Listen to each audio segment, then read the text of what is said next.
and grandson Nitin Gupta. For nearly 4 decades, RL Steels continues to be the leading steel maker in the region, producing value-added specialty steels and alloy steels to meet the critical needs of new generation automotive companies, manufacturers of equipment for defense, railways, oil and gas, engineering and forging industries across India with an expanding global footprint. Situated 350 kilometers from Mumbai, RL Steels is one of the largest importers of high-quality steel scrap and ferroalloys from around the world and exports its products to more than 35 countries from Far East Asia to South Asia, the Middle East, Africa, Europe, the USA, Latin America and Australia. RL Steels combine unmatched human expertise with the latest technology machines and systems for melting, casting, rolling and heat annealing of value-added carbon steel, special alloys and stainless steel in the form of rounds, squares, bright bars, flats and special profiles. The manufacturing facilities are IATF certified for world-class quality management systems. All the operations are governed by strict compliance to health, safety and environment protection. The steel melting plant is equipped with a modern electric arc furnace of 28 MT capacity. Advanced pollution control systems ensure pollution-free operations. Samples are drawn from every heat to test the chemical composition of steel. Every heat of molten steel undergoes... Good morning everyone. The Honorable Minister is arriving in 2 minutes. Everyone is requested to please be seated. We're shortly starting. Thank you. Steel is transferred to the continuous casting machines, having electromagnetic stirrer with AMLC controls. Blooms and billets are cast in different sections and lengths to enable flexible product offerings. Technology-intensive production systems ensure energy-efficient processes to produce consistent quality steel with strong internal soundness. Every heat undergoes laboratory tests to ascertain stringent quality parameters. RL Steels maintains a large stock of blooms and billets to meet the regular and urgent needs of clients with the shortest delivery time. The steel rolling mill incorporates an automatic bloom charger for feeding of blooms into the reheating furnace. The top and bottom oil-fired furnace is PLC controlled for homogeneous heating. The heated blooms discharged by the furnace automatically passes through a descaling process. RL Steels has a 30-inch diameter steel rolling mill having the latest reversible rolling process. Multiple passes with strict control on tolerances ensure consistent quality. Next in line is a 26-inch reversible and shifting mill, which is one of its kind in India for online cooling of rolled steel for achieving better surface finish and precise dimensions. Additionally, there are 2 other mills of 16-inch and 10-inch sizes for rolling of smaller size flats and round bars. The rolled steel undergoes precise cutting followed by ambient slow cooling on the automatic turnover cooling bed so as to make the product free from bends and scratches. Post-rolling, the bars move to the conditioning yard. Each and every bar undergoes MPI inspection and ultrasonic testing. Wherever required, surface conditioning is provided to rounds and round-cornered squares.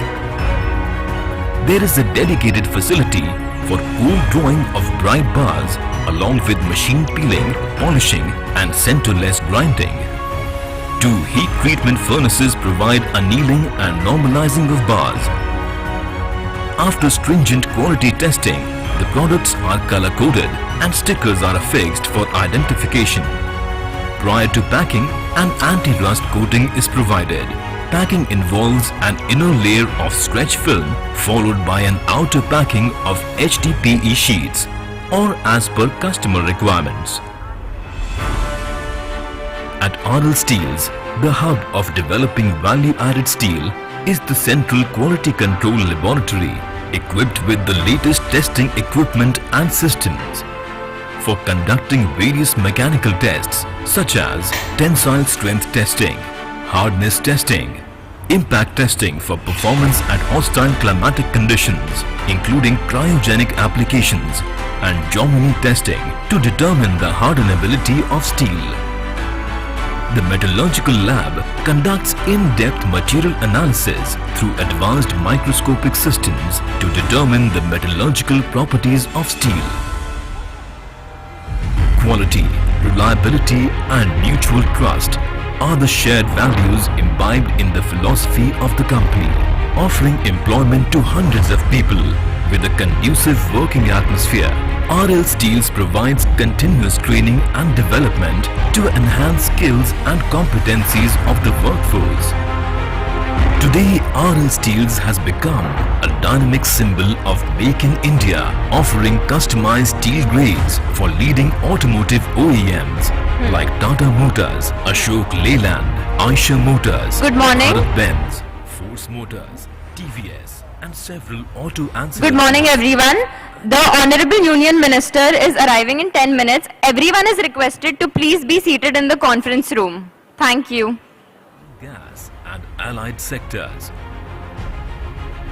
A collective force of a committed team, led by a visionary leadership, is on a continuous pursuit of achieving newer milestones in steel production, driven by continuous innovation, cutting-edge technology, and a strong devotion to quality excellence to lead the transformation of industry globally.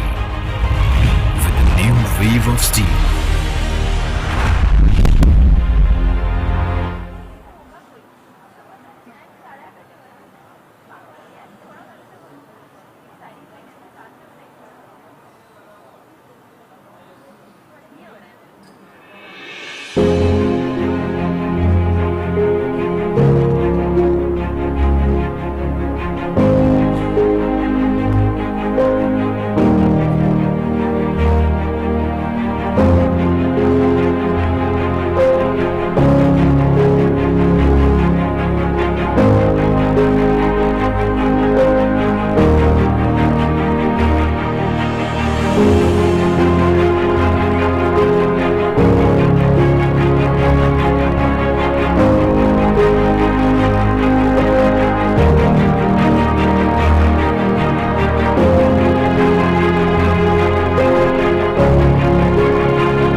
Heavy Industries is arriving in 10 minutes. Everyone is requested to please be seated in the conference hall.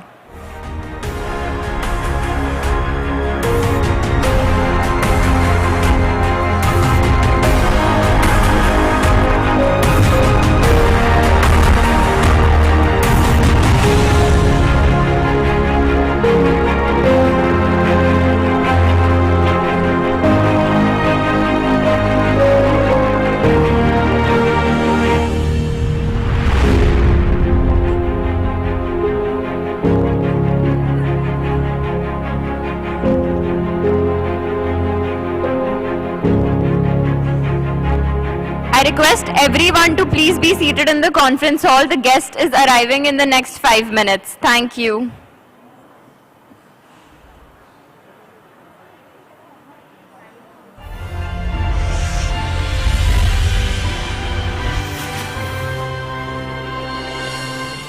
Electrotherm is a fast-growing conglomerate with a burgeoning presence in engineering and projects, steel making, ductile iron pipes, electric vehicles, renewable energy, transmission line towers, education, and aviation.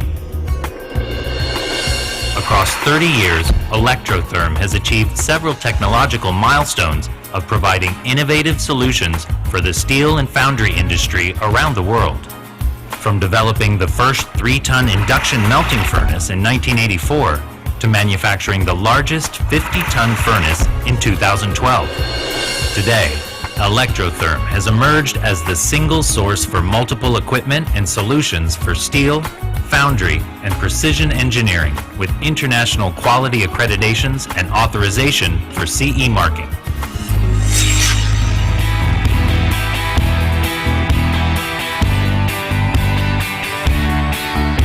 The Electrotherm corporate office and works, located in the industrial city of Ahmedabad, is spread over an area of 100,000 square meters, with integrated facilities for engineering and design, manufacture, and testing of a wide range of products. Electric induction melting furnaces up to 50 tons capacity for melting scrap and DRI.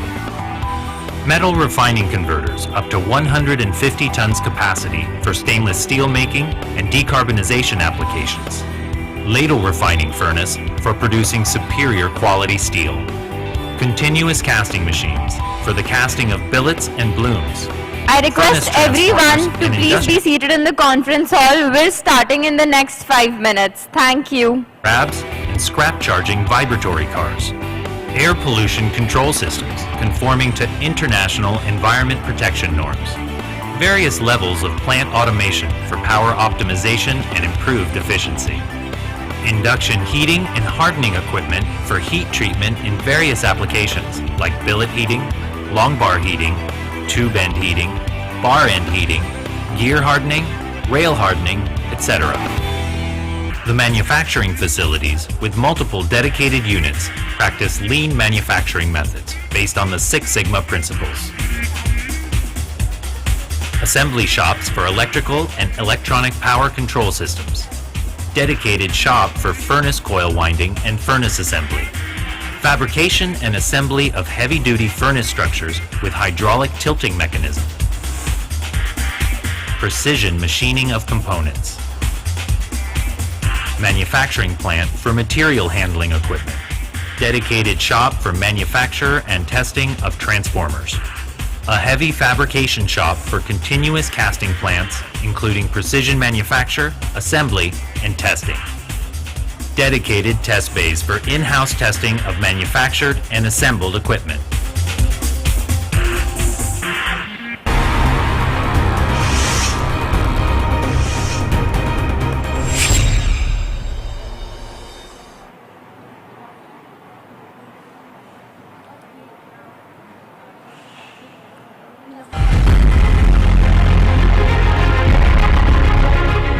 I request everyone to please be seated.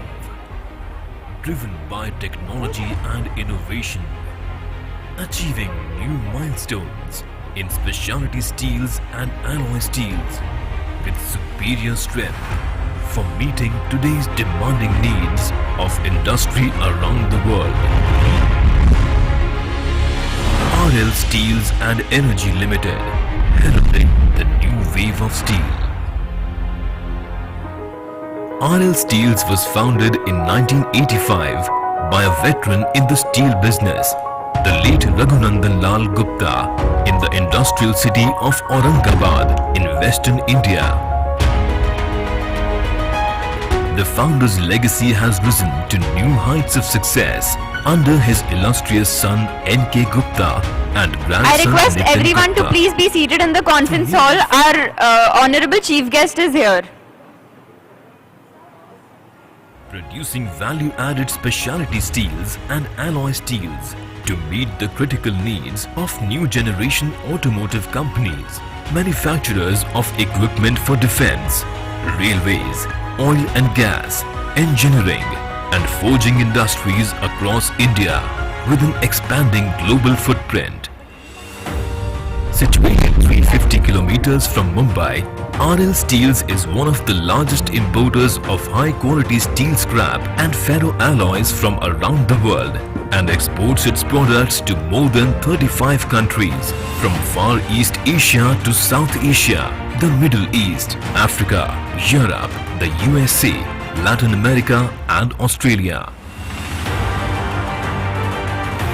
RL Steels combine unmatched human expertise with the latest technology machines and systems for melting, casting, rolling and heat annealing of value-added carbon steel, special alloys and stainless steel in the form of rounds, squares, bright bars, flats and special profiles.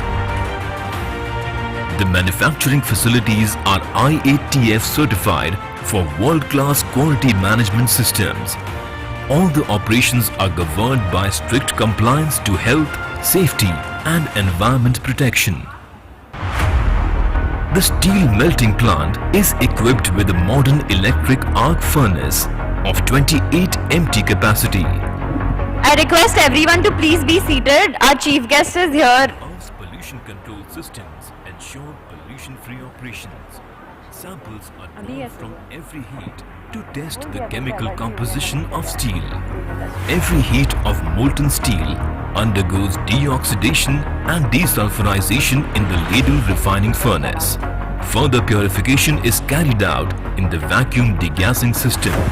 The purified liquid steel is transferred to the continuous casting machines, having electromagnetic stirrer with AMLC controls.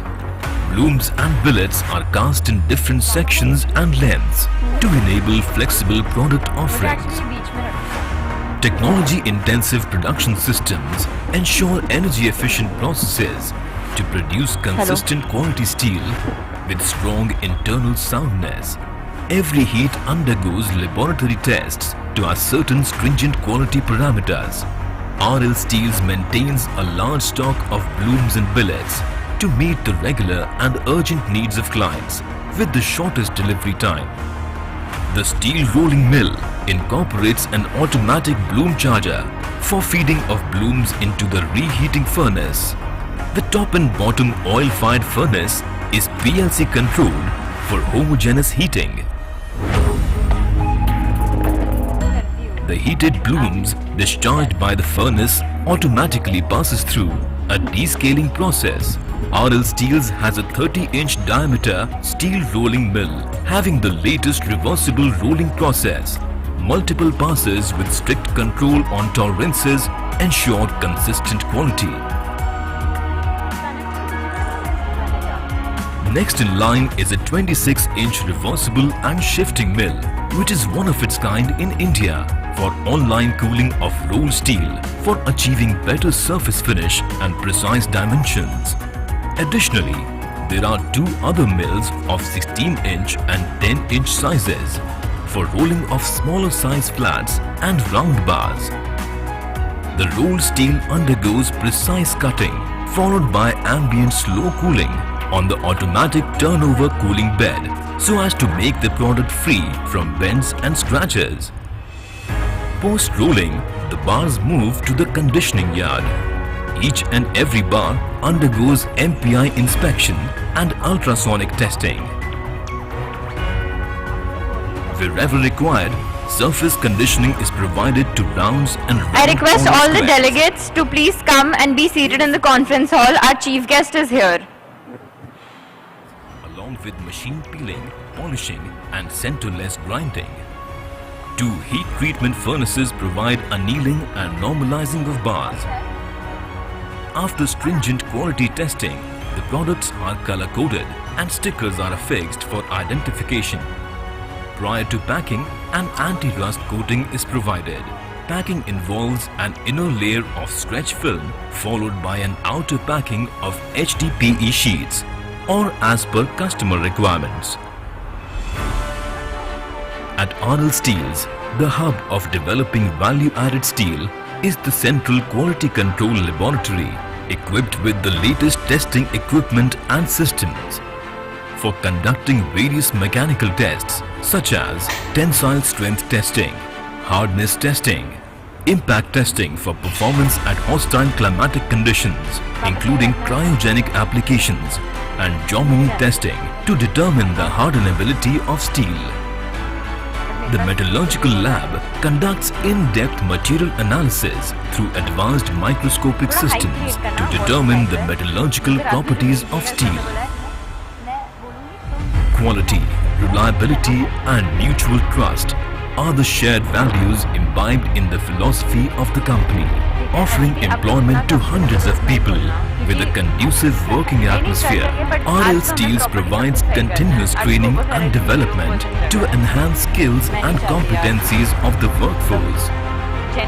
Today, RL Steels has become a dynamic symbol of Make in India, offering customized steel grades for leading automotive OEMs like Tata Motors, Ashok Leyland, Aiifa Motors, Bharat-Benz, Force Motors, TVS, and several auto ancillary industries, agro equipment and tractor manufacturers, engineering and forging companies in the defense equipment, railways, oil and gas, and allied sectors. A collective force of a committed team, led by a visionary leadership, is on a continuous pursuit of achieving newer milestones in steel production, driven by continuous innovation, cutting-edge technology, and a strong devotion to quality excellence to lead the transformation of industry globally. With the new wave of steel.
Electrotherm is a fast-growing conglomerate with a burgeoning presence in engineering and projects, steel making, ductile iron pipes, electric vehicles, renewable energy, transmission line towers, education, and aviation.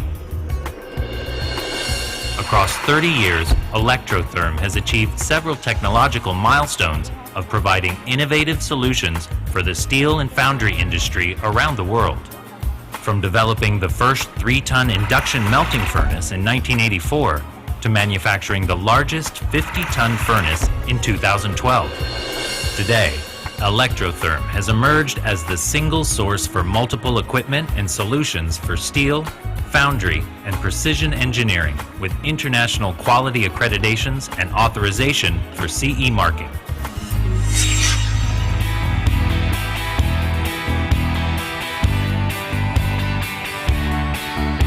The Electrotherm corporate office and works, located in the industrial city of Ahmedabad, is spread over an area of 100,000 square meters, with integrated facilities for engineering and design, manufacture, and testing of a wide range of products. Electric induction melting furnaces up to 50 tons capacity for melting scrap and DRI. Metal refining converters up to 150 tons capacity for stainless steel making and decarbonization applications. Ladle refining furnace for producing superior quality steel. Continuous casting machines for the casting of billets and blooms. Furnace transformers and industrial transformers. Material handling equipment like hydraulic grabs and scrap charging vibratory cars. Air pollution control systems conforming to international environment protection norms. Various levels of plant automation for power optimization and improved efficiency.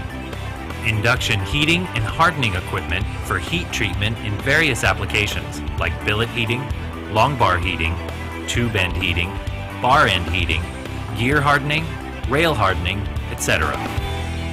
The manufacturing facilities, with multiple dedicated units, practice lean manufacturing methods based on the Six Sigma principles. Assembly shops for electrical and electronic power control systems. Dedicated shop for furnace coil winding and furnace assembly.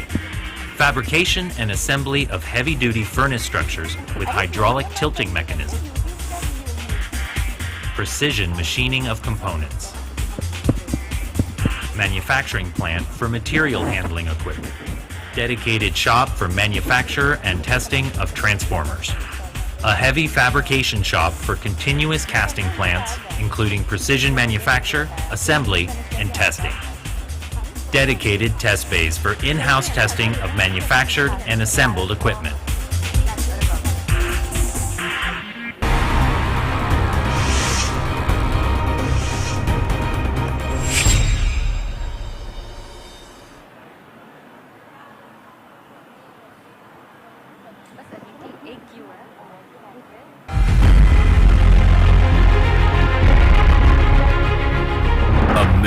With a steely resolve, driven by technology and innovation, achieving new milestones in specialty steels and alloy steels with superior strength for meeting today's demanding needs of industry around the world. RL Steels and Energy Limited, heralding the new wave of steel. RL Steels was founded in 1985 by a veteran in the steel business, the late Raghunandan Lal Gupta, in the industrial city of Aurangabad in western India. The founder's legacy has risen to new heights of success under his illustrious son N.K. Gupta and grandson Nitin Gupta. For nearly 4 decades, RL Steels continues to be the leading steel maker in the region, producing value-added specialty steels and alloy steels to meet the critical needs of new generation automotive companies, manufacturers of equipment for defense, railways, oil and gas, engineering, and forging industries across India with an expanding global footprint. Situated 350 kilometers from Mumbai, RL Steels is one of the largest importers of high-quality steel scrap and ferroalloys from around the world and exports its products to more than 35 countries, from Far East Asia to South Asia, the Middle East, Africa, Europe, the USA, Latin America and Australia. RL Steels combine unmatched human expertise with the latest technology machines and systems for melting, casting, rolling and heat annealing of value-added carbon steel, special alloys and stainless steel in the form of rounds, squares, bright bars, flats and special profiles. The manufacturing facilities are IATF certified for world-class quality management systems. All the operations are governed by strict compliance to health, safety and environment protection. The steel melting plant is equipped with a modern electric arc furnace of 28 MT capacity. Everyone in the exhibition area is requested to come in the conference hall and please be seated. Our honorable chief guest is here. Samples are drawn from every heat to test the chemical composition of steel. Every heat of molten steel undergoes deoxidation and desulfurization in the ladle refining furnace. Further purification is carried out in the vacuum degassing system. The purified liquid steel is transferred to the continuous casting machines, having electromagnetic stirrer with AMLC controls. Blooms and billets are cast in different sections and lengths to enable flexible product offerings. Technology-intensive production systems ensure energy-efficient processes to produce consistent quality steel with strong internal soundness. Every heat undergoes laboratory tests to ascertain stringent quality parameters. RL Steels maintains a large stock of blooms and billets to meet the regular and urgent needs of clients with the shortest delivery time. The steel rolling mill incorporates an automatic bloom charger for feeding of blooms into the reheating furnace. The top and bottom oil-fired furnace is PLC controlled for homogeneous heating. The heated blooms discharged by the furnace automatically passes through a descaling process. RL Steels has a 30-inch diameter steel rolling mill having the latest reversible rolling process. Multiple passes with strict control on tolerances ensure consistent quality. Next in line is a 26-inch reversible and shifting mill, which is one of its kind in India for online cooling of rolled steel for achieving better surface finish and precise dimensions. Additionally, there are two other mills of 16-inch and 10-inch sizes for rolling of smaller size flats and round bars. The rolled steel undergoes precise cutting followed by ambient slow cooling on the automatic turnover cooling bed so as to make the product free from bends and scratches. Post-rolling, the bars move to the conditioning yard. Each and every bar undergoes MPI inspection and ultrasonic testing. I request everyone to please be seated in the conference hall. Conditioning is provided to rounds and round-cornered squares. There is a dedicated facility for cool drawing of bright bars along with machine peeling, polishing and centerless grinding. Two heat treatment furnaces provide annealing and normalizing of bars. After stringent quality testing, the products are color-coded and stickers are affixed for identification. Prior to packing, an anti-rust coating is provided. Packing involves an inner layer of stretch film followed by an outer packing of HDPE sheets or as per customer requirements. At RL Steels, the hub of developing value-added steel is the central quality control laboratory equipped with the latest testing equipment. I request everyone outside in the exhibition area to please come in the conference hall and be seated. Testing, hardness testing, impact testing for performance at hostile climatic conditions, including cryogenic applications, and Jomini testing to determine the hardenability of steel. The metallurgical lab conducts in-depth material analysis through advanced microscopic systems to determine the metallurgical properties of steel. Quality, reliability and mutual trust are the shared values imbibed in the philosophy of the company, offering employment to hundreds of people with a conducive working atmosphere. RL Steels provides continuous training and development to enhance skills and competencies of the workforce. Today, RL Steels has become a dynamic symbol of Make in India, offering customized steel grades for leading automotive OEMs like Tata Motors, Ashok Leyland, Aiifa Motors, Bharat-Benz, Force Motors, TVS and several auto ancillary industries, agro equipment and tractor manufacturers, engineering and forging companies in the defense equipment, railways, oil and gas and allied sectors. A collective force of a committed team led by a visionary leadership is on a continuous pursuit of achieving newer milestones in steel production, driven by continuous innovation, cutting-edge technology and a strong devotion to quality excellence to lead the transformation of industry globally. I request everyone to please be seated. Our Honorable Union Minister is here.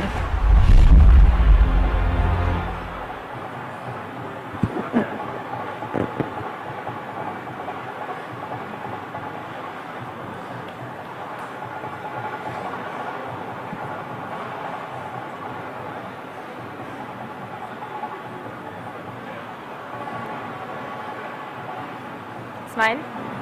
Oh.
everyone.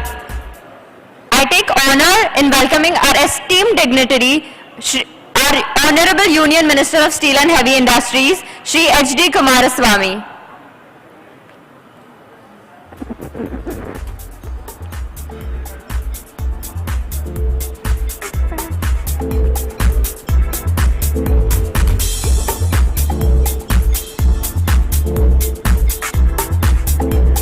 Good morning, everyone. I take honor in welcoming our esteemed dignitary, Shri H.D. Kumaraswamy ji, Honorable Union Minister of Steel and Heavy Industries, Government of India.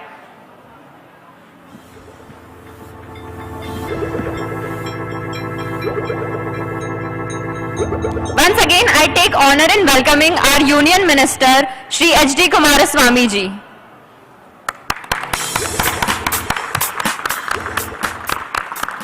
We are gathered here for the inaugural session of our prestigious event of Aiifa Steelex 2020-24.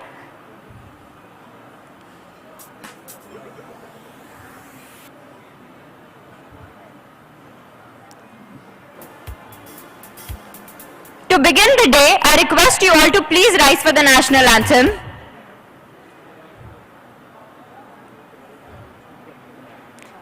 To begin the day, I request you all to please rise for the national anthem.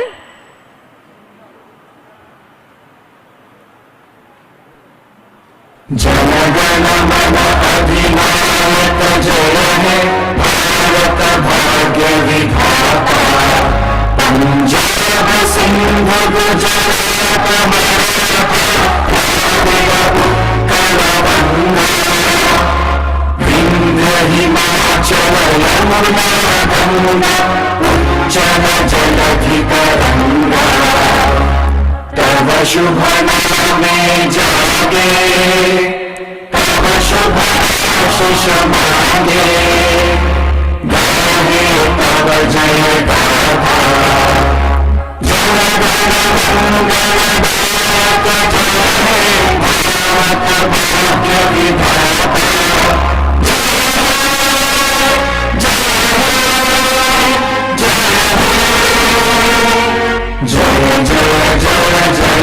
जय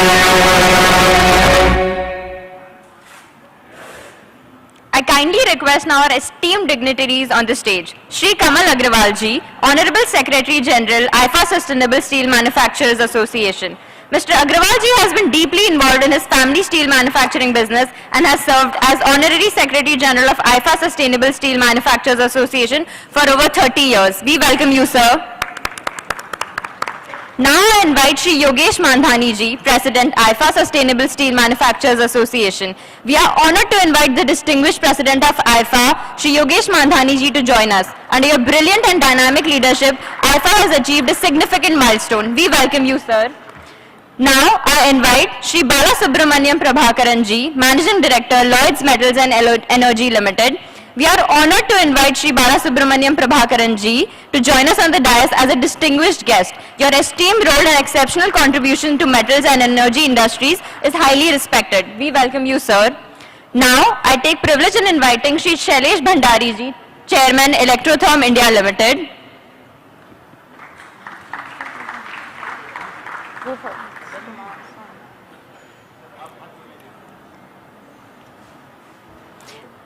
I request Kamal Agrawal ji to felicitate Shailesh Bhandari ji. Okay, now I take honor in inviting our Honorable Union Minister of Steel and Heavy Industries, Shri H.D. Kumar Swami ji. It is with great honor that we invite our chief guest, Shri H.D. Kumar Swami ji, the esteemed Honorable Union Minister for Steel and Heavy Industries, to grace us with his presence on the dais. His exceptional leadership and commitment to advancing our nation's industrial and economic sectors make him a distinguished guest at our event.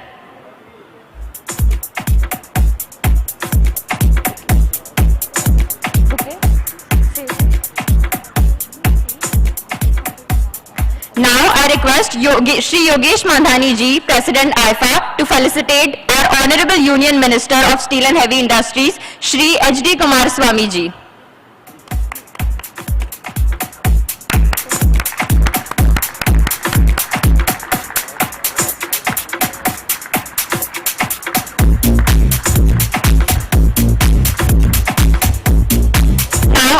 Shri Kamal Agrawal ji to felicitate Shri Shailesh Bhandari ji.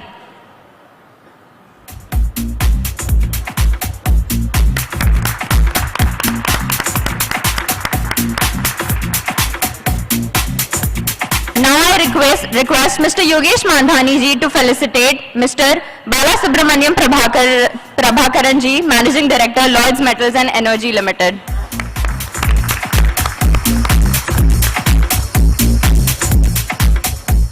I request the dignitaries to proceed for the ceremonial lighting of the lamp, symbolizing the auspicious beginning of this conference day too.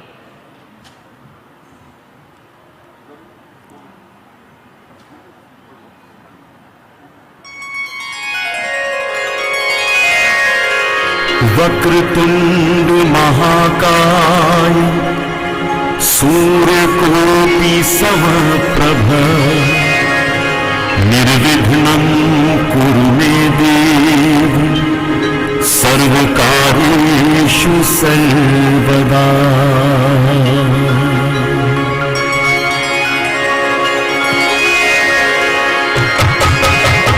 Vakratunda महाकाय सूर्यकोटि समप्रभ निर्विघ्नं कुरु मे देव सर्वकार्येषु सर्वदा। वक्रतुंड महाकाय सूर्यकोटि समप्रभ निर्विघ्नं। Thank you, sir. Now to set the tone for the day and to formally welcome you all, I now invite Shri Yogesh Mandhani ji, the President of Aiifa Sustainable Steel Manufacturers Association, to deliver the welcome address.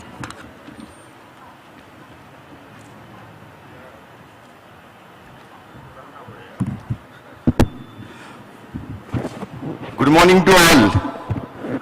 Good morning. So, Honorable Chief Guest, Union Minister of Steel, Honorable Shri H.D. Kumar Swami ji, Shri Prabhakaran ji, Shri Bhandari ji, and our General Secretary of Aiifa, Shri Kamal ji Agrawal, our industry leaders, government official, colleagues, media partners and exhibitors, and lastly our organizer. It is with a great pleasure that I welcome you to the 56th National Conference on Green Revolution in Steel Sustainable Innovation. Sir, this conference is at such a critical time of transition wherein the slow market demand, which will be addressed with your guidance and support to overcome all these issues. Today, the Indian steel industry is facing a challenges. Our production is going down due to lower consumption of steel, high imports and low export, which is something we need to address quickly. The sector here is promising one, responsible for more than 50% of the Indian steel production. And when we aim to grow together to meet the Steel Ministry's goal of producing 300 million ton by 2030. Sir, this is the second day of this conference. Yesterday, the event was kick-started with a formal inauguration session and our mentors from the Steel Ministry addresses the path ahead. Sir, I would like to inform you that our association is one of the largest associations representing all parts and segments of the steel sector, having more than 1,500 members across India. Aiifa Steelex 2024 unites the sector together and works under the guidance of our mentor, that is Steel Ministry, Government of India. Yesterday we had a wonderful eye-opening sessions on roadmap for Indian steel industry, policy support and industry initiatives. Getting ready for the future, need to upscale and upgrade the Indian steel industry, navigating the financial challenges in the steel sector and leveraging the upcoming financial opportunities. Challenges faced by Indian steel manufacturers to market finished long products. All these panel sessions were chaired by the government officials with expert panelists in this sector. The brief outcome of both the days would be presented to the Steel Ministry after the end of the second day of the Steelex 2024. Sir, the sector is facing a problem of survival at the point and needs support from the ministry. Key issues are raw material availability, marketplace for our steel sector, updated BIS registration, regulations, R&D for the green steel and its policies. Sir, this year Aiifa Steelex 2024 has decided to award the steel fraternity working for the betterment of the steel industries and their contribution to the sector. The juries, after the immense hard work of our last 1.5 months, have come up with the 18 awards for this year. Sir, to conclude, I would like to sincerely thank all our partners, sponsors, media team, speakers, panelists, and a very special thanks to our Honorable Steel Minister and officials for accepting our invitation and boosting the sector by their presence. Our ask to the Ministry and the policy maker is to ensure that our sector gets the raw material for the production of the steel. The iron ore mines allocated should be given to the state corporation, NMDC or the government subsidiaries who can supply the said raw material to our sector instead of allocating to the large players or the main players. Thank you, and I look forward for the productive and the insightful day too. Thank you. Thank you, Shri Yogesh Mandhani ji. Now, I request Shri Anuj Bansal ji and Shri Vineet Pitti ji to present Aiifa's recap of day 1 and brief everyone on an insightful presentation.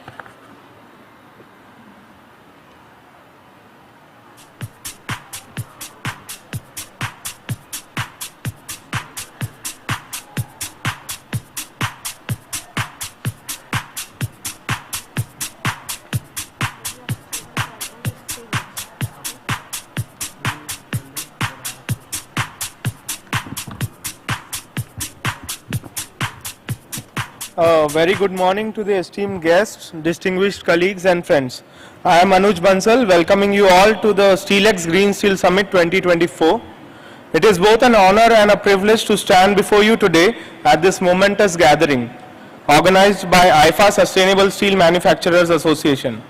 This summit marks a pivotal point in our industry's journey towards a sustainable and a greener future.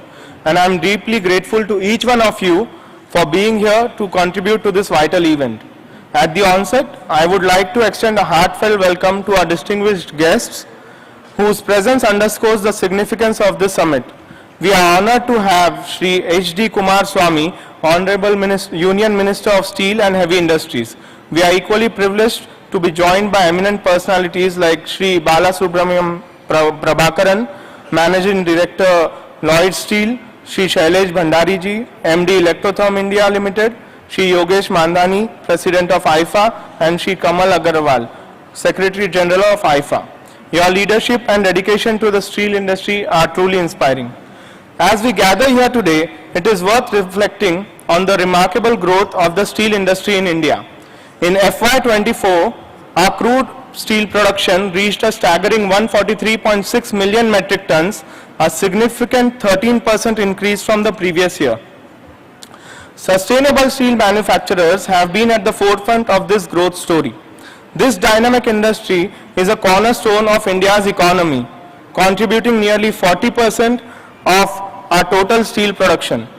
Beyond its impressive output, it supports approximately 5 million households through both direct and indirect employment.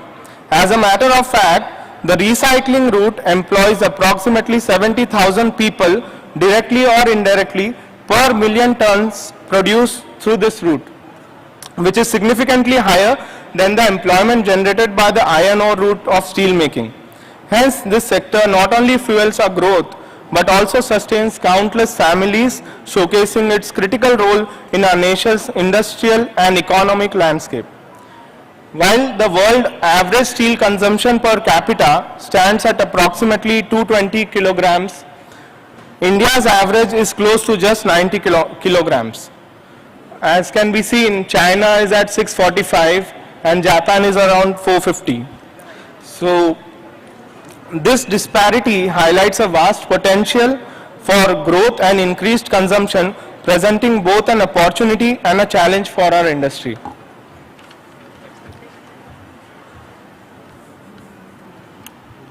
Thank you, Mr. Anuj, for giving us an overview of the steel industry. And to shed further light on the same, the induction route manufacturing sector can rapidly respond to capacity demands, offering a sustainable solution that aligns with our net zero carbon emission targets. In recent years, the recycling industry has demonstrated a heightened focus on quality, leading to increased exports of products ranging from rebars and pipes to stainless steel. Good morning, everyone. I am Vineet Pitti, representing Aiifa today. With this brief, we would like to bring to attention the possible collaboration opportunities with the government institutions and the industry to ensure we achieve the collective goal of 300 million tons by 2030. Through this summit, we seek to engage in meaningful dialogue with the Government of India, requesting your support to achieve our steel production while maintaining a commitment. We believe that with your assistance, we can address these key challenges and unlock new opportunities for growth. In respect of your time, Honorable Minister, we present to you 5 collaboration opportunities that can lead, if executed, to at least 50 million tons growth in the next 5 years. Honorable Minister, the first one being defining of green steel. On behalf of the Induction Furnace Association, we kindly request the Ministry's support in defining clear criteria for green steel making. As induction furnace predominantly uses recycled steel scrap, they offer a significantly lower carbon footprint compared to traditional methods like BF and BOF routes.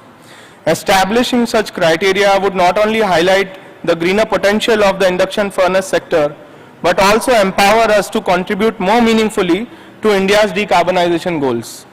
The European Union has taken a lead by designing the CBAM and initiate discussions globally, which now presents India an opportunity to become a pioneer in defining green steel standards.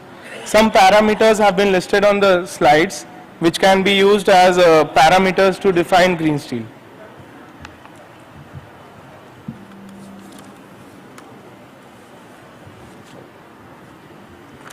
Securing raw material, sustained recycling of steel.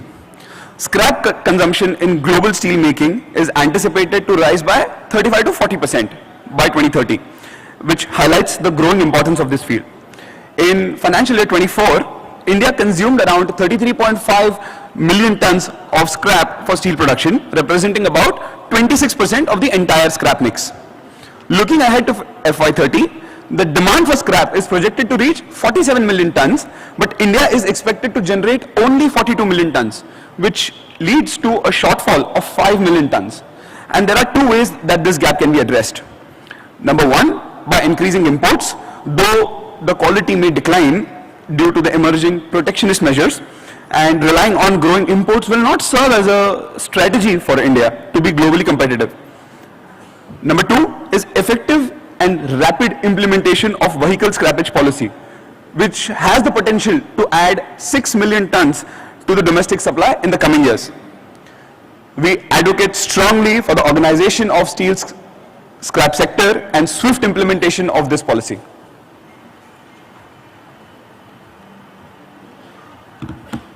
So one of our important collaboration opportunities is the use of green steel in government undertakings. Honorable Minister Sir, we deeply appreciate the Ministry's progressive step of eliminating the distinction between the iron ore and recycling routes of steel making, ensuring a level playing field for all manufacturing routes, provided adherence to the Bureau of Indian Standards. However, we continue to face challenges in seeking approvals for government infrastructure projects like railways and RDSO projects despite full compliance. A mandate for the use of green steel in government infrastructure projects would not only streamline these processes but also significantly contribute to India's decarbonization goals, aligning with the vision of a greener, more sustainable future. While our industry represents 40% of the finished steel output, we demand for at least 20% of its usage in every government undertaking across the nation.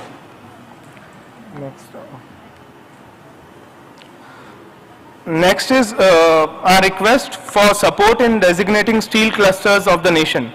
Steel clusters, sir, act as the building blocks of all the metropolitan cities which thrive and invite other economic activities. To foster their growth, we seek your support in improving their logistical connectivity. Over 80% of the finished steel products manufactured through the IF route travel through roadways, which is the most expensive mode of transportation. The steel clusters must be connected to the consumption centers through efficient logistical network like rails and multimodal logistic parks to reduce the cost of final goods to the customer. This will also enable enhancing productivity of manufacturers, which acts as a continuous cycle of improvement for the industry.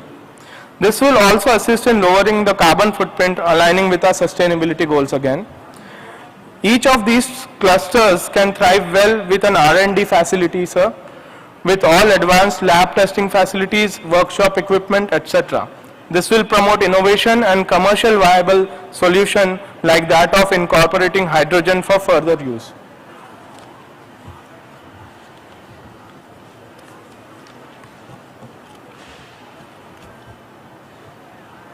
Root cause of carbon emissions is the source of power generation. Steel industry contributes to about 10% of the greenhouse gases generated in India.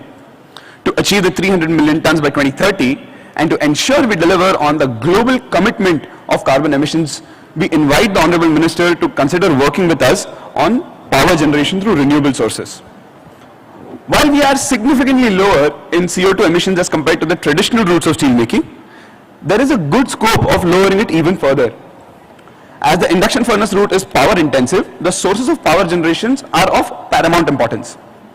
Since our sector is largely dependent on thermal power, a shift to solar and wind energy would help in reducing our carbon emissions drastically. To promote the use of green energy, we seek power incentive schemes, including the removal of cross subsidy and wheeling charges in open access. Your support in these areas will greatly enhance our sector's growth and sustainability. Additionally, the cost of energy remains a significant concern for the manufacturing sector. We are hopeful that addressing such concerns will enable the steel industry to be globally competitive and contribute at a larger scale. To conclude, sir, on behalf of Aiifa, we invite the Honorable Minister and all the dignitaries to participate and create an environment that is conducive enough for us as India to reach the goal of 300 million tons and thrive as steel industry. These 5 opportunities, which we all can see on the slide, will contribute to additional 50 million tons in the next 5 years. Thank you once again, sir, for your presence and participation. Let us embark on this journey together with determination and optimism to build a greener, more sustainable steel industry. Thank you.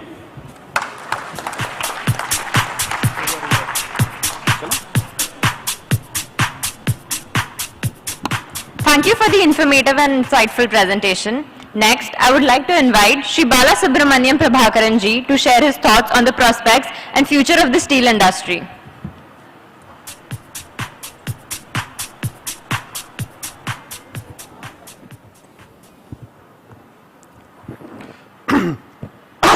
Respected Honorable Minister, sir, and all my colleagues. Here I had an opportunity to meet Minister. The way he took forward the interest of steel building was amazing, because I had an opportunity of meeting few days back of revival of large PSUs. He took lot of interest to see how the capacities can run.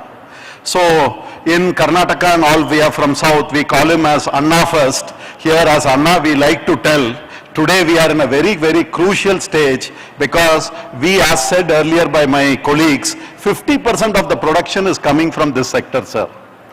Today I like to tell the problems what we face, and also way forward which you can help us, guide us and take us out. Today, sir, from 2020, we can use DRI and sponge in replacement to scrap. We were getting lumps. Every mine had lump, which is a natural form of available material. With less energy, we can make steel.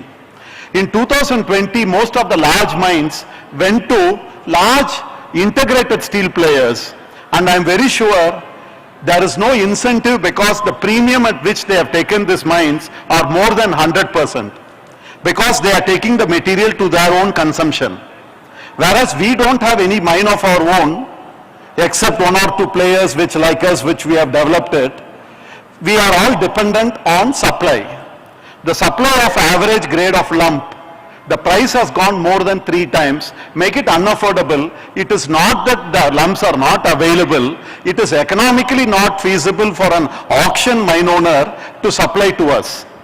This brought in a huge gap of cost of material going up, sir. Next thing is in logistic, we don't have any priority, whereas large steel plants have their own WIS, wagon investment, and also they have say allotment of rakes for primary industry, whereas we don't have. We are dependent on road transportation. In road transportation, you understand, sir, logistic is the backbone for the transport in the backward area. It becomes very expensive. So with this, sir, with all these things, the raw material cost has gone up unprohibitively high. Unless this is addressed, because sustainability is first, our economical sustainability, there, because we are already, as a secondary steel producer told earlier, our carbon emission are the least. So way forward, sir, with your involvement, we request few things which we understand that it can definitely bring the raw material at an affordable price. Because, sir, we are steel manufacturers. We want material at our doorstep. How steel is available at where we are giving to the doorstep. We believe, sir, large infrastructure has to come in slurry pipeline, because with the slurry pipeline transportation, it is hardly 10% of the cost at which the present transportation cost is going on. And the water, which is very scarce, is also used by us in steel making. So it is a really renewable. If you look about renewable steel, sir, the carbon footprint on transportation is a large portion. By a slurry transportation and usage of water, automatically our carbon footprint in the total quantum of carbon emission comes down drastically. Next is beneficiation technology, sir. Today I like to highlight our personal interest. Gadchiroli was an area which was surveyed by Tatas before Jamshedpur came. The lease was given to them, called as Chandrapur Iron Works. Because of logistic non-availability, it went to Jamshedpur. Today I have a privilege of running that same lease, and we explored it to find out after beneficiation, because ours is a non-auction, so that we wanted to spend on beneficiation, so that the cost of beneficiation also comes into the cost, it doesn't add to the premium. The grade what is coming out of that mine with our pilot plant, we are one of the best golden era of steel making with less alumina and silica. That means no impurity is there. Grades are coming as high as 67% Fe. With 67% Fe, with low alumina and silica, the carbon energy what is required comes down drastically. Let it be blast furnace route, let it be DRI route, whatever be it, sir, this will be giving a raw material which is not dependent on any foreign sources. Because any scrap policy changes in a foreign country or their economics changes, we'll again be looking at it, and again cost of import, bringing the import of material from the port, everything becomes expensive. We have huge reserves. For example, sir, NMDC was the only operating mine on the Chhattisgarh. The continuation of the deposit, there is more than thousands and thousands of hectares of iron ore which is available. Now we have brought in lot of social security there. We have used the community there to work with us. Today more than 7,000-8,000 people are working, and we are producing material which will be useful for domestic steel making industry. So with one single mine of 350 million, if you are able to bring, we are planning to produce 25 million ton every year for next 30 years with only 300 hectares. Right now auction was given for 4,000 hectares, which I feel they will never be able to develop, because paying a premium of 130-140% in a backward area, I find myself doubtful whether those leases will be produced, or it is only to see that they have a resource security, sir. So there is enough blocks which is available. Institutions like NMDC or the state PSUs like Gadchiroli Mineral Corporation, if it is formed, very quickly the production can come. Today, sir, a very low grade of iron ore transports from Australia to China, and they are able to make steel. Here, our grade of iron ore is very, very superior. It is not that we are talking, we have a pilot plant which is working, where I will request this kind of grade comes into the production. The entire logistics, cycling, pricing, everything will come down. Today, sir, limestone is available, cement companies are able to produce. Cost of limestone, cost of iron ore, the efforts put in is the same, sir. So we request, sir, definitely more production, at least it can come. It cannot go into the private hands. It has to be with state corporations and NMDC, because then the fair availability of raw material will be available. And Vidarbha and the entire Maharashtra. Today, sir, for this seminar, with your presence coming, we have got even members and visitors, dignitaries coming from as far as Nepal today to see what is the possibility of integrating and growing along with India's vision, sir. So definitely, sir, this auction route put in lot of issues because of non-availability and pricing of raw material, and not having access to raw material has been one of the biggest challenges which we are facing.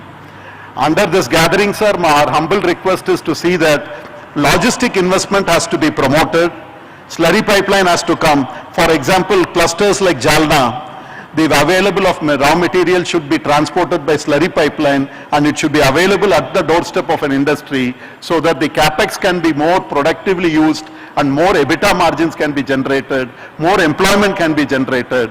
And with 10%, 90% saving in a transport cost, huge delta difference happens in the viability of steel making. And iron ore pricing will definitely come down if more production can be brought into the stream. It can only happen if PSUs, state PSUs, because employment generation, huge production. Today in Australia, one mine produces 250 million ton. Today our NMDC is talking about 50 million ton. If you look at it, our hectare of 350 hectares of mine, we are envisaging to produce 25 million ton. So if you get this kind of 10 to 20 mines of this PSUs coming there, another 200 million tons of extra material coming there of very high quality, low alumina, low silica, and with high grade, definitely, sir, and green initiative with the ministries taking it, we will fastly able to develop. Because as told by my colleagues, any large project takes 7 years, 5 years to develop, whereas our route is much fastest, because most of them are all from business-oriented families and entrepreneurs are here. With this kind of entrepreneurship, sir, under your guidance, if you are able to bring this material supply and also logistic solution by only getting the PSUs to start and supply, it will be definitely a game changer for us, and we are all looking at your leadership to see that in your tenure, how we make a sustainable, green and economically sustainable steel making, so that if not for our exports can go up to our Southeast Asian countries and other places, sir. We are looking forward, and we are thankful for you taking out your time, and I am very sure under your leadership you will be able to bring in definite steps to make not only for us survive but also prosperous, sir. Thank you, sir. Jai Hind.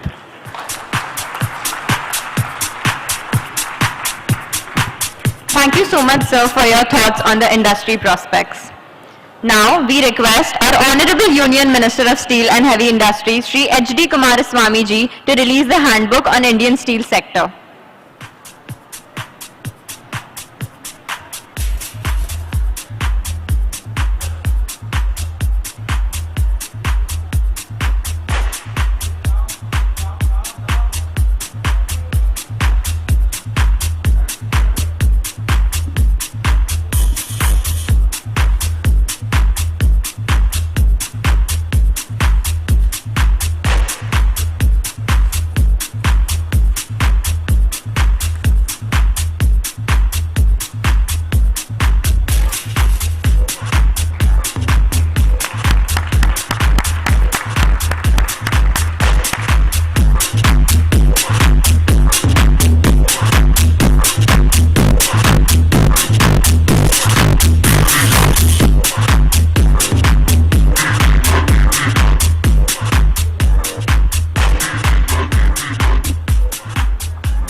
you so much, sir. Moving forward, it's time to recognize excellence in the steel industry. We will now proceed with our much anticipated Aiifa Steelex 2020-24 award ceremony. We are truly honored to be joined by some of the most influential personalities in the sector, including business leaders, policymakers, innovators, and thought leaders. We are deeply privileged to have Shri H.D. Kumaraswamy, Honorable Union Minister of Steel and Heavy Industries, with us, who will be presenting the awards and recognizing remarkable contributions of today's winners. This year, we received an overwhelming 82 nominations, showcasing the exceptional talent and innovation across the steel sector.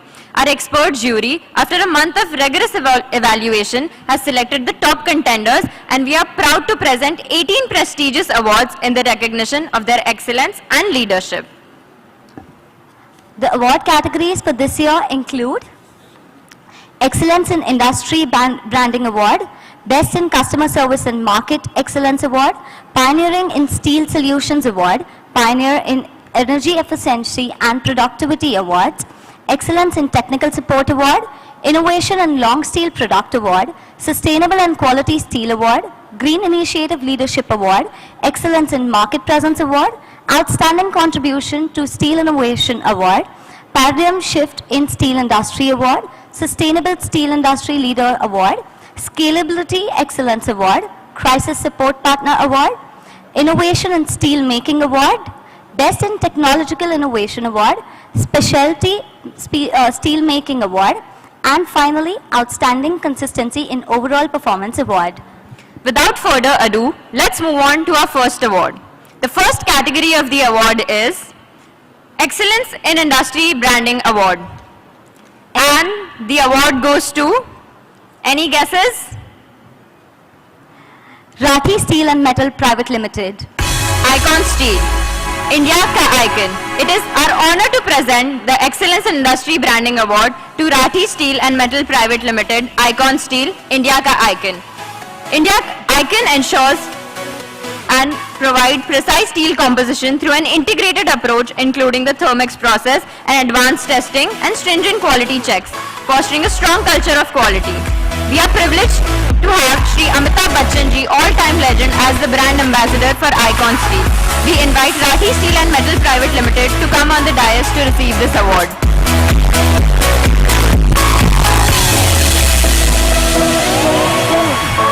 The second category of the award is Best in Customer and Market Excellence Award. And the award goes to Electrotherm India Limited. It is our honor to present the Best in Customer Service and Market Excellence Award to Electrotherm India Limited. Based in Ahmedabad, Gujarat, Electrotherm has been a pioneer in steel manufacturing since its inception. Electrotherm India Limited specializes in innovation, industrial solutions, including electric arc furnaces and induction melting technology. We would invite Electrotherm team to come on the dais for this award.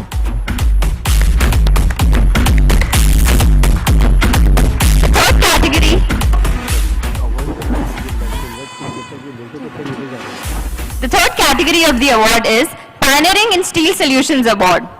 And the award goes to Raghav Productivity Enhancers. We are thrilled to present the award to Raghav Productivity Enhancers based in Jaipur. They have established themselves as a leading provider of high-quality consumables for the steel industry.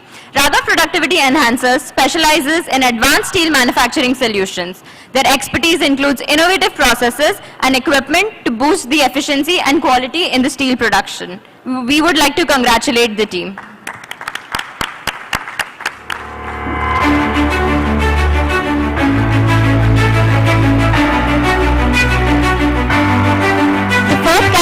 The award is Pioneer in Energy Efficiency and Productivity Award. And this award goes to Mono Steel India Limited. We are thrilled to present this award to Mono Steel India Limited, known for its commitment to sustainable energy practices, excels in construction industry with a focus of transparency, quality and customer satisfaction.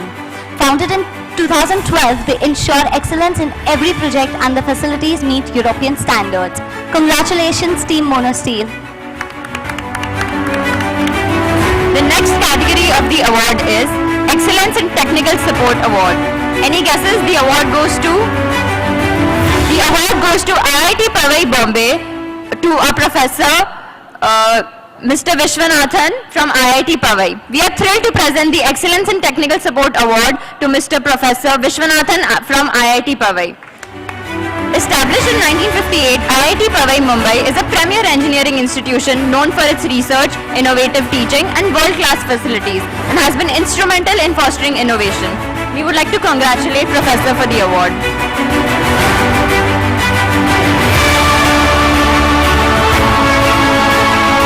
The next award goes to Innovation in Non-Steel Product Award. This award goes to H&K Rolling Mill Engineers Private Limited. It is our honor to present this award to H&K Rolling Mill Engineers Private Limited as it specializes in designing and manufacturing advanced rolling mill machinery. Renowned for its innovation and reliability, the company delivers high-quality solutions for efficient steel production and processing. We welcome you, team.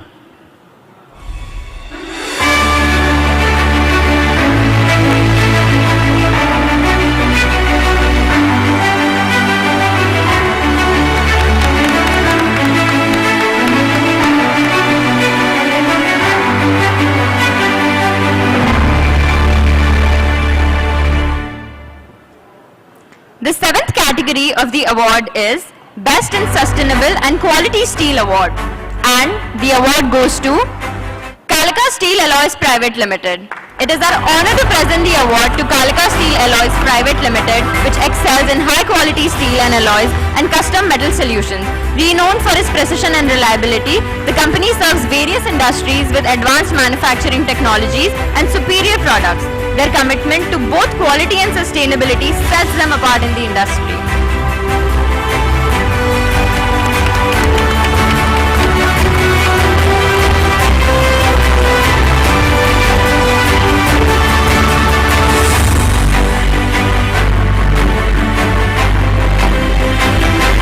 Next up is Green Initiative Leadership Award.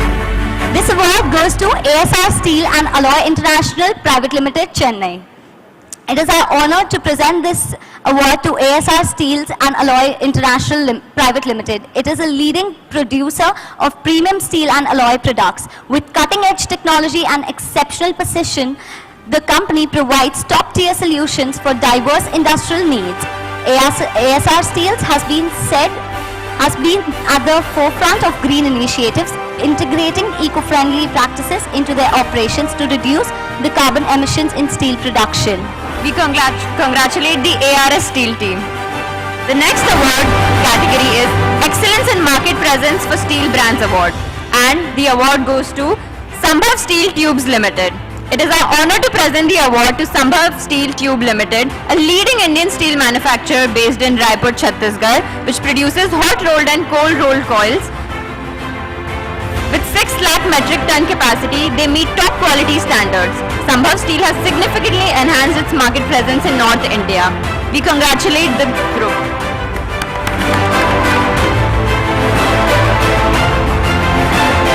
Next, we have Outstanding Contribution to Steel Innovation Award. This award is presented to Amalgam Steel and Power Limited.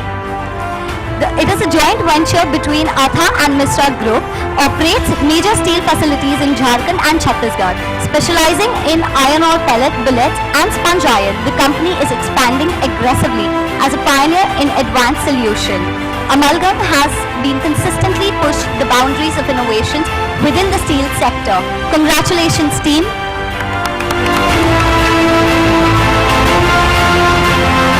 The next category of the award is Paradigm Shift in Steel Industry Award. Any guesses? The award goes to Lloyds Metal and Energy Limited. It is our honor to present the award to Lloyds Metal and Energy Limited, which specializes in producing high-quality iron ore, sponge iron and ferroalloys. Known for its innovation and efficiency, the company supports diverse industrial applications and energy needs. We congratulate Lloyds team.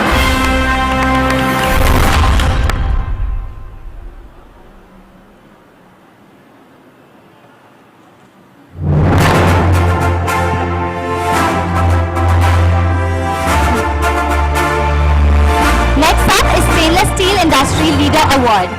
Any guesses this award goes to? Laxcon Steels Limited. Ahmedabad, Gujarat.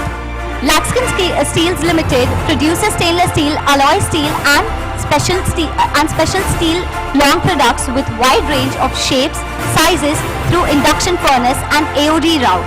It is used recycled scrap in its manufacturing and helping conserve precious natural resources for the environment. It has been growing at a rapid, consistent pace for a long time. Welcome team, congratulations.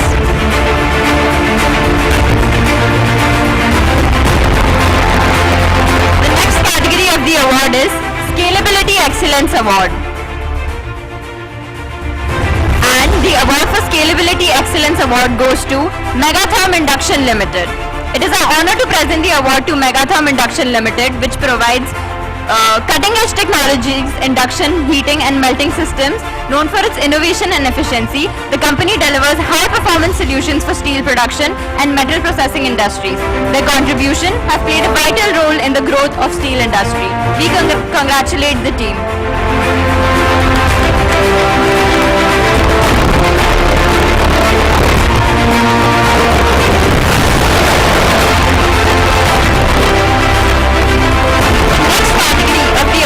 Is Crisis Support Partner Award, and the award goes to, any guesses? Citus Insurance Broker Private Limited. It is our honor to present the award to Citus Insurance Broker Private Limited for their outstanding contribution to the insurance sector in the steel manufacturing industry. Citus has become a trusted partner offering tailored insurance and solutions that meet unique needs of steel manufacturers. We congratulate the team.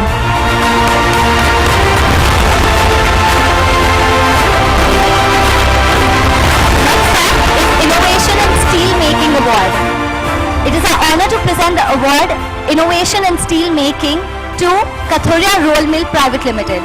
Kathoria Roll Mill is a leading OEM of rolling mill machinery with its origin back early to 1970s. They design and manufacture advanced rolling mill machineries. Renowned for its precision engineering and innovative solutions, the company delivers high-quality equipment for efficient steel production and processing.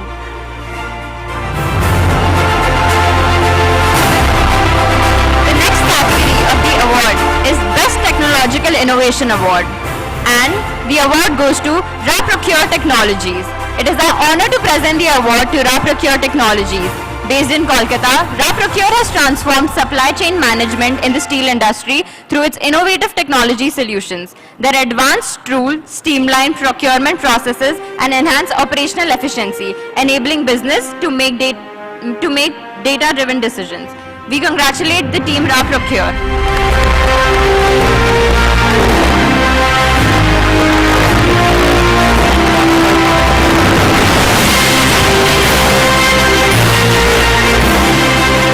Specialty Steel Making Award.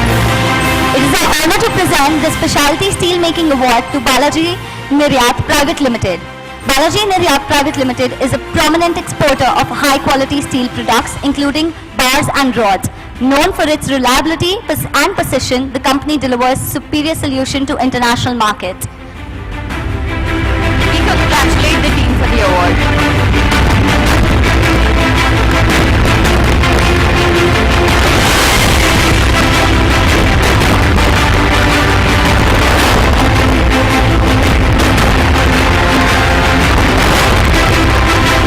The last and final category of the award, Outstanding Consistency in Overall Performance Award, and the award goes to Moira Group.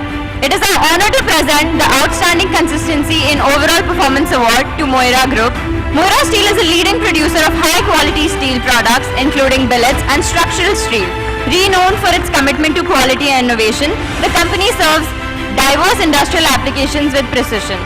Moira Steel's consistent performance has set a high benchmark in quality, innovation and reliability within the industry. We congratulate Moira Group.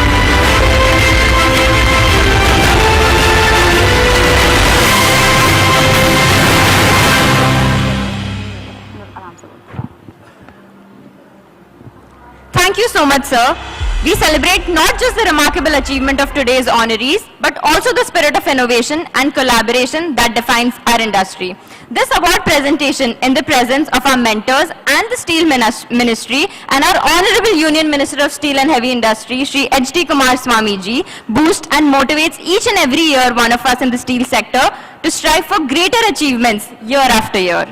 Now, I have the honor to invite our Honorable Union Minister of Steel and Heavy Industries, Shri H.D. Kumar Swamiji, to deliver the inaugural address.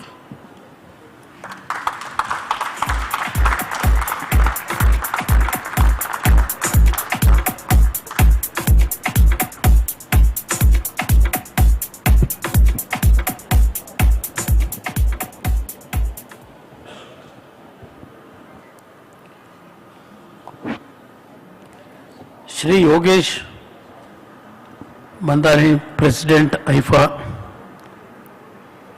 Shri Balasubramanian Prabhakaran, MD Lloyd Steels,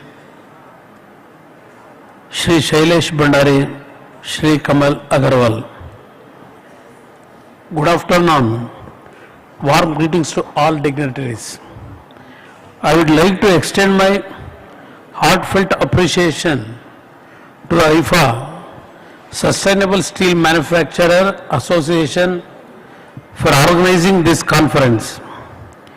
The steel industry plays a pivotal role in India's economic growth, serving as the backbone of our nation's infrastructure, construction and manufacturing sectors.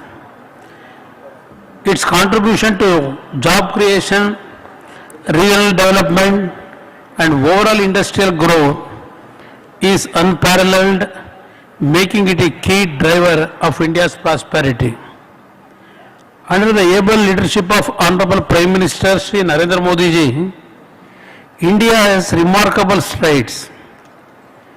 India is aiming to achieve steel capacity of 300 million ton by 2030. This target is to be met along with net zero target of 2017. Yet, to achieve a low carbon economy, we must focus on high emission sectors like steel, where concentrated efforts are crucial. The Indian steel industry is already embracing key strategies to decarbonize its production processes, adopting energy efficient technologies, increasing the use of renewable energy, enhancing raw material beneficiation, and exploring advanced solutions such as green hydrogen and carbon capture. The National Steel Policy serves as a cornerstone of this effort, emphasizing the adoption of green technologies and the reduction of carbon footprints across the sector. Complementing this policy, various regulations and incentives are designed to promote energy efficiency, resource conservation, and the use of renewable energy sources in steel production. Achieving sustainability goals in the steel industry requires robust collaboration between the public and private sectors.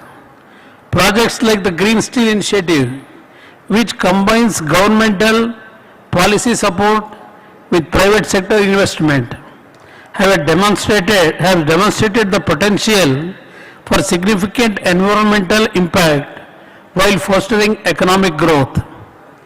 Increased investment in research and development is crucial for advancing sustainable steel production, driving the discovery and implementation of innovative solutions that reduce environmental impact.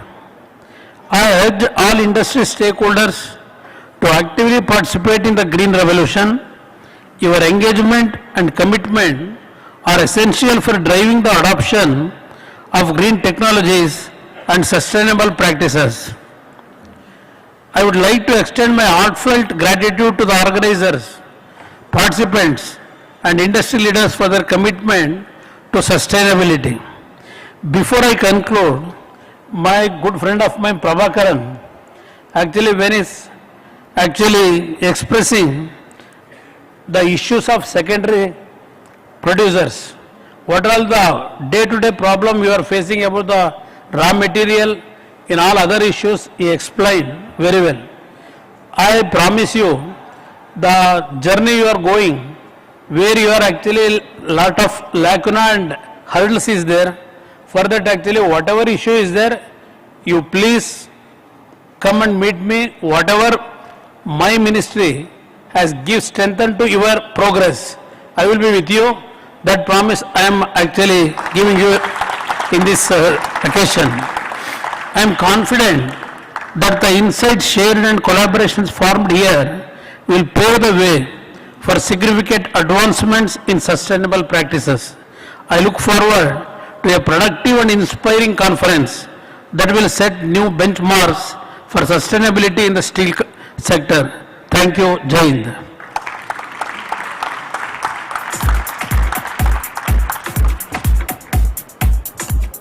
Thank you so much, sir, for such an inspiring inaugural address.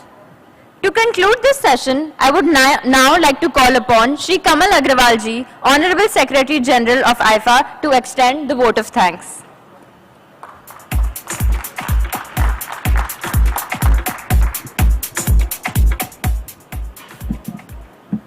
Friends,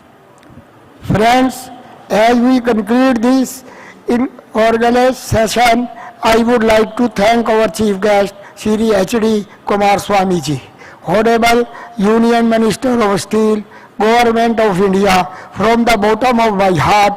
Sir, your presence and thoughts for national development have always inspired us all. Your commitment towards industrial growth and innovation and concern toward listening and understanding industry demands related to one power, one tariff and action-based approach toward resolving GST issue for scrap have already helped the entire industry and has once again motivated us all. We sincere thanks goes to all the participants, dignitaries and organizers. Your dedication and participation has been instrumental in generating meaningful discussion and making this even a success. Thank you all once again.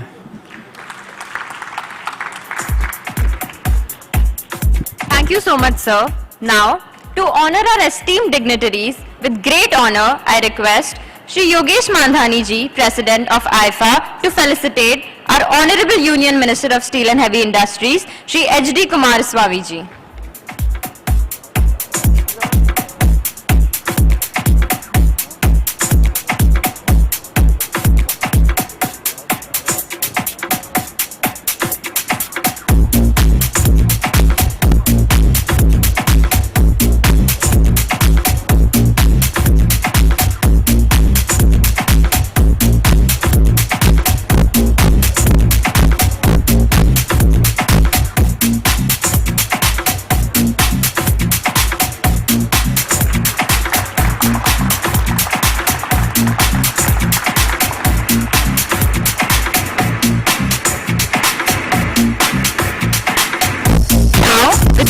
I request our dignitaries and Shri Kamal Agrawal ji, Honorable Secretary General of Aiifa, to felicitate Shailesh Bhandari ji, Chairman, Electrotherm India Limited.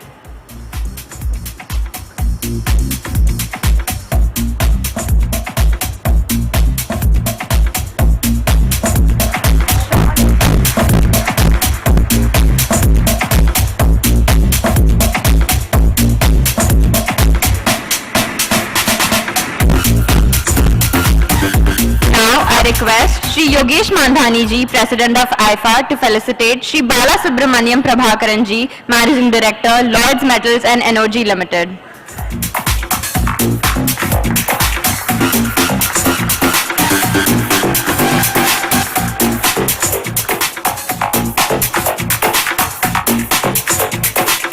Thank you so much, sir.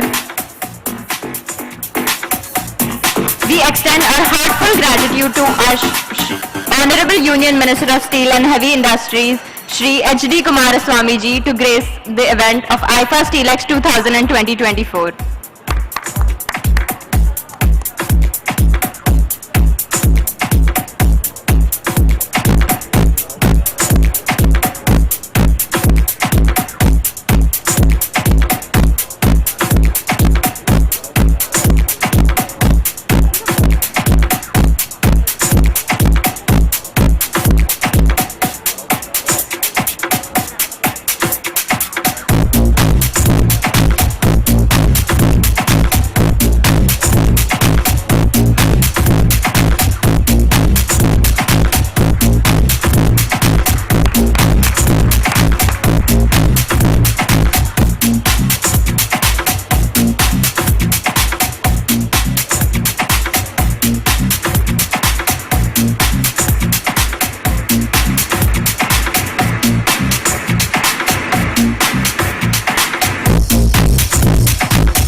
Like to extend our heartfelt gratitude to our Honorable Union Minister of Steel and Heavy Industries, Shri H.D. Kumaraswamy ji, to grace our prestigious event Aiifa Steelex 2020-24.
We will be starting our next session, that is session 1 for the day, in the next 10 minutes. Everyone is requested to please be settled in the conference hall for the session.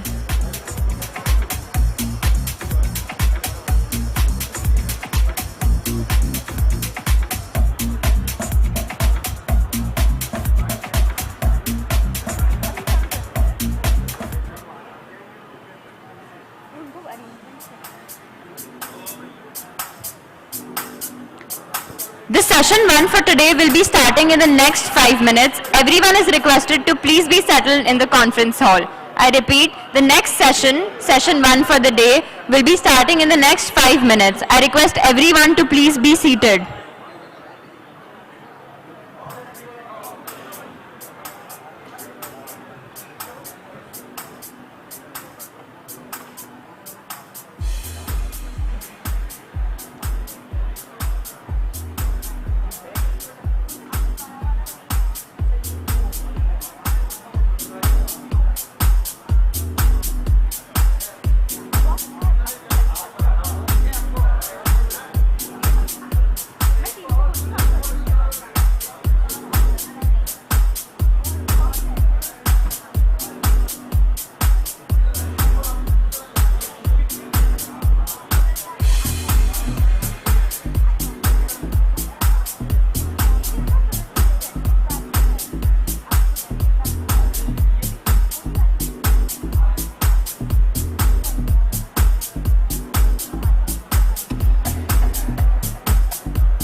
everyone. We're starting our first session. Everyone is requested to please be settled in the conference hall. I repeat, we are starting our session 1 for the day. Everyone is requested to please be settled in conference hall.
Session 1. I request everyone to please join us in the conference hall. I repeat, we're starting with our session 1. I request everyone to please join us in the conference hall.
everyone who is seated at the back to please take the front chairs. We're starting with our session 1.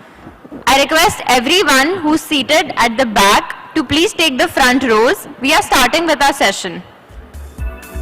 Everyone in the exhibition hall, we are starting with our session 1.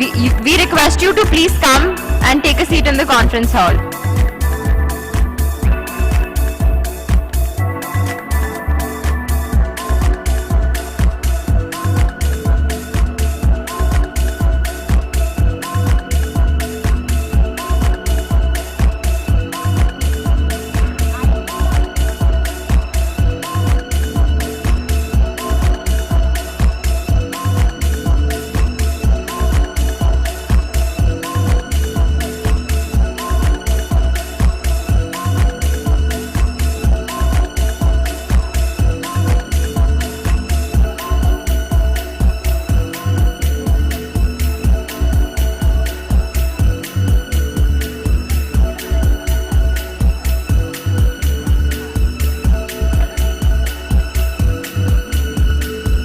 Let's start.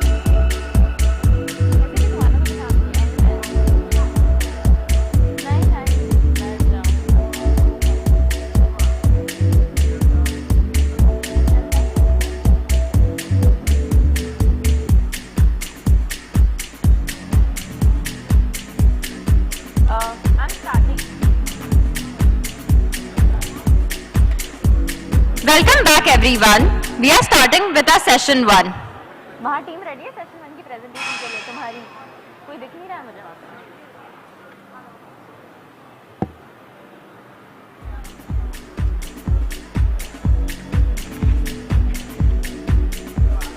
The first session for today is Unlocking Low Carbon Transition of the Secondary Steel Sector.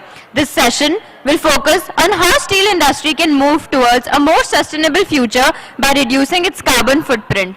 We'll explore all the challenges and opportunities involved in adopting green technologies and sustainable practices in the steel sector.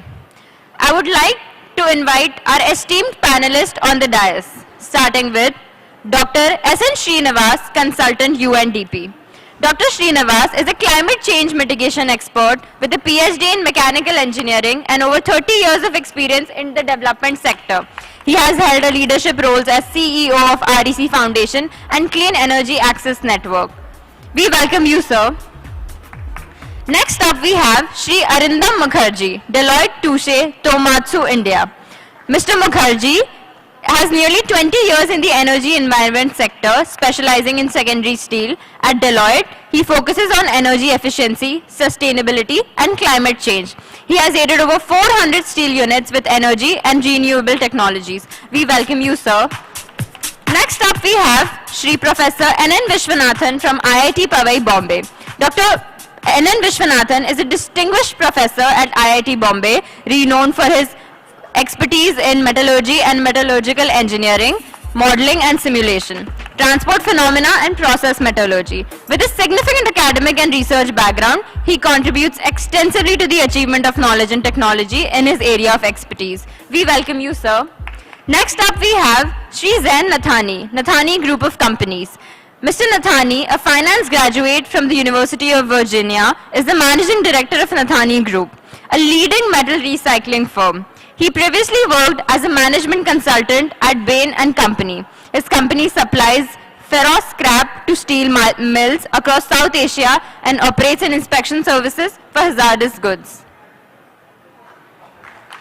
We welcome you, sir. Next up we have Shri Satadri Chanda, Chief Financial Officer and Director, Megatherm Induction Limited.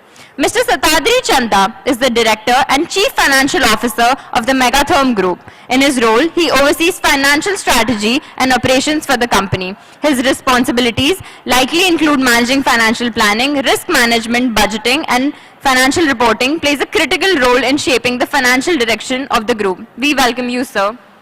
Next up we have Shri G.L. Grover, Vinod International Limited. Mr. G.L. Grover has over 42 years of extensive experience in the steel industry, including over 20 years as a metallurgist in steel plants. He has worked at Escorts Limited, Patiala, in the foundry division, received induction furnace training at Otto Junker in Germany, and collaborated with Inauguration USA and Pillar USA. We welcome you, sir. Next up we have Shri Saptarsi Ray, Primetals Technologies India Private Limited. Mr. Ray works at Primetals Technologies, a company specializing in engineering, automation and services for metals industry. He studied metallurgical engineering at Jadavpur University, a prestigious institution in India known for its engineering programs. We welcome you, sir. Now, to guide us through the important discussion, I would like to invite our moderator, Mr. Anuj Bansal, Kalika Steel Alloys Private Limited, an accomplished mechanical engineer and a Columbia University alum with a decade of experience in steel and textile industries. Key player in the family business with Mr. Arun Agrawal, focusing on operational excellence and innovation. We welcome you, sir. Now, it's my honor to now welcome our session chairman, Shri A.C.R. Das Ji, ex-industry advisor, Minister of Steel, take his seat on the dais. Shri Das is a metallurgical engineer from IIT Kanpur with additional qualifications in business and financial management. He began his career in quality control with Usha Martin Limited and then worked as a sales Rourkela Steel Plant and Bureau of Indian Standards. Now I would request the moderator to begin the session. The session 1 has begun in the conference hall. Everyone is requested to please take their seats. Everyone sitting at the back, I request you all to please come forward in the front seats. Thank you.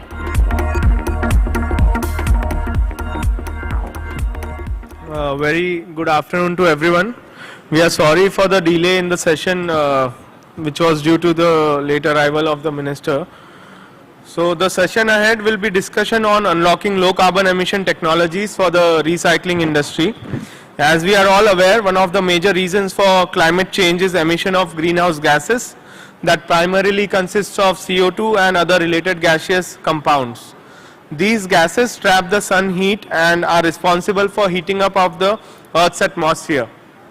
To address this issue of global warming, countries of the world came together and framed the Paris Climate Change Policy of 2015. Under this policy, all the countries have pledged to take measures that will restrict the rise of temperature of the Earth's atmosphere to 2 degrees Celsius or below by the end of the century, that is year 2100. But as per the latest reports, this 2-degree rise would be exceeded by no longer than 2028. Hence, this calls for urgent and swift response from various economies across the globe. India, under the leadership of PM Modi ji, has set an optimistic target of decarbonizing by meeting 50% of the energy demands from renewable power by 2030. India has also pledged to go carbon neutral by 2070. What does this mean for the steel industry? The steel industry contributes to around 10% of the total carbon emissions in our country. Although steel is a necessary driver of growth for any developing economy, steel production now will have to be more sustainable in order to meet the commitments made by our country on the global stage. Our strengths as recyclers of scrap is that we are already less dependent on iron ore and coal to meet our demands of raw material. Recycling of scrap is in fact being chosen worldwide as a way forward towards a greener future. Countries like Japan, South Africa, Dubai have in fact banned the export of scrap in order to ensure the scrap gets consumed domestically for steel production. When it comes to rolling operations, majority of us are doing direct rolling or hot charging as we all call it, which again reduces dependence on coal, gas or furnace oil for reheating. This makes our manufacturing processes very clean. However, there is more that can be done in our pathway to carbon neutrality. In the session ahead, a panel of experts will throw some light on how we can address the issues of carbon emission and the way forward. I am Anuj Bansal, the moderator of the discussion ahead, and the flow of program will be, I will be asking some questions specific to our experts, and then we will open it for question answers to the audience. So to give the opening remarks, I invite our session chair, Mr. Das, to please give his remarks.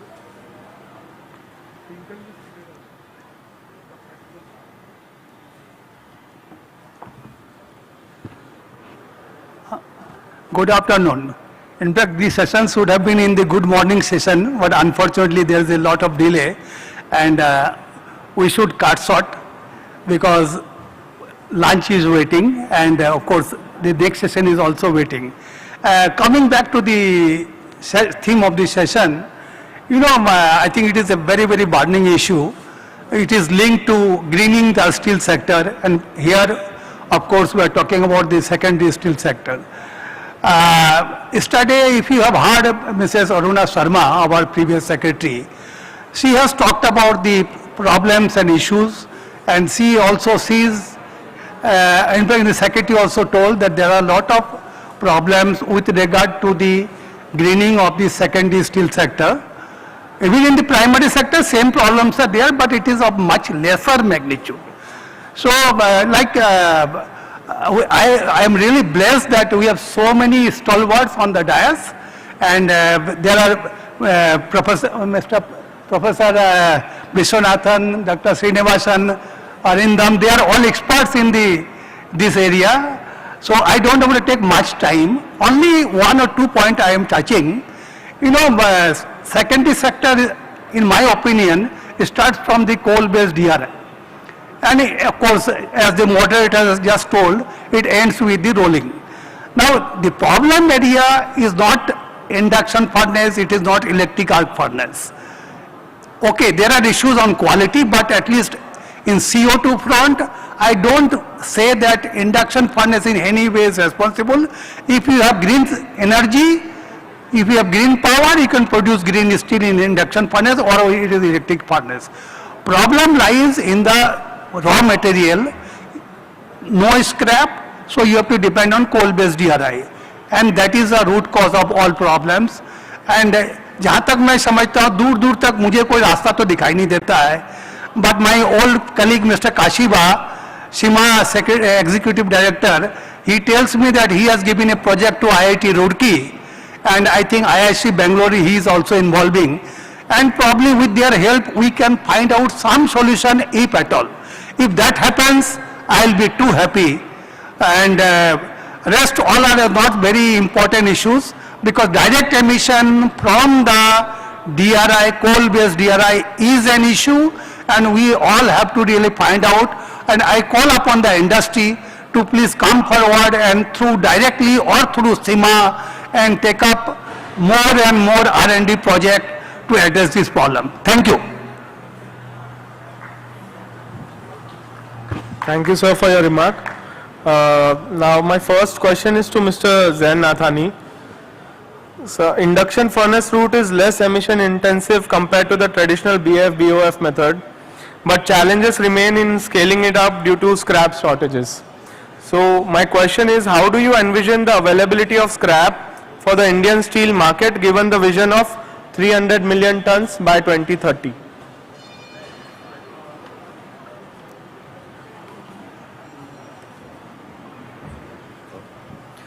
Hi, thanks Anuj. Very, very interesting question to kick off the session. India does not generate enough of steel scrap, as you just said. And in the future also we see recycled scrap getting more protectionist measures by large exporting countries, with CBAM coming in, etc. from 1st January 26.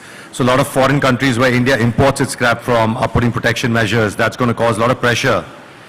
I'm the Vice President of the Material Recycling Association of India, MRAI, and we're working closely with the Government of India, including the Ministry of Steel, to formulate measures and policies that will actually benefit the domestic steel market and the domestic scrap generation market.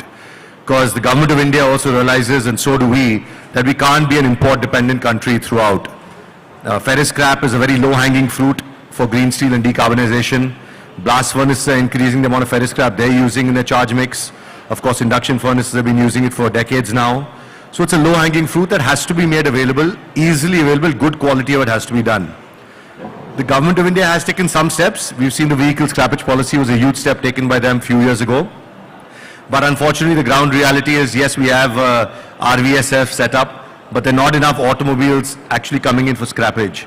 So we're now actually working with the Government of India to figure out how to give more incentives for the vehicle scrappage policy to become more effective. How can OEMs give more discounts in the purchase of new cars, and how can the OEMs become part of the vehicle scrappage policy also in a formal way? All these are questions right now. I don't think we have the answers. I don't think the government has answers. But we all know one thing for sure, is that over the next 10 years, if India wants to achieve the target of 300 million tons, the secondary steel sector is going to play a vital role. And for that, scrap as a raw material is going to play a vital role. And therefore, it's very, very critical and important that we have our own domestic infrastructure well set up with the recycling zones and incentives given enough to generate enough ferrous scrap. So it's a moving target right now. We'll see how things go, but it's a very important priority for MRAI and for the Government of India to focus on the domestic scrap recycling sector. Okay, thank you. So with all the protectionism coming in due to CBAM and whatnot, so how do you see the import of scrap going forward? Like, how is it going to get affected? Yeah, it's a huge problem, you know, Anuj, not only for the import of ferrous scrap, but also the export of steel. I was informed by the ministry that almost 35% of Indian steel exports go to the EU. So that's a big question mark as well. So yes, imports of scrap is going to be one big thing where we are all concerned. All users of ferrous scrap in India, we import almost 30% of our ferrous scrap currently from the EU. And if CBAM kicks in from 1st January, most of the steel mills are not going to have access to the material. So there are two ways to look at this. One is, of course, you're going to look at a 30% hit in your imports, or you look at this as an opportunity to take steps right now to strengthen your domestic sector on domestic metal recycling. And I think the Government of India and MRAI, we're very keen to really leverage the latter. We can't control things that are not in our control. CBAM is coming. There's nothing much India can do. India has complained to the WTO, but I don't think those measures are going to have much positive impact. So I think what the Indian government and what all of us recyclers here and secondary steel manufacturers in the room can do is really figure out how to domestically strengthen our own source of scrap so that we have our own secure raw material going forward. Yes, that makes a lot of sense. Like domestically, if we can generate more scrap and the vehicle scrappage policy comes in place, it would be a big boost to the deficit that we are foreseeing right now. So thank you so much then. Now my question is to Mr. Sitadri Chanda, who is director at Megatherms. So how, for the benefit of all here, how is the induction technology greener as compared to the conventional processes? If you could just throw some light on that. Yes. So to heat or melt any metal, you need energy, and that energy could come from coal, gas, oil, etc. But if you look at of course, then you have the electrical furnaces like arc furnace and induction furnace. So naturally, unlike BF, BOF, we are not using coal here. The energy is coming from electricity. And between induction and arc, in arc you have the graphite electrodes that has some carbon involvement, and in arc furnace the temperature also increases to 3000 degrees. So the metal turns into oxides, and that creates a lot of fumes. Right. So if you look at it overall, the induction is the most efficient. Then we have arc, then we have BF, BOF. Of course, this is when you use scrap. Now when DRI comes into the picture, the situation changes. The Indian government is now quite bullish, as we can see, on green hydrogen and green hydrogen based DRI. So once green hydrogen based DRI comes into the picture, I think one report came out, almost $280 billion worth of investments will be required to make that transition. But once it does come around, then again we will see that in terms of be it DRI, be it scrap, the induction furnace and in the electrical furnaces, they will have much lower CO2 equivalent impact. And there is a new technology that you have been working on, which is called the green furnace. Can you talk a little about it and how it has helped you carve a niche in the market? Yes. So basically, the green furnace essentially works on the electrical part. So we can't do much about the raw material, but it works on the electrical part. So it consumes 5 to 10% lower electricity compared to peers or compared to the older furnaces. For example, in the sponge iron belt, the energy consumption used to be above 800, 850 units per ton. Now it has come down to around, less than 800, around 750, 720, 30, this average. For scrap, it used to be above 600, it's come down now to 520, 30, 40, this range. So we can see that, there's been a much lower energy consumption nowadays that's coming from the green furnace. And another aspect is that we are also compatible with solar wind energy. So the converters we have, it's compatible with solar energy, wind energy. So the green source of energy can also be used. So in both ways, we are able to, reduce the electricity consumption, and that is why we are calling it the green technology. Of course, the raw material we don't have control over. So the raw material, again, whether you're using DRI or hydrogen-based DRI or scrap, that will depend on the application. Yes. Of course, the raw material would play a major role, and that brings me to my next question to Mr. Grover. He has been working extensively in the scrap processing industry. So what are the steps that we can take, and what are the technologies that we can leverage when it comes to scrap processing for low carbon emission?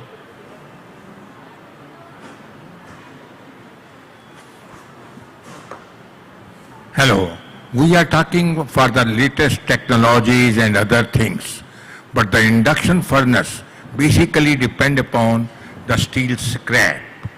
Induction furnaces were designed and came in existence only on the scrap basis. The scrap, the density, the quality is the most important. We do not have any choice on procuring scrap because there is foreign materials like oil, rubber, plastic, paper, wood, stone, other things. The most important thing in induction furnace melting to reduce the power and to get the quality is control on scrap.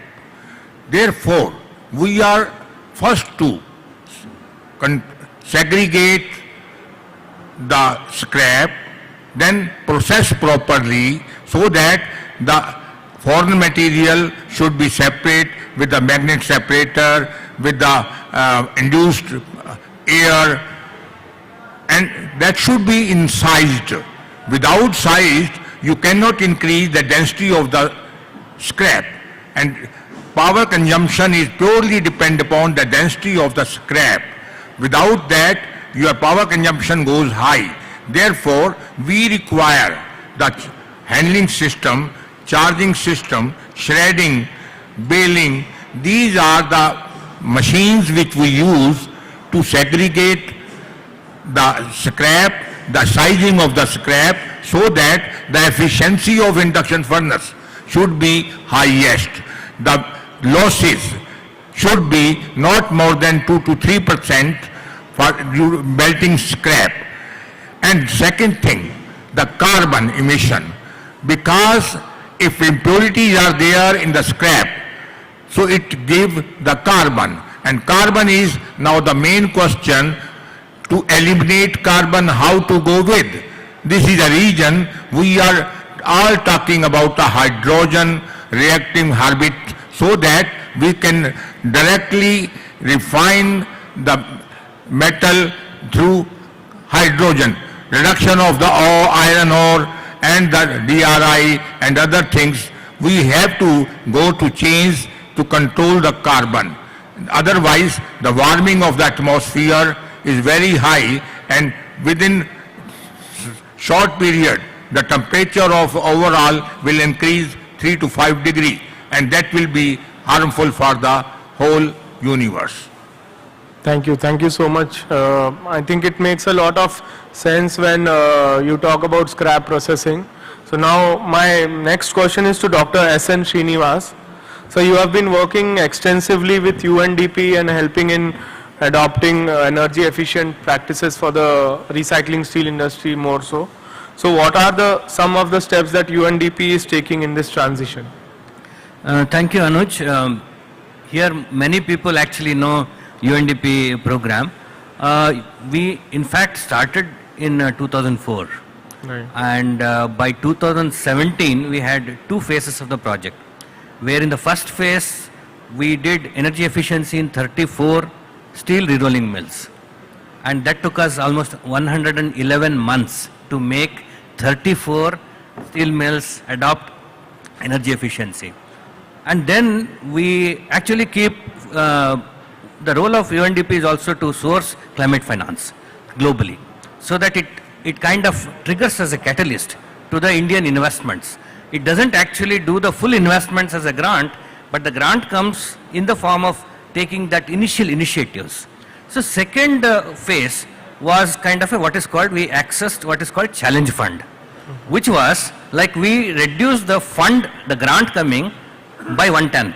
Wow. From whatever 10 million, let's say, now it is only 1.5 million. And then the objective was like you do 300 industries energy efficient. We did that in collaboration with the Ministry of Steel. Whenever we got $1 of climate finance from outside, Ministry of Steel contributed $1.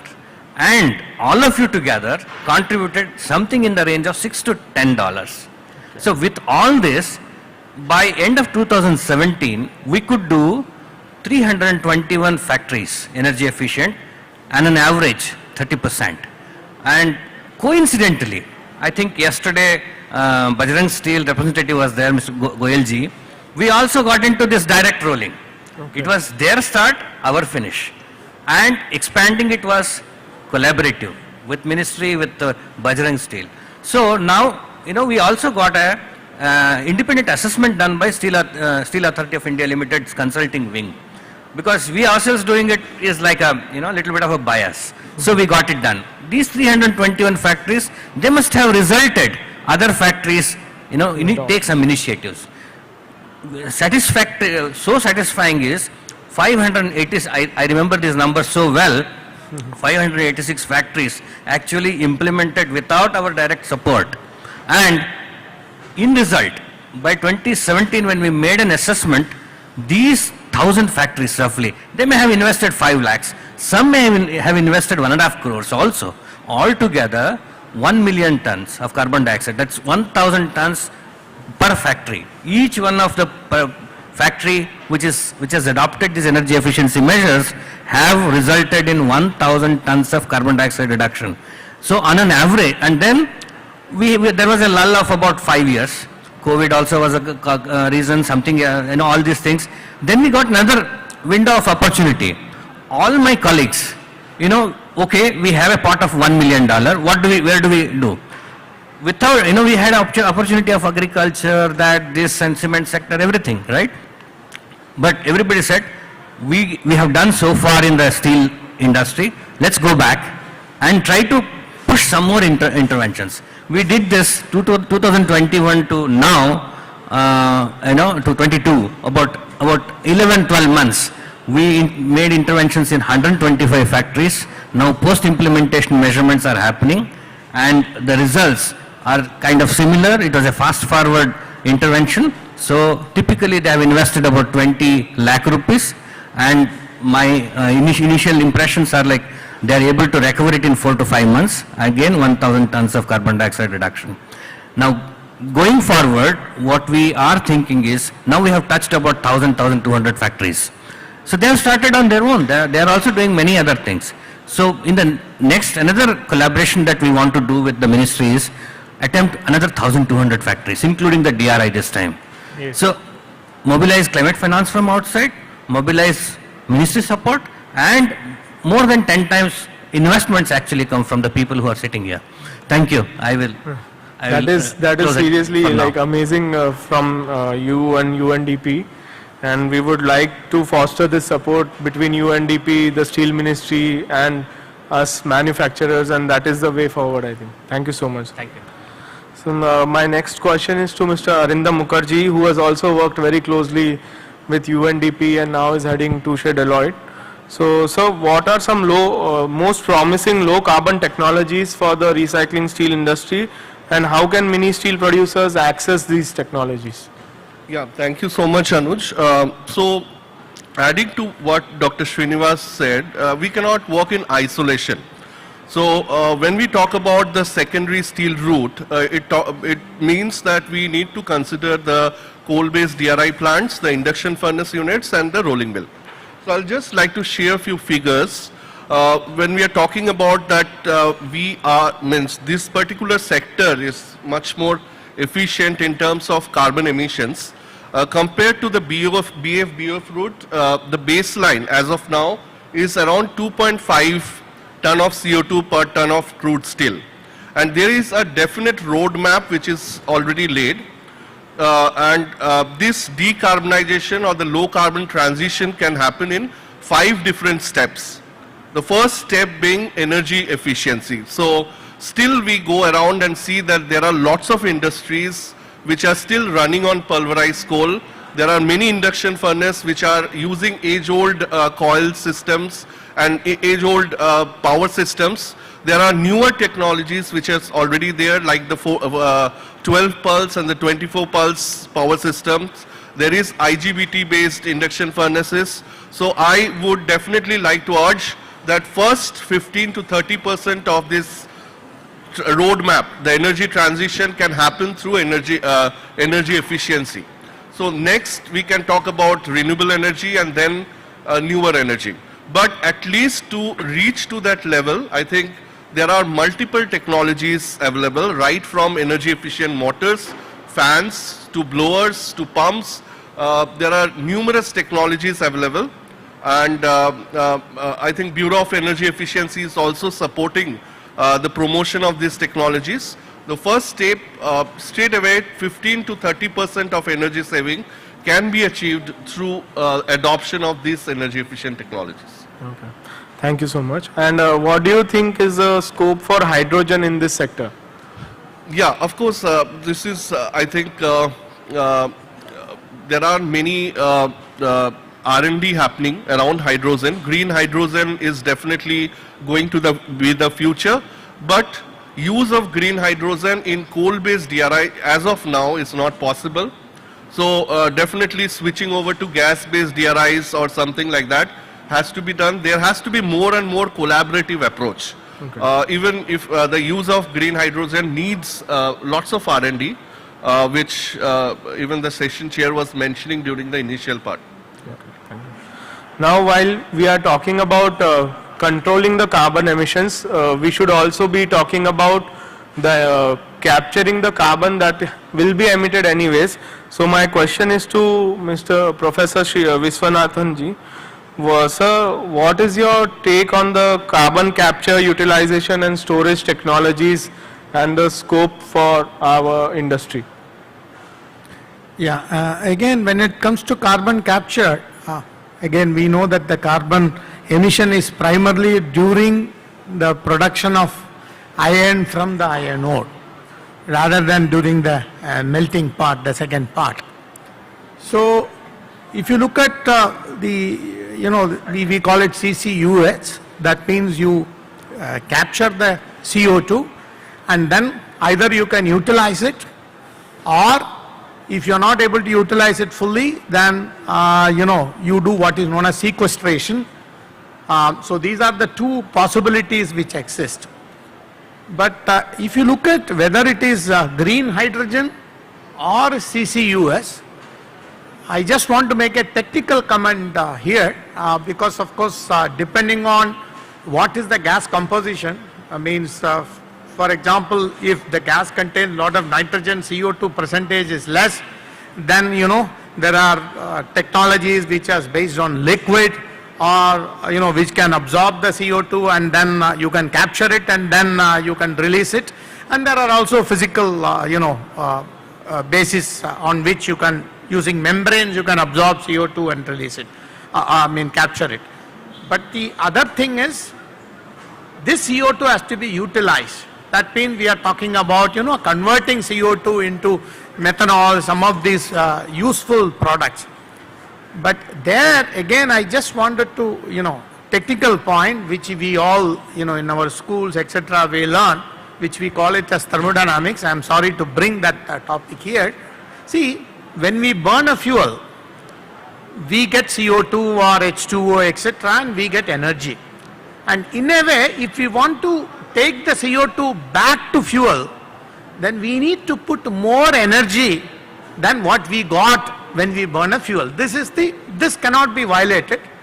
So what I am trying to tell you is, at the end, even if CO2 can be converted into some useful product, it depends on what is the energy we put in. So whether it is green hydrogen or whether it is utilization of CO2 to useful product, again it depends on energy.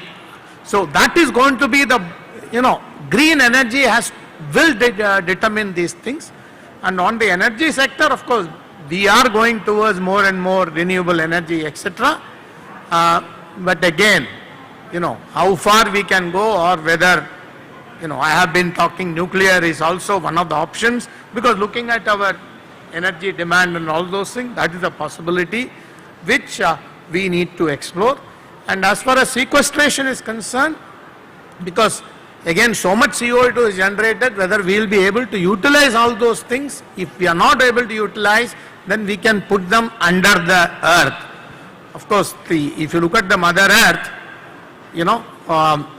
it put carbon containing things below the earth. Possibly now we are taking it and then using it for our own purposes, whether it is petroleum products or not, those things. But as far as India is concerned, we still don't know where we can, or we don't have a proper understanding how much we can put, where we can put.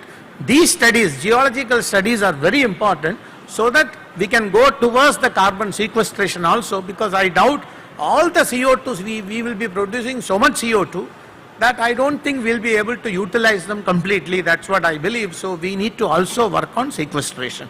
So that is what is overall comment about CCUS. Yeah, thank you. Thank you so much. So my final question is to Mr. Ray, who has traveled from Kolkata for this session. And sir, I would like you to talk about the quantum arc furnace, which you have set up in GPH Bangladesh, if I am not wrong. So please explain the technology, how it is performing in terms of the unit consumption and other efficiencies that it is achieving. Okay, first of all, thank you for asking this question. So this has been our flagship product for the last few years. So we will start by telling you that at Primetals, we have been building electric arc furnaces for, let's say, 50 years or more. And the main, parameter of judging the performance of an electric arc furnace is how much energy it consumes in terms of, let's say, kilowatt hours per ton or units per ton. And a good performing electric arc furnace running on a scrap charge mix should consume around about 400 kilowatt hours per ton. Additionally, it produces a lot of hot gases which comes out of the furnace, and it also carries a lot of energy out with it.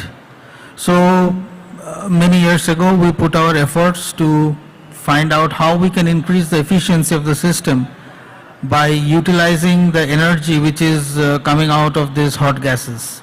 And we tried to use this energy to preheat the scrap so that the effective electrical energy consumption would be reduced. So theoretically we put a benchmark of 300 kilowatt hours per ton. That should be the benchmark electrical energy figure. And then we designed this whole system, took care of the challenges in handling a preheated scrap, as well as what happens because sometimes these scraps also carry some organic compounds with them, like oils and etc. What happens if we preheat these oils in the scrap? So how we can take care of that? So these are the certain challenges that we encountered in the development process. And back in 2012, we commissioned our first quantum electric arc furnace in Mexico. Okay. And this was a 100-ton quantum arc furnace, and the results that this furnace yielded was that we could hit the 300 kilowatt hours per ton electric energy consumption.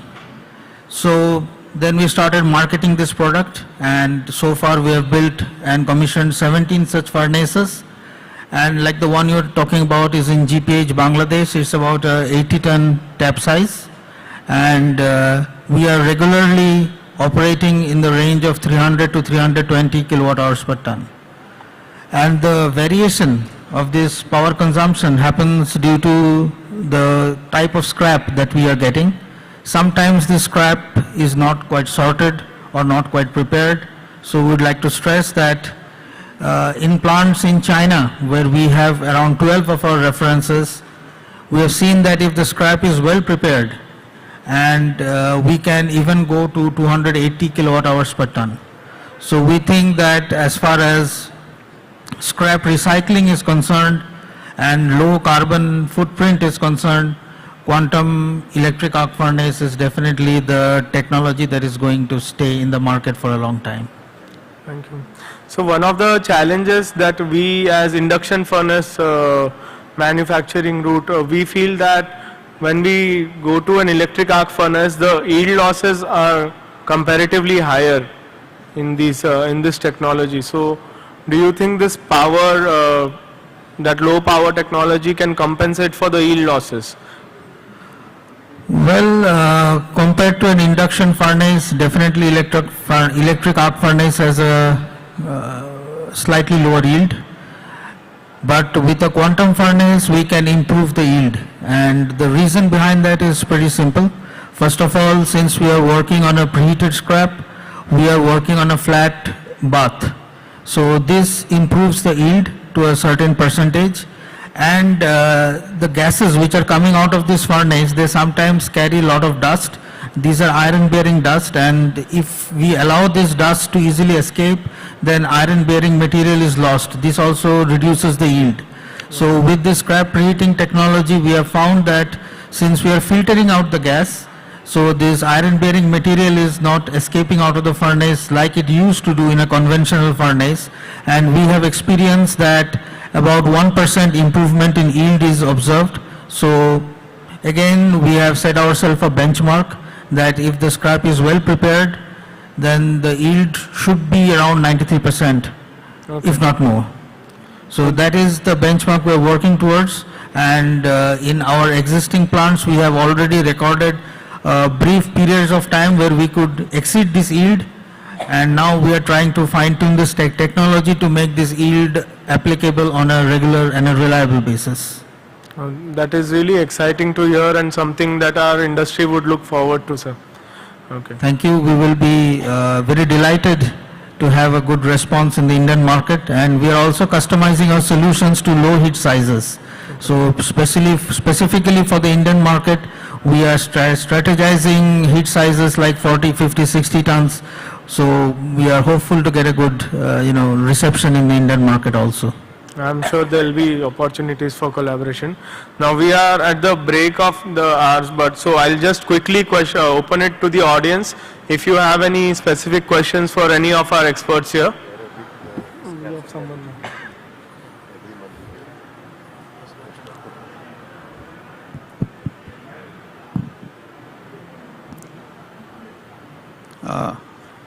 My name is Prakash Tatia. I have been in steel sector for more than 46 years.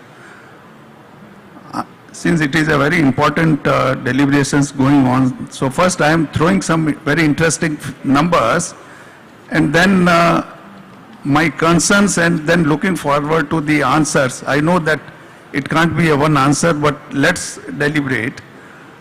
As far as interesting numbers are concerned, if we look at our Indian industry in 1980, the total steel production of India was 6 million ton, and now it is more than 140 million. That time the ratio of blast furnace versus the secondary was 100% blast furnace and 0 secondary sector. And today it is much higher than the global ratio. Globally 70-30 and India is 45-55. So the fact is this sector is growing very fast. In fact, even Jalna's production is much higher than what we have produced in 1980. So more than 6 million ton. So in this kind of situation, and now the entire world is talking about the decarbonization, and which is a very important topic. And we have to live with that. Other day, World Steel Association president was also talking very categorically that this carbon footprint is going to come, it is going to exist, and we have to live with this kind of situation. Now in this scenario, and we have to grow to 300 million, and by 2047 500 million ton. Secondary sector certainly is going to play a significant role. But then the concerns are how to address this raw material security. One raw material is your melting scrap, which Mr. Jain has also explained, and day by day things are becoming very critical. So unless government takes very aggressive step on certain guidelines like scrapping policy and all that, I mean, it is going to be a difficult task to get the melting scrap. Interestingly, yesterday I was reading one article in Khalid Times in sorry Dubai. to interrupt, sir. Can we quickly go to the question, please? Yeah, so I'm just saying how to get the scrap. And second is, the entire sector has grown through the coal-based sponge iron. Is there any way to address the carbon footprint by doing some R&D in the coal-based sponge iron, so that otherwise there is a big challenge. So what are the solutions? I can even ask IIT professor, what do you think, how to address carbon footprint through the coal-based sponge iron, or how to get the scrap? Thank you. Yeah, as far as coal-based, rotary kilns are concerned, we all know that gas-based DRI process is going to be much more carbon, emission-wise it is going to be much less. And if tomorrow green hydrogen becomes the reality, then that will be the path forward. Now the problem is, we all know that the capex which is needed for the gas-based DRI is much more, and we have much smaller units. So possibly, this is one of the, the sector has to, one of the ways possibly could evolve is, we will have some DRI producers who will only produce using gas-based DRI units, and you may call them medium or whatever, and they will supply DRI to smaller induction. So some kind of, that is, actually we have written such a paper, some time back. This is what probably the sector will evolve in that way. And that way I think because at the end we want to have induction furnaces, and that too near the market, possibly that is one of the reasons. So DRI getting transported, there are some few producers of DRI which are on the medium scale, and induction furnaces, possibly that is one of the model which one can think of. Yeah. Any other thoughts here? Mr. Das would like to add something. Hello. Just to supplement what Professor has said, yes, that is the issue. In fact, I am associated with the industry and also little bit in the ministry. I told in my opening remarks, straight away, if you see, there is no way out to reduce the CO2 emission, except of course for reducing the energy consumption, reducing the coal rate. These are low-hanging fruits. That can be done. But beyond that, making as you are saying, greening the sector, coal-based DRI is a difficult job. But I am, pessimistic, at the same time optimistic. One solution he has told, and energy argon people have developed a model of 0.25 million ton, which is only 2.5 lakh ton. And probably some conglomerates they can come forward and have a joint collaboration and produce many such units. Not only that, already we have got big DRI producer coal-based. They can also go for this. Yes, cost is there, probably, but in years to come with coal trading system, with the carbon tax, probably this may be viable. I am not saying it will be viable. This is point number one. Point number two, even in the coal-based units today, as I told, people are really working to find out ways and means as to whether we can really go for the, I don't want to say green, but near green steel. And I am working with Professor Sen of IIT Kharagpur. One of the suggestions he makes, it is not my suggestion, let me tell you, he makes is that let DRI not produce DRI. I mean, this rotary kiln. Let them produce the half DRI or partially reduced DRI. Okay. May not be true for everybody, but somebody. And let that be supplied to the blast furnace. And so their business will continue as long as the life cycle continues, they can go for that. This is one. I think Tatiaji asked one more question about this scrap. I think all of us in this house, we know scrap problem. And I'm sorry, although I'm a part of the government, 2019 we have brought the scrap recycling policy just 1 year after I left the ministry. We also worked a lot on that. We brought vehicle scrappage policy. Probably government is now going back on that. So there has been hardly any impact. I'm sorry to say that. But I am also optimistic. How? See, today I think we have to go away from the kawariwalas to some more, automatic systems like scrap processing unit. Government is trying on that, but even I am not very satisfied with that. But Tata Steel, as you know, I think in Haryana they have come with this thing, and they are also going for electric arc furnace. So many such units are required in the country to have modern facilities for not only for collection but processing. I think one of the panelists, he talked about that with scrap processing, scrap preheating and automatic charging, you can reduce the energy consumption to a great extent. So on scrap availability, it is not only the government, I think the industry people all are here, and lot of developments have been made in the country about the scrap processing equipments. Probably things will be improving. Yes, we may not be dependent, because imports will not be available. I think you can write down this fact. Everybody wants to conserve their scrap with them to make green steel. So you may not get any green steel. Domestic sector, everybody is going for continuous casting. We are already touching 94%. When I left the ministry, it was 80%. So continuous casting ratio is increasing. So obviously the collection of scrap, processing of scrap and using the modern methods for scrap usage are the futures, and there is no other way. Along with that, of course, green hydrogen, then DRI and blast furnace all have to come to, I think it is just, nobody can say that khali blast furnace rahega, electric arc furnace rahega, DRI nahi rahega. Everybody will be there, but in different proportions depending upon CO2, and the country has to see the overall CO2. Not only one sector, sector-wise CO2 is not required.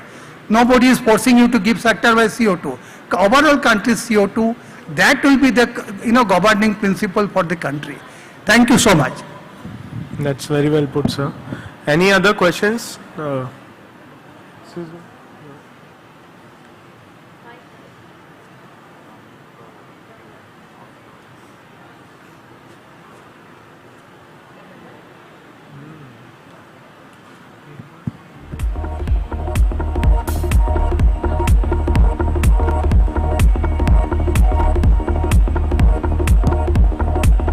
Greetings. I'm Dr. Mihir from Wari Group. You must be aware that Wari Group is the leading manufacturer of photovoltaic in India. Presently, we are also venturing into green hydrogen business. So I'm taking care of the hydrogen portfolio, essentially green hydrogen. We are coming up with electrolyzer manufacturing in upwards of gigawatt by end of 2025 or maybe mid of 2026. Along with that, we have a government PLI which has been awarded in the scale of 300 megawatt. So from the other side where we can provide green hydrogen, my not necessarily the question but a suggestion or an open discussion from the entire committee sitting in front of me is who are the key stakeholders, be it the company, be it the symposium, be it the group of people, industries who are discussing, making the policies. Whom should we contact or how should we be contacted, since we are the provider of the green hydrogen? We are presently, providing electrolyzers also. We also operate on build, own and operate, where essentially we do a long-term hydrogen contract with the companies also. We are also, providing RE. Since the company is into manufacturing of photovoltaic, we have a IPP business also on table. So just wanted to know, how can there be a matchmaking between we the providers and steel being one of the biggest, application industries of green hydrogen? Dr. Srinivas, do you want to answer? I will say from the experience UNDP got, see, it's quite comprehensive set of associations are there with the steel. All India Induction Furnace Association is one. Similarly, you have in Regional Steel Rerolling Mill Association. But I guess your target group may be DRI first. There is a SEMA which Mr. Das was saying. I think that's an association that you should actually work with. Of course, you will have to work with the government for incentives, policies that are favorable to use of hydrogen, and also perhaps some of the pilot projects, because you will produce. So in fact, I'm trying to prepare some kind of a proposal where there is some incentive for the hydrogen first few pilots. Not sure whether it will get through, but also some of these bilateral and multilateral agencies, so that you can blend the grants and the incentives and some investments to the tune of what people, the stakeholders otherwise would invest. So that has to come from them. Rest need to come from other sources till it is streamlined and the scale will bring down the cost. So I would advise you, keep these, you're already there in one place. DRI, meet Mr. Kashiva and the SEMA office bearers, and that should give you a lot of leads to move in the sector. Thank you. Any other questions? So, I think we are coming to the close of the session. I request the chairman to give his concluding remarks if he has any.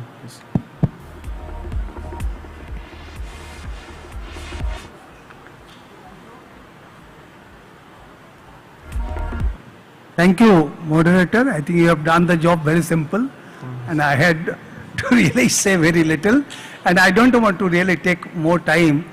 Only just I want to say that I think starting from the questions he has mentioned, the future is, of course, it is a difficult job, but it is not an impossible target. Industry has to really work together, and I will again hammer the same fact that we have to really go for more and more R&D. In fact, today the secondary sector R&D is not really much. Only Ministry of Steel has been doing some work for the secondary sector when I was there in the Ministry of Steel. But something has success, something did not have. But we really have to pursue similar R&D initiatives, and government, of course, the National Green Hydrogen Project is giving almost 500 crore for initiative. So there it is basically on the primary as well as secondary, because it is on green hydrogen DRI production also, which will benefit everybody.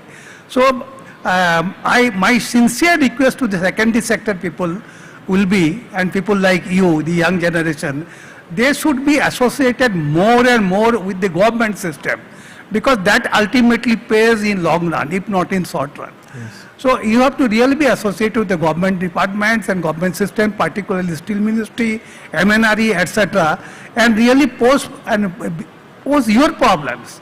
You have a specific problem. Quality is one issue, but here is another issue. So you have to really find out some pathways, and government with industry investment and government investment, probably you find a good solution. So I think there is no need of summarization, but I think this is my suggestion. Thank you. Thank you, sir. Sir, as a matter of fact, that is very good advice. And as a matter of fact, we have just signed an MOU with IIT Bombay. Professor Viswanathan is heading that mission, and Aiifa would be taking up 3 projects on a yearly basis for a 3-year duration, where we will be discussing problems that we are facing with regards to quality, better efficiency, and also reducing the carbon footprint in the long run. So thank you for the advice, sir. Okay. So We have a small launch. I'll hand over. Thank you so much, sir. We have a release of Pigment Handbook.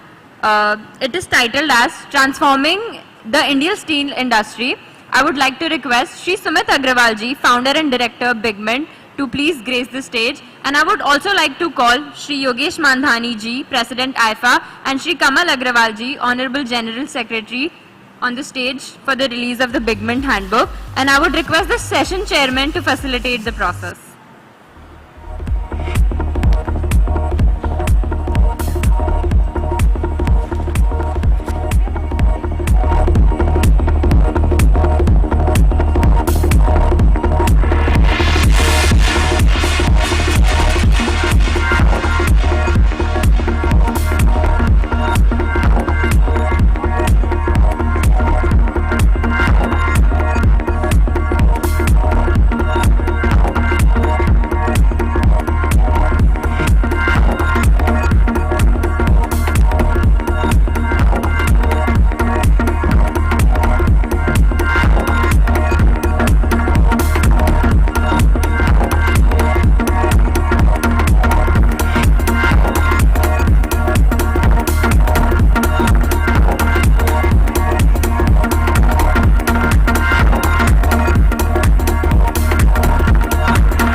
I request Mr. Yogesh ji and Kamal ji to stay back at the stage for the facilitation ceremony. Thank you everyone. Thank you everyone for such an insightful contribution. I now request Shri Kamal Agrawal ji, Honorable Secretary General, to felicitate our session chairman, Shri ACR Das ji, ex-industry advisor, Minister of Steel, Government of India.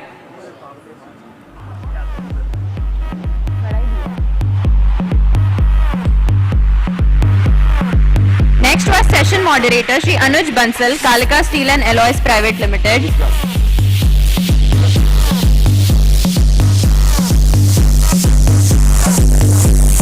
Next we have Shri S.N. Srinivas, Consultant UNDP.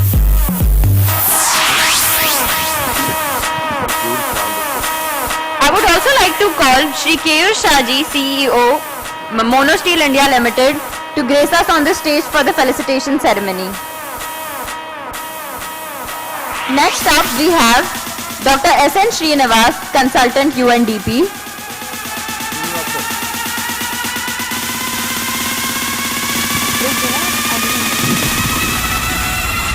Do you want to fun with me?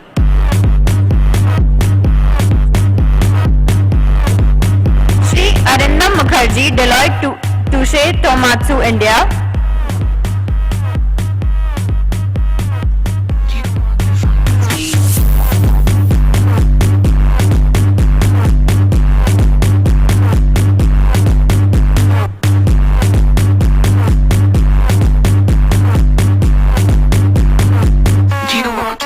Next up we have Professor N.N. Vishwanathan, IIT Powai, Bombay.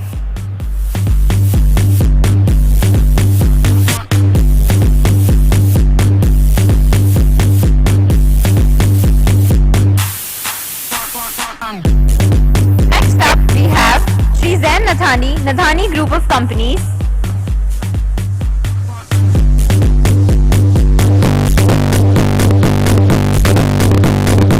Do you want to fun with me? Next up we have Shri Sattadri Chanda, Chief Financial Officer and Director at Megatherm Induction Limited. I would like to request Shri Yogesh Mandhani ji, President Aiifa, to facilitate Shri Sattadri Chanda, Chief Financial Officer and Director at Megatherm Induction Limited.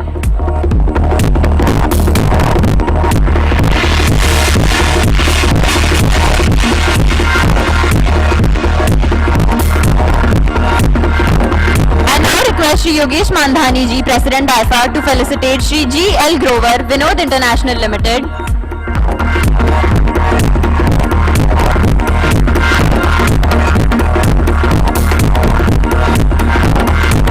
Next, we have Shri Saptarsi Ray, Primetals Technologies India Private Limited.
Everyone is requested to be back by 2:30 p.m. sharp. We will be starting our next session, session 2 for the day.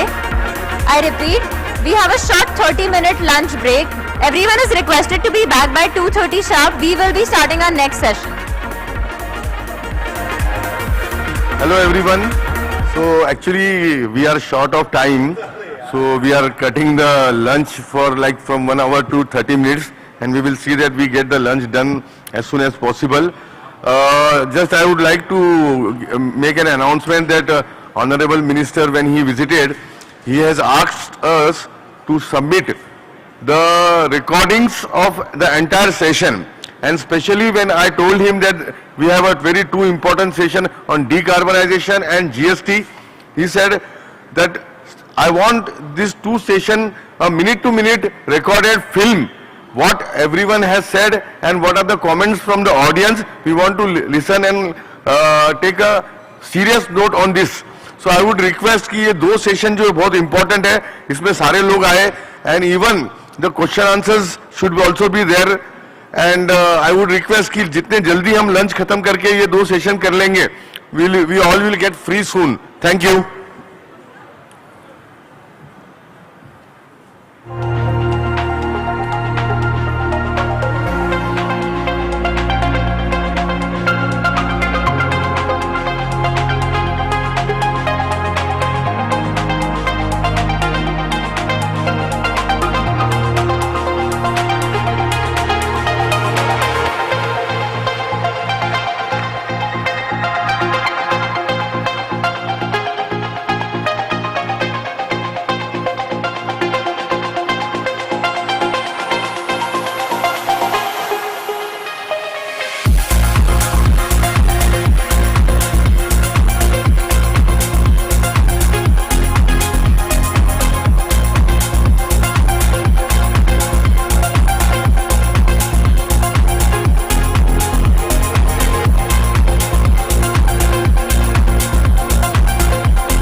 Electrotherm is a fast-growing conglomerate with a burgeoning presence in engineering and projects, steel making, ductile iron pipes, electric vehicles, renewable energy, transmission line towers, education, and aviation.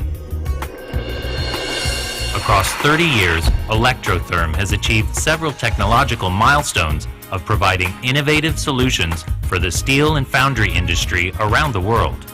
From developing the first 3-ton induction melting furnace in 1984 to manufacturing the largest 50-ton furnace in 2012. Today, Electrotherm has emerged as the single source for multiple equipment and solutions for steel, foundry, and precision engineering with international quality accreditations and authorization for CE marking.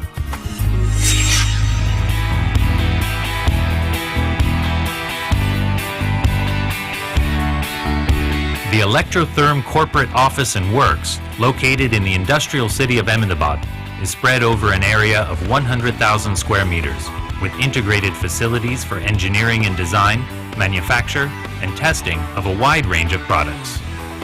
Electric induction melting furnaces up to 50 tons capacity for melting scrap and DRI. Metal refining converters up to 150 tons capacity for stainless steel making and decarbonization applications. Ladle refining furnace for producing superior quality steel. Continuous casting machines for the casting of billets and blooms. Furnace transformers and industrial transformers.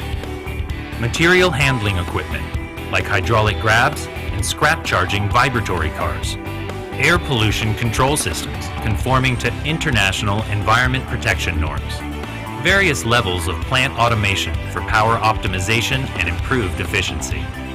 Induction heating and hardening equipment for heat treatment in various applications like billet heating, long bar heating, tube end heating, bar end heating, gear hardening, rail hardening, etc. The manufacturing facilities with multiple dedicated units practice lean manufacturing methods based on the Six Sigma principles. Assembly shops for electrical and electronic power control systems. Dedicated shop for furnace coil winding and furnace assembly. Fabrication and assembly of heavy-duty furnace structures with hydraulic tilting mechanism. Precision machining of components. Manufacturing plant for material handling equipment. Dedicated shop for manufacture and testing of transformers. A heavy fabrication shop for continuous casting plants, including precision manufacture, assembly, and testing. Dedicated test bays for in-house testing of manufactured and assembled equipment.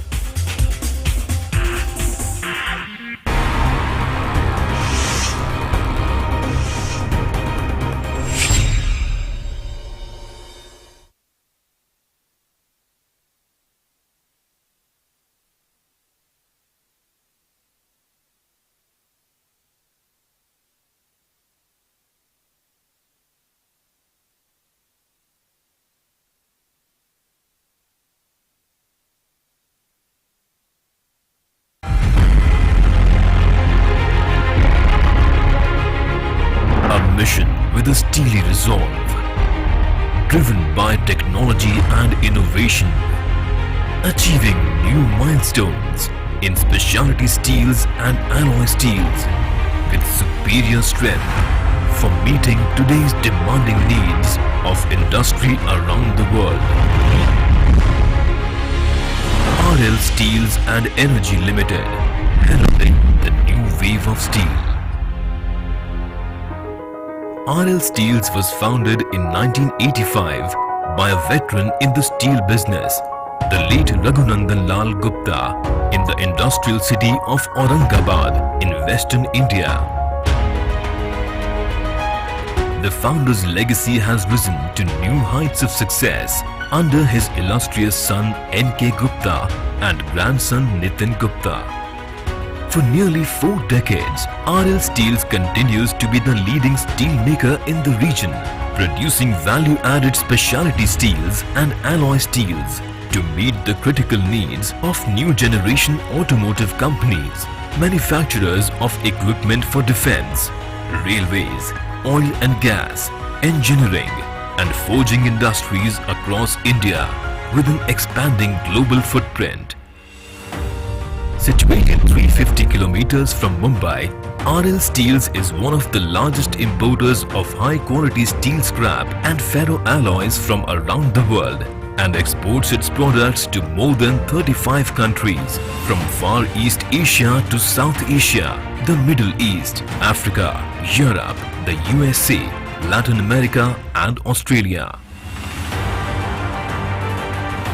RL Steels combine unmatched human expertise with the latest technology machines and systems for melting, casting, rolling and heat annealing of value-added carbon steel, special alloys and stainless steel in the form of rounds, squares, bright bars, flats and special profiles. The manufacturing facilities are IATF certified for world-class quality management systems. All the operations are governed by strict compliance to health, safety and environment protection. The steel melting plant is equipped with a modern electric arc furnace of 28 MT capacity. Advanced pollution control systems ensure pollution-free operations. Samples are drawn from every heat to test the chemical composition of steel. Every heat of molten steel undergoes deoxidation and desulfurization in the ladle refining furnace. Further purification is carried out in the vacuum degassing system. The purified liquid steel is transferred to the continuous casting machines, having electromagnetic stirrer with AMLC controls. Blooms and billets are cast in different sections and lengths to enable flexible product offerings. Technology-intensive production systems ensure energy-efficient processes to produce consistent quality steel with strong internal soundness. Every heat undergoes laboratory tests to ascertain stringent quality parameters. RL Steels maintains a large stock of blooms and billets to meet the regular and urgent needs of clients with the shortest delivery time. The steel rolling mill incorporates an automatic bloom charger for feeding of blooms into the reheating furnace. The top and bottom oil-fired furnace is PLC controlled for homogeneous heating. The heated blooms discharged by the furnace automatically passes through a descaling process. RL Steels has a 30-inch diameter steel rolling mill having the latest reversible rolling process. Multiple passes with strict control on tolerances ensure consistent quality. Next in line is a 26-inch reversible and shifting mill, which is one of its kind in India for online cooling of rolled steel for achieving better surface finish and precise dimensions. Additionally, there are two other mills of 16-inch and 10-inch sizes for rolling of smaller size flats and round bars. The rolled steel undergoes precise cutting followed by ambient slow cooling on the automatic turnover cooling bed so as to make the product free from bends and scratches. Post-rolling, the bars move to the conditioning yard. Each and every bar undergoes MPI inspection and ultrasonic testing. Wherever required, surface conditioning is provided to rounds and round-cornered squares. There is a dedicated facility for cool drawing of bright bars along with machine peeling, polishing and centerless grinding. Two heat treatment furnaces provide annealing and normalizing of bars. After stringent quality testing, the products are color-coded and stickers are affixed for identification. Prior to packing, an anti-rust coating is provided. Packing involves an inner layer of stretch film followed by an outer packing of HDPE sheets or as per customer requirements. At RL Steels, the hub of developing value-added steel is the Central Quality Control Laboratory equipped with the latest testing equipment and systems. for conducting various mechanical tests such as tensile strength testing, hardness testing, impact testing for performance at hostile climatic conditions, including cryogenic applications, and Jomini testing to determine the hardenability of steel. The metallurgical lab conducts in-depth material analysis through advanced microscopic systems to determine the metallurgical properties of steel. Quality, reliability, and mutual trust are the shared values imbibed in the philosophy of the company, offering employment to hundreds of people with a conducive working atmosphere. RL Steels provides continuous training and development to enhance skills and competencies of the workforce. Today, RL Steels has become a dynamic symbol of Make in India, offering customized steel grades for leading automotive OEMs like Tata Motors, Ashok Leyland, Aiifa Motors, Bharat Benz, Force Motors, TVS, and several auto ancillary industries, agro equipment and tractor manufacturers, engineering and forging companies in the defense equipment, railways, oil and gas, and allied sectors. A collective force of a committed team, led by a visionary leadership, is on a continuous pursuit of achieving newer milestones in steel production, driven by continuous innovation, cutting-edge technology, and a strong devotion to quality excellence to lead the transformation of industry globally. With the new wave of steel,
Electrotherm is a fast-growing conglomerate with a burgeoning presence in engineering and projects, steel making, ductile iron pipes, electric vehicles, renewable energy, transmission line towers, education, and aviation.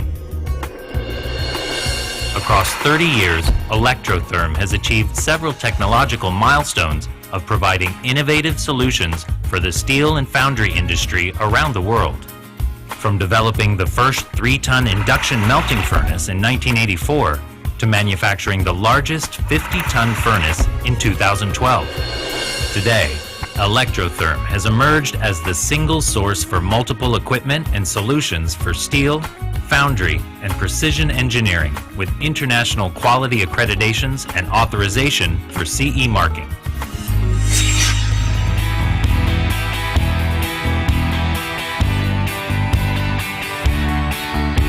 The Electrotherm corporate office and works, located in the industrial city of Ahmedabad, is spread over an area of 100,000 square meters, with integrated facilities for engineering and design, manufacture, and testing of a wide range of products. Electric induction melting furnaces up to 50 tons capacity for melting scrap and DRI. Metal refining converters up to 150 tons capacity for stainless steel making and decarbonization applications. Ladle refining furnace for producing superior quality steel. Continuous casting machines for the casting of billets and blooms. Furnace transformers and industrial transformers. Material handling equipment like hydraulic grabs and scrap charging vibratory cars. Air pollution control systems conforming to international environment protection norms. Various levels of plant automation for power optimization and improved efficiency. Induction heating and hardening equipment for heat treatment in various applications like billet heating, long bar heating, tube end heating, bar end heating, gear hardening, rail hardening, etc. The manufacturing facilities, with multiple dedicated units, practice lean manufacturing methods based on the Six Sigma principles. Assembly shops for electrical and electronic power control systems.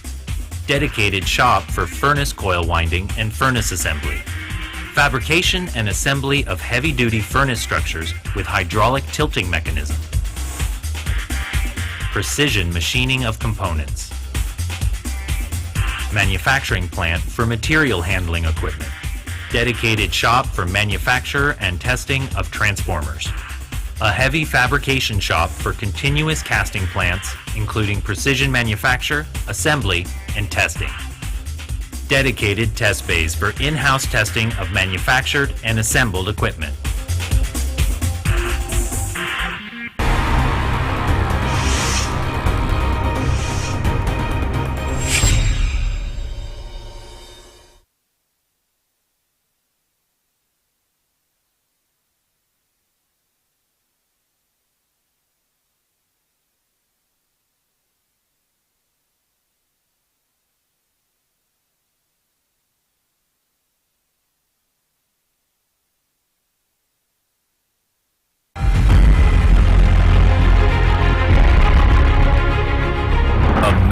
With a steely resolve, driven by technology and innovation, achieving new milestones in specialty steels and alloy steels with superior strength for meeting today's demanding needs of industry around the world.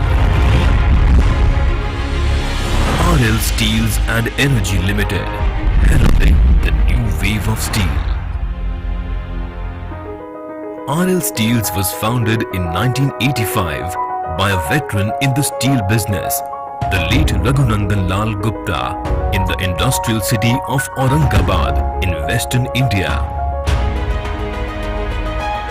The founder's legacy has risen to new heights of success under his illustrious son N.K. Gupta and grandson Nitin Gupta.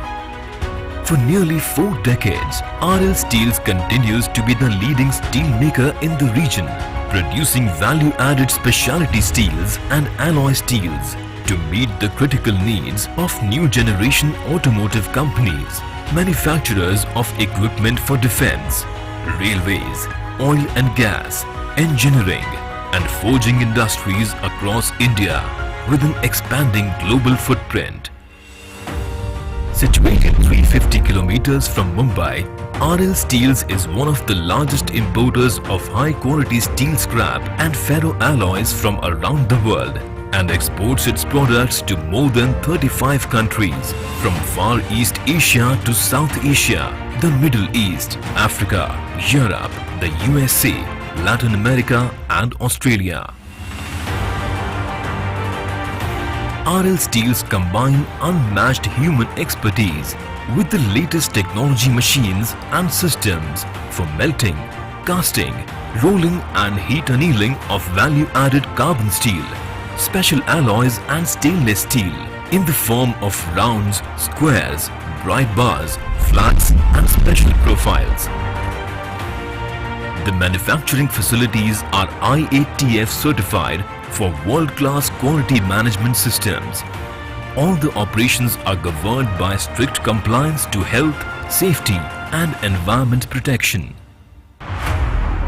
The steel melting plant is equipped with a modern electric arc furnace of 28 MT capacity. Advanced pollution control systems ensure pollution-free operations. Samples are drawn from every heat to test the chemical composition of steel. Every heat of molten steel undergoes deoxidation and desulfurization in the ladle refining furnace. Further purification is carried out in the vacuum degassing system. The purified liquid steel is transferred to the continuous casting machines, having electromagnetic stirrer with AMLC controls. Blooms and billets are cast in different sections and lengths to enable flexible product offerings.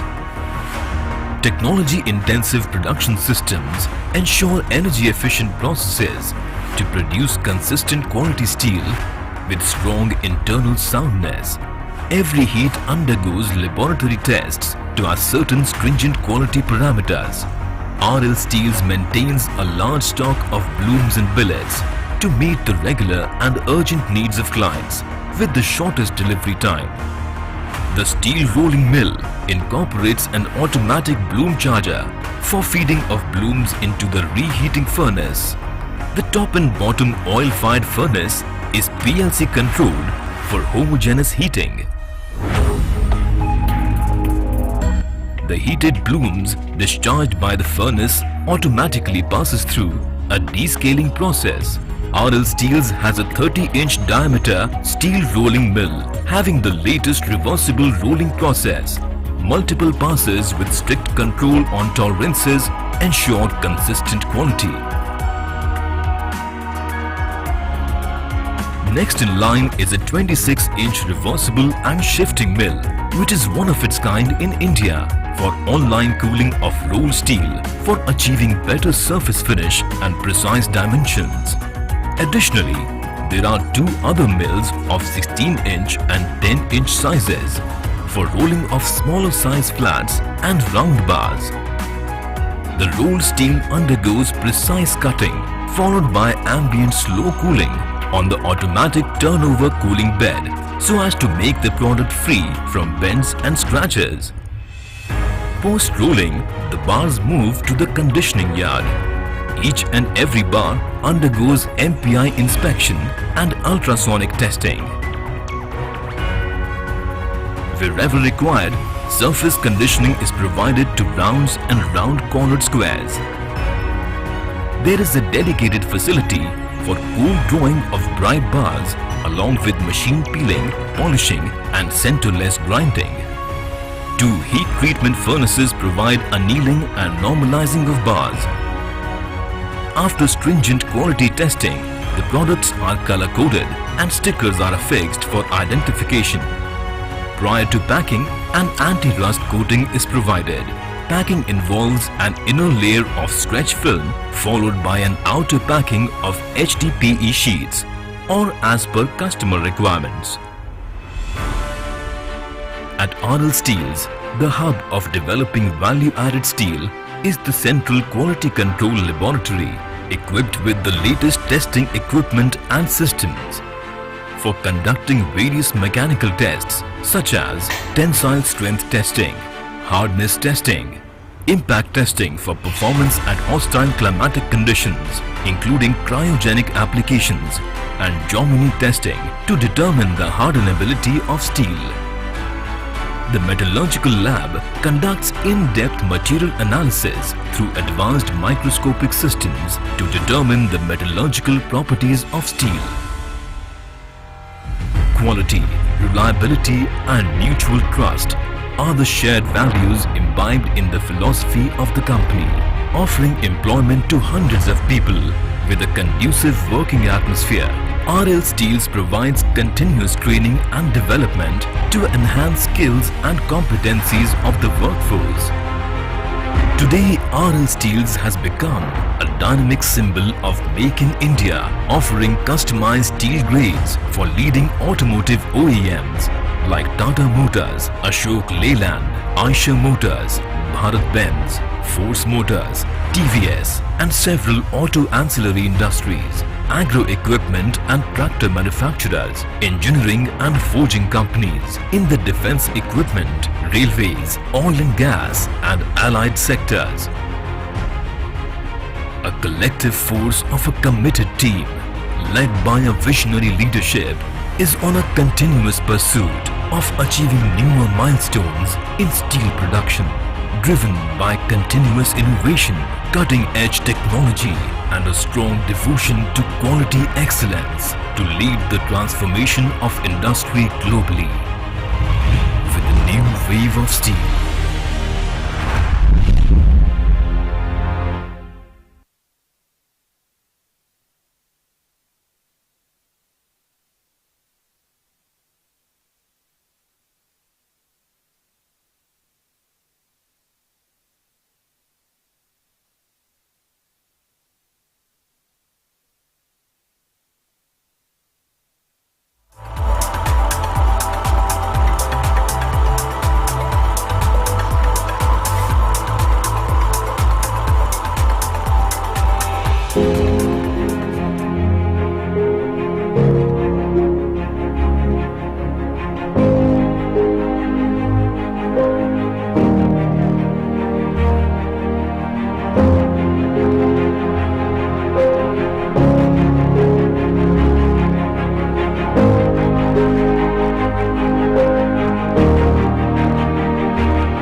Hello. Good afternoon. I request everyone to please be settled in conference hall. We're starting with our session 2 of the day.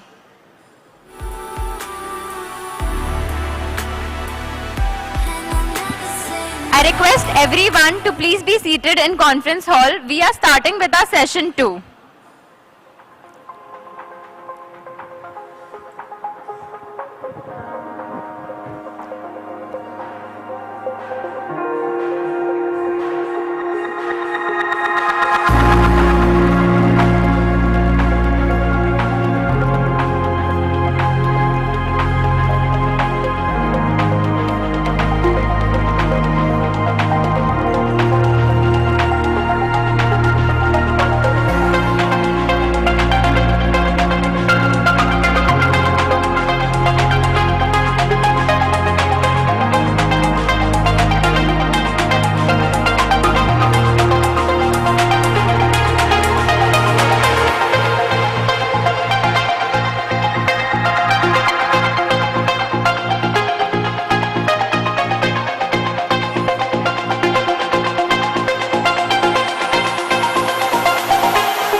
We are starting with our session 2.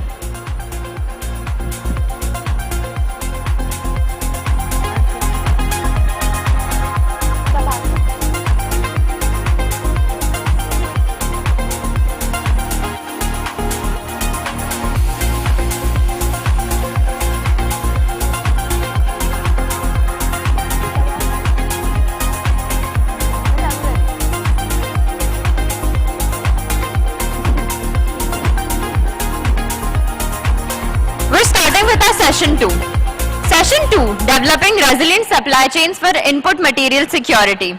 This session will focus on designing adaptable supply chain solutions that can withstand disruptions from geopolitical tensions, natural disasters, or market fluctuations. Key strategies include diversifying raw material sources, building strong partnerships with reliable suppliers, and investing in advanced logistics and inventory management systems.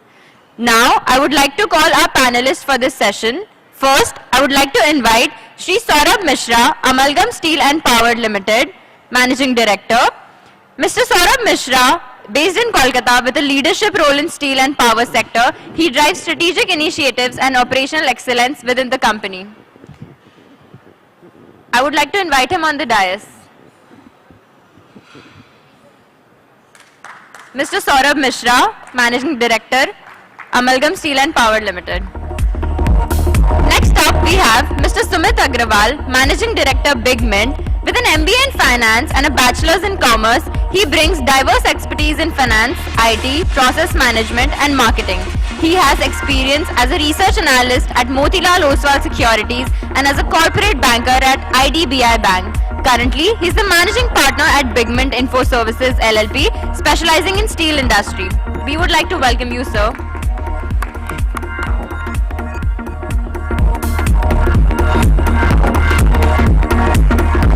We have Mr. Kedar Joshi, Market Manager Asia Davis Index. Mr. Kedar Joshi is the Market Manager Asia at Davis Index, a Canada-based company providing price benchmarks and market intelligence for recycled materials and metals. With over 8 years in this sector, Mr. Kedar has been with Davis Index since 2019. Can I have a huge round of applause for him, please? Next up we have Shri Abhishek Baheti, co-founder Matchlock Solutions. Mr. Abhishek Baheti is the co-founder of Strategy and Network Build-Out at Matchlock Solutions Private Limited, specializing in sustainable logistics and supply chain optimization. With over 20 years of experience, he leads efforts to optimize EXIM containers across India. Welcome you, sir. Next up we have Mr. Pradyum Mandhani, founder, Citus Insurance Broker Private Limited. Mr. Pradyum Mandhani, a BBA plus LLB graduate from Symbiosis and the founder of 3 Dynamic Ventures. He leads Prime Solutions, brand name Salam Kisan, an agtech platform for farmers. Additionally, he oversees Prime Aerospace, a company for drone manufacturers, and Citus Insurance Broker Private Limited, a general insurance brokerage firm focused on delivering customized policy solutions. We welcome you. Next up we have Shri Shekhar Chaudhary, Director in Indica Group. Mr. Shekhar Chaudhary, Director at Indica Group, FZE, holds a BSc and an MBA with over 30 years in steel industry. He has deep expertise in direct reduced iron. We welcome you, sir.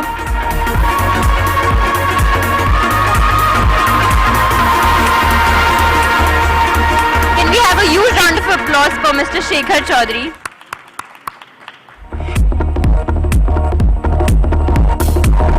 Next up, I would like to invite the moderator of the session. We have Shri Nandan Rathi, Rathi Steel Metal and Private Limited Executive Director. Mr. Rathi is the Director at Icon Steel Jalna, where he has been overseeing operations, procurement and overall business strategy for past 4 years. He holds a degree in Mechanical Engineering from Nirma University, Ahmedabad and an MBA from Wellinger Institute, Mumbai. Welcome you, sir. Next, I would like to invite our session chairman, Mr. Rajesh Gupta, Managing Director, Lloyds Metal and Energy Limited. Shri Rajesh Gupta ji, a commerce graduate from Mumbai University, has over 40 years of experience in steel power and trading industries. He is the founder and Managing Director of Lloyds Metal and Energy Limited, a leading Indian company. Welcome you, sir. Now I would like the session moderator to take over. We will be inviting Christy for the presentation. Yeah.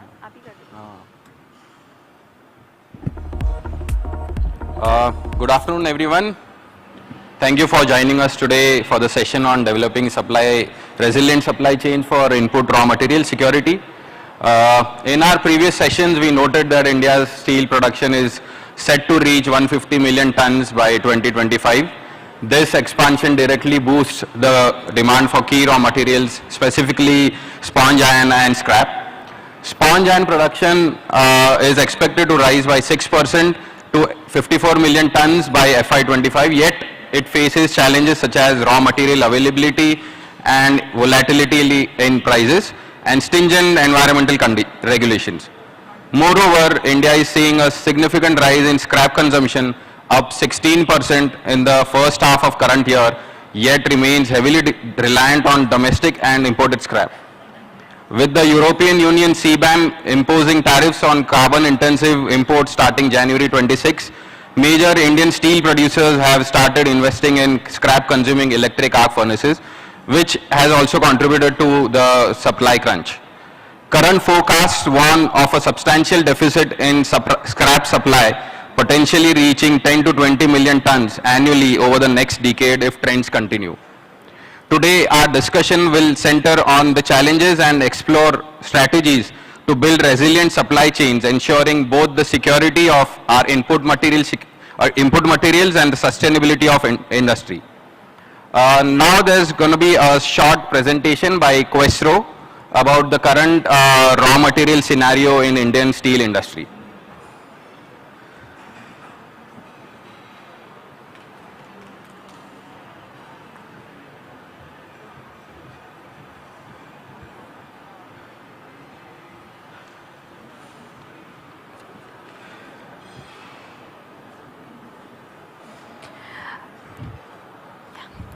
A very good afternoon to one and all present here.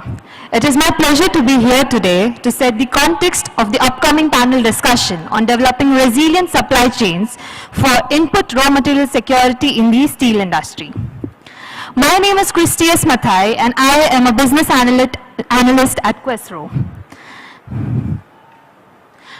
Questro is a leading research and strategy company in materials and metal sector in India.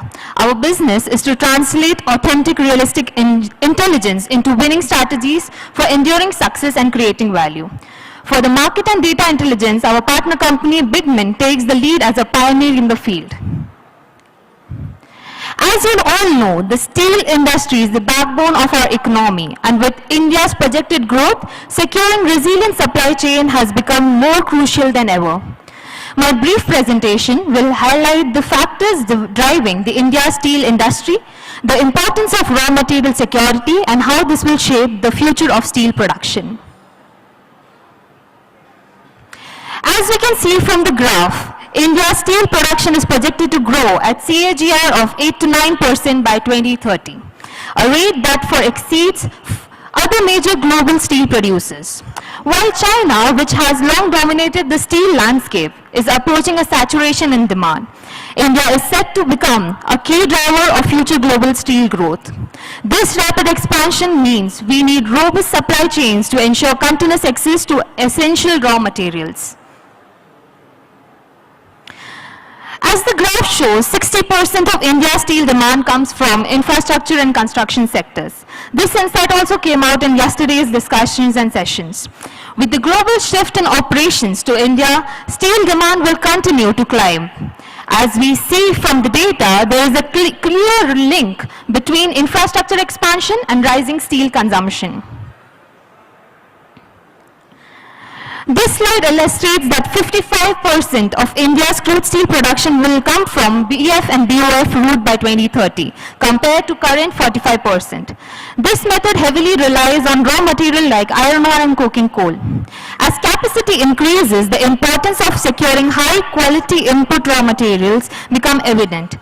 Ensuring a reliable, cost-effective supply chain for these materials will be crucial for India's steel production targets. India's steel production capacity is projected to increase 45 to 50%, reaching 242 million tons by 2030. The graph here shows how this growth aligns with the expanding infrastructure need, but it also underscores the challenge of securing the raw material necessary for such capacity expansions. As you can see from the chart, India currently emits around 2.5 tons of CO2 per ton of steel, which is higher than the global average of 1.9 tons. The target is to reduce this to 2.2 tons by 2030. A critical factor in achieving this reduction will be the quality of input raw materials. Higher grade iron ore and coking coal, as well as cleaner energy sources, will be essential to lowering emissions. Additionally, increasing the use of scrap-based production, which emits just 1 ton of CO2 per ton of steel, will also help in reducing the overall carbon footprint. The graph on this slide highlights the rising demand for key raw materials like iron ore, met coal, and scrap by 2030. As India's steel industry grows, securing access to these materials will be critical. Building resilient supply chains, both domestically and through international partnerships, will help mitigate the risks of global supply disruptions and price volatility, ensuring the India steel sector continues to thrive. In conclusion, India's steel sector is poised for significant growth, but this growth will depend heavily on securing supply chains for input material. As we have seen, ensuring high-quality raw material will also play a crucial role in achieving both our production targets and also our emission goals. The future of steel industry in India is bright, but only if we invest in the robust supply chain strategies that can adapt to global uncertainties. I hope this overview provides a solid foundation for our panel discussion, where we'll explore the strategies needed to secure these supply chains and ensure the success of India's steel industry. Thank you.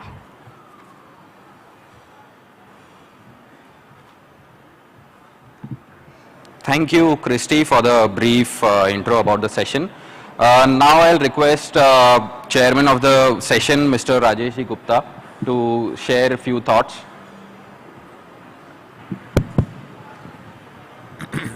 Welcome everybody.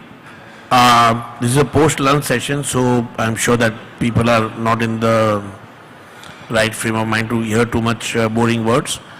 The raw material in India for steel is around 50% towards basic primary steel with hot metal and 50% scrap and DRI. Scrap input is around 30-32 million tons, out of which I think 5-6 million tons is imported and 26 million tons is local generated. The historic part of this scrap is not more than 60, 70, 65%, and that portion will not go up very quickly over the next few years, because historically 50 years back scrap steel production was to the range of 30 million tons, so around 60% of that is recycled over 50 years. So scrap is going to be a shortage in the steel industry as we go forward. That's my feeling. So we come to, especially for the induction furnace route, we come to the DRI route. In DRI, many of the people are now integrated players with DRI and induction furnaces or other routes, as well as they also integrated with their own pellet. So I think that route will ultimately play a very big role in, a bigger role than we are seeing right now. And many of the steel producers in the induction furnace sectors will have to start following the Raipur model, where more and more DRI is being used. In Raipur, around 85% DRI is used in induction furnaces, 85 to 90%, where say in Jalna around 30% is used, which was only 15% over the last few years. So we are seeing a shift there, and I think again for DRI the raw materials are iron ore and coal. Iron ore is being produced, I think the production of iron ore versus steel is more or less matched going forward also. Whatever little bit is exported is mostly low grade, and with more beneficiation that will not happen, and there should be enough supplies of iron ore in the country going forward.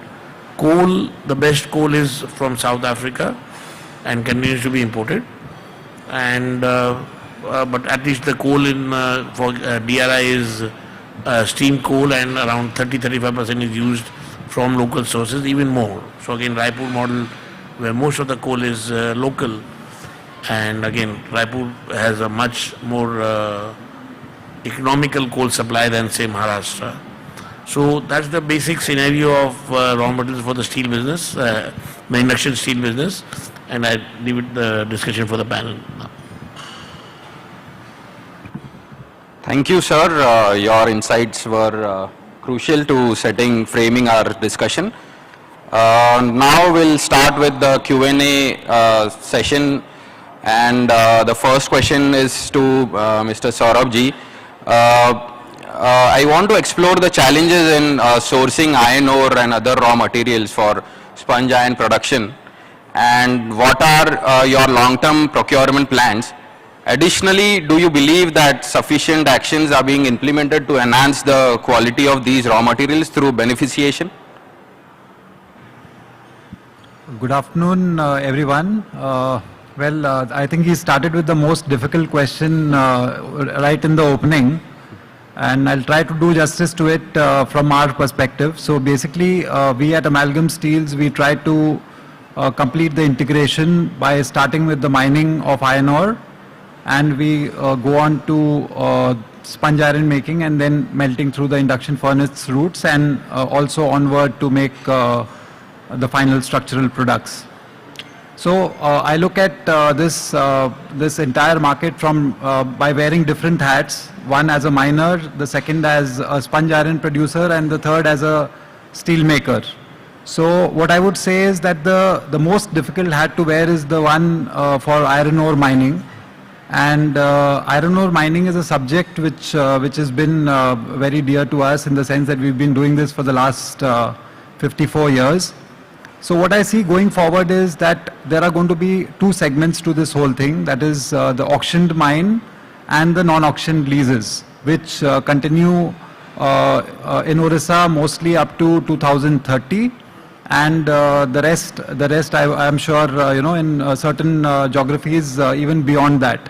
But what happens distinctly is that most of these auction leases are at a premium of more than 100%, which necessarily means that the offtake is for the captive consumption of the iron ore. So largely all the iron ore that we produce is captively used at our plants, and hence the supply side for the auction mines for the clusters like let's say Raipur or Jalna is going to be very, very tight because of the supplies in iron ore from the auction mine owners. But as far as the government companies are concerned, as even in the morning, Lloyd's Prabhakaranji has said that it is a very important element that the capacities should have to come from the likes of the public sector units like NMDC, from OMCs of the world.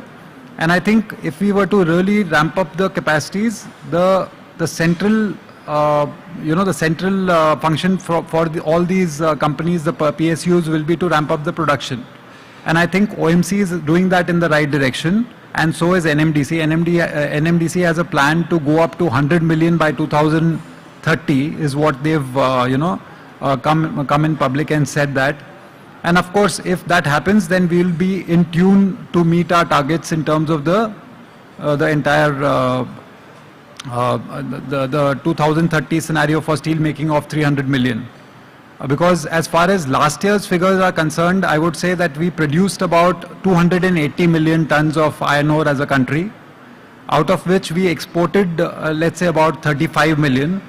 And maybe about 15 million tons of pellets was exported. I think, the Bigmint people are watching me carefully if my figures are right or not.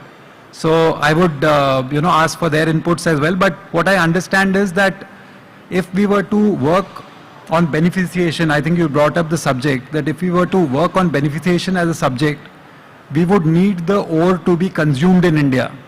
There is no way that you can have exports as well as have beneficiation at the same time, because largely what is being exported from here is grades starting from 50 to 62, let's say 58. So 50 to 58 is the band that we are exporting, and that is exactly what we need to beneficiate. So the only way to kickstart this process of making the ore available in the country is by adapting beneficiation measures, which a lot of the companies now I see are doing very, very diligently and correctly. And there are technologies available which can beneficiate, and we are doing it as well as a company, where we are beneficiating from 34, 35 grades to a 64, 65, level. And, I would say that it is going to be the future of the country, and how we play this out, it depends on the policy makers, that whether we will be allowed to, export something which can be easily beneficiable and used in the country, rather than sending it to our Chinese not so good friends.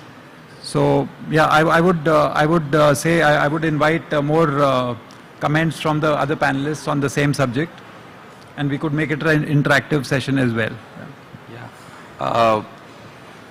Would you like to add to that, or I can continue to the next question? Thank you, Saurabh ji, for the... I mentioned about export. Export is happening because there are no consumers in India for that. Let's go up on the mic. You talked about exports. I believe export is happening, for example, Goa, only because there are no consumers for those products. So once beneficiation starts, the exports would stop. I'm pretty so pretty it's sure a of chicken that. and egg story. It's a chicken and egg story. Yeah. So but beneficiation is the order of the day. We are working on it. So I think we both are already working on projects which are probably going to add a lot of capacities. A lot of capacity. Otherwise, that product will be wasted. Absolutely. Thank you. I think, as rightly said by you, beneficiation is going to be a game changer. And it's the industry's demand that the export of low-grade iron ore should not happen, and that grade can be beneficiated and can be consumed in the country. Moving forward, I'd like to address issues regarding scrap procurement. With many countries focusing on green initiatives and reducing scrap exports, availability of high-quality scrap is expected to become a huge challenge.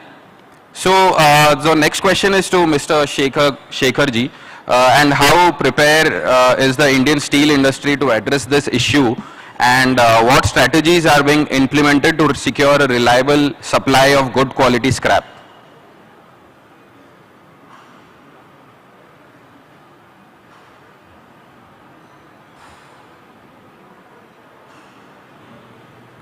Good afternoon, everyone. He has given me very tough question, because the scrap is a very scarce commodity as of now. Every country is going for decarbonization.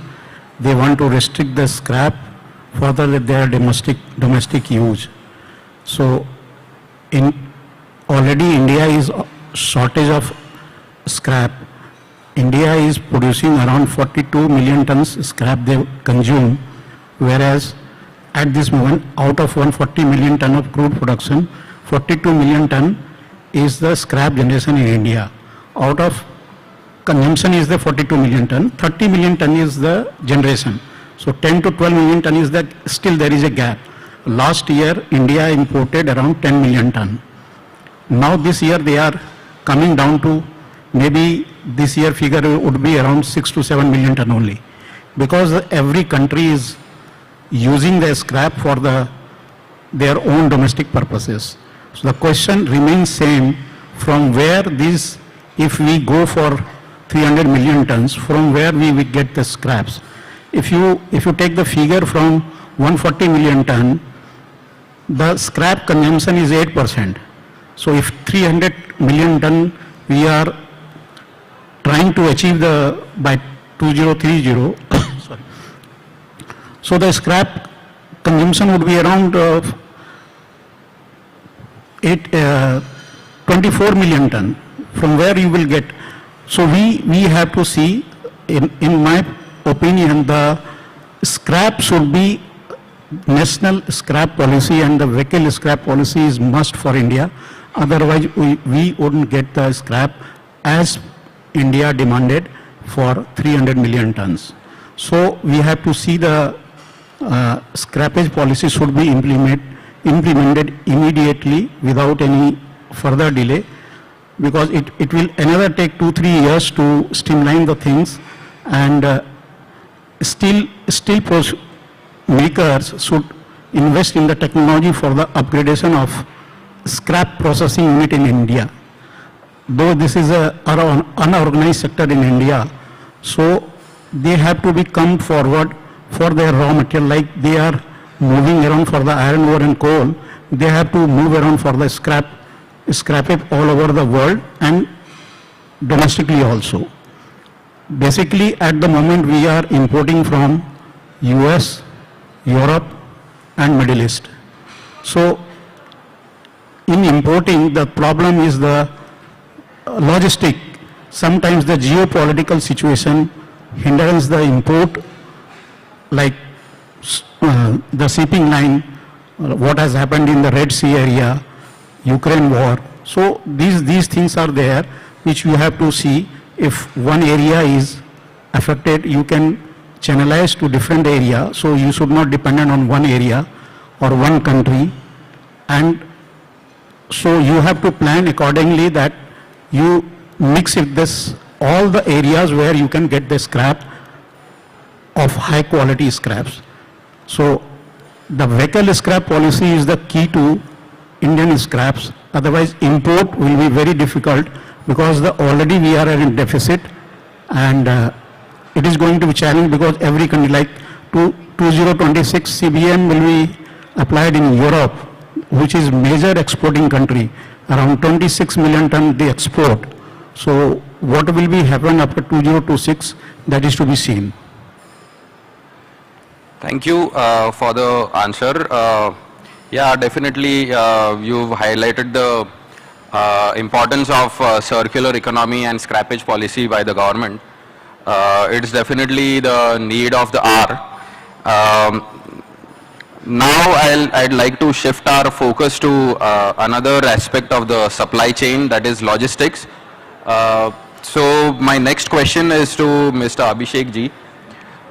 India's steel industry logistic cost, including inbound and outbound logistics, is 16 to 18% of total revenues, significantly higher than best-in-class global benchmarks that are at 10 to 12%. With the government's push towards Gati Shakti scheme, how can railways contribute to reducing logistic costs for the steel industry? Good afternoon. This is an excellent question, and currently looking at the context, the way dedicated freight corridors have come in India, there is immense thrust on about how the cargo can be shifted to rail. First, we need to basically look at the landscape in which we are operating. So take for example a place like Jalna, which is producing approximately 10 million tons of finished goods. The challenge is neither the finished goods nor the raw material is going beyond 8% on railway usage. So if such clusters are connected on the national grid from a railway perspective, it's definitely going to bring the cost down, number one. Second, the dedicated freight corridor offers you higher tonnage on the same rail. So it's like 200 trucks traveling on one single train, which optimizes your cost. So the key principle in any supply chain is optimization, which is both side laden cargo, which essentially reduces the cost. The modal which is carrying that should be efficient, which also contributes to the carbon reduction, which is true in the case of rail.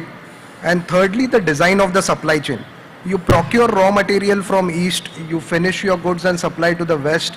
So you need to have a comprehensive logistics plan in terms of how the railways are going to connect to you. And basis that design, you have to focus on how you want to optimize that. So the policy which is of GCT is going to help us bring 100 new GCT terminals across the country into the network of railways. This will also increase the number of containerization of the cargo. The more you containerize the cargo, the high chances of getting an optimized result in the supply chain will come into picture, because of which the cost cushion, which is about 16 to 18% today, would definitely come down by 5 to 6 basis points. Yeah, thank you Abhishek ji for highlighting the tremendous cost benefit as in railways as compared to the traditional road transport that we are currently using. Could you also explain the new trends and developments that are coming in railway logistics that could have a significant impact on steel industry's supply chain, input material supply chain? So if you compare multiple scenarios which are emerging worldwide, of course slurry is one of the bigger examples which most of the countries where mines are connected directly to the plants have been adopted. Places like Africa, places like Europe, AMNS has been the pioneer in this across multiple countries where they operate. The second bigger shift which we have seen is that there have been multi-purpose vessels which are coming. India has a large riverine network, especially from an eastern coast perspective. Also you have the eastern coastal part of world where you can have multi-purpose vessels carrying all types of cargo. Cement industry has been a big exploitant of this kind of models in the past. Something like raw materials of steel and finished goods can also be explored in that complete modal shift on the coastal part or the riverine part of the industry. When we talk about the trains, there are multiple modes. India has been heavily dependent on the railway network for coal, fertilizer and cement movement. About 80% of Indian Railways cargo is this commodities. The balance comes to all other commodities which are moving.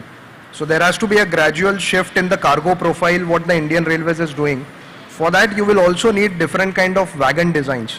So there are wagons which are roll on and roll off, which would be a very complementary kind of a wagon for steel movement. It will also give you the chassis class discount which is required by the steel operators.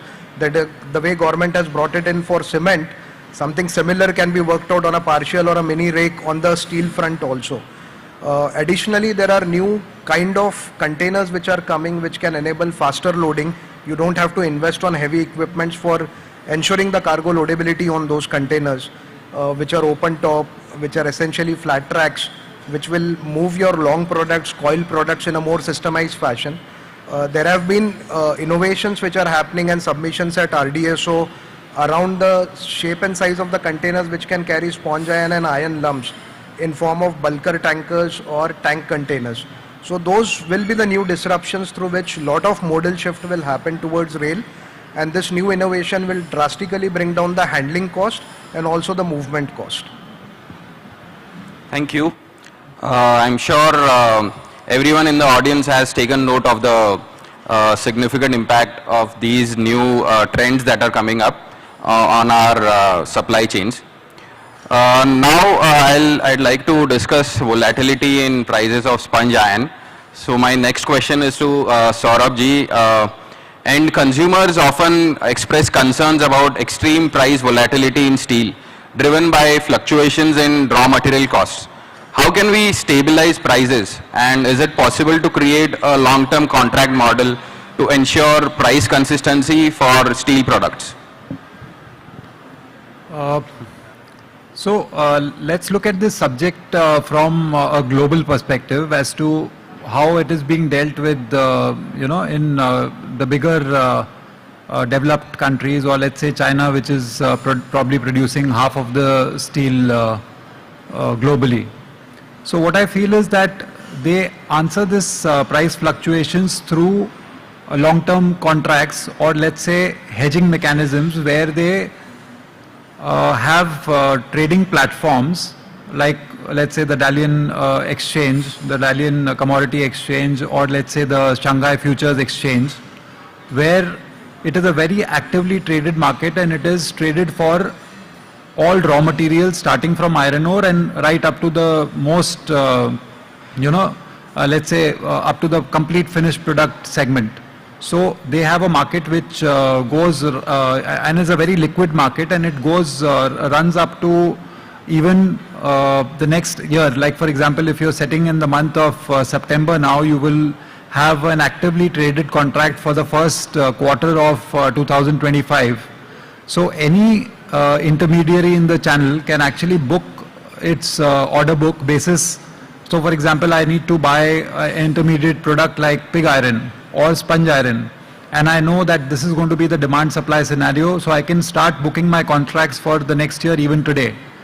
The same is the case, it starts with iron ore, goes right up to the finished steel products. So I think there was an initiative in this direction where NCDEX had come up with a platform where billet was introduced, and I think it was a BIS billet which was introduced, but there was no active trading in that. So I'm sure with so much data now available, so much demand supply which is now being mapped, why not somebody like Bigmint and our in-house team spearhead something where they have liquidity in these markets. And I'm sure we have suppliers, the suppliers are ready, and so is the demand side. So we can all come up with a solution which could be our own Indian platform or our comparative to the Dalian commodity exchange. I just like to add to this question. So first of all, we need to understand how the global pricing mechanism actually works. So there is an organization called ISCO, International Organization of Security Commission, which is based out of Spain. So all the listed security organizations of the countries have to follow those regulatory norms. So in India it is SEBI, which is fall under that. So some of the commodities, all the prices that fluctuates, so they follow those principles which has been designed by ISCO. So there are the three major important principles that actually they talk about. One, every commodity, whatever any PRA, price reporting agencies like Bigmint, Davis Index and others, so they have to follow those principles. So they have to have the methodology document. So how you are doing your price assessment. So suppose if I need to do a price assessment of sponge, let's take an example. So I need to understand the market in depth, who are the major players, who are the small players, and who are the medium scale players. So after that I need to understand from them what are the confirmed offers and the bid.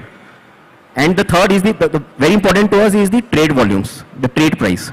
So we give a lot of weightage to the trade and then to the offers and the bids, and then we compute the one particular price. So if that price, what my fellow colleague is also trying to add, if that price become the index, right, and you have the rationale behind it. So these are the confirmed trades, these are the confirmed offers, and these are the confirmed bids with the different volumes attached to it.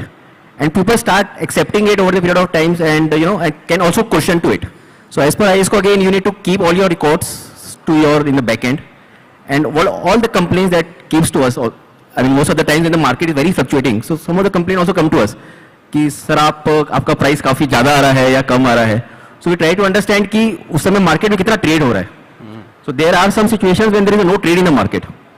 So the best part of any price reporting agencies, if that index can be very realistic to the price of the prevailing in the market, and if that price can be used in the contract. आप समझिए कि अगर आप कोई भी as a manufacturer आप कोई भी प्रोडक्ट आप बेच रहे हैं, आप प्राइस डिस्कवरी नहीं कर सक रहे हैं. तो price discovery because of the demand and the supply. We also need to understand when we do lot of this price assessment, तो हम अपने सारे एनालिस्ट को डे टू डे बेसिस में बताते हैं. You have to give ask the right questions to the participants कि sir अगर आप ये प्राइस दे रहे हैं तो क्यों दे रहे हैं, what is the rational behind it, when the market is down, when the market is up, and when the price of iron ore has reduced, so why the prices are still remaining at the same levels? Because these questions we continue ask to them when we get the offers, you know. So there are things that you need to normalize the price, and if that index becomes very realistic, trust me, the commodities के trade बहुत अच्छे से market में prevail होते हैं, and if that get listed to any exchange, then your hedging becomes very easy. तो आपका वो price hedging आप बहुत अच्छे से normalize कर सकते हो. Unfortunately, in India, we don't have any contract of NCDX or MCX which are PRA based.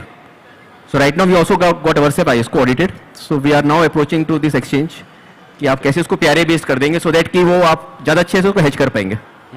So it has to be a partnership between the industry and you know, institutions like these, where you know, they can actually make this happen, because it's already something which is happening world over. So we can adapt it at a very quick pace, I would say. I'm going to a fundamental question that you raised, that raw material prices are the ones that affect the steel prices. Are not necessarily true. Steel prices can also affect the raw material prices.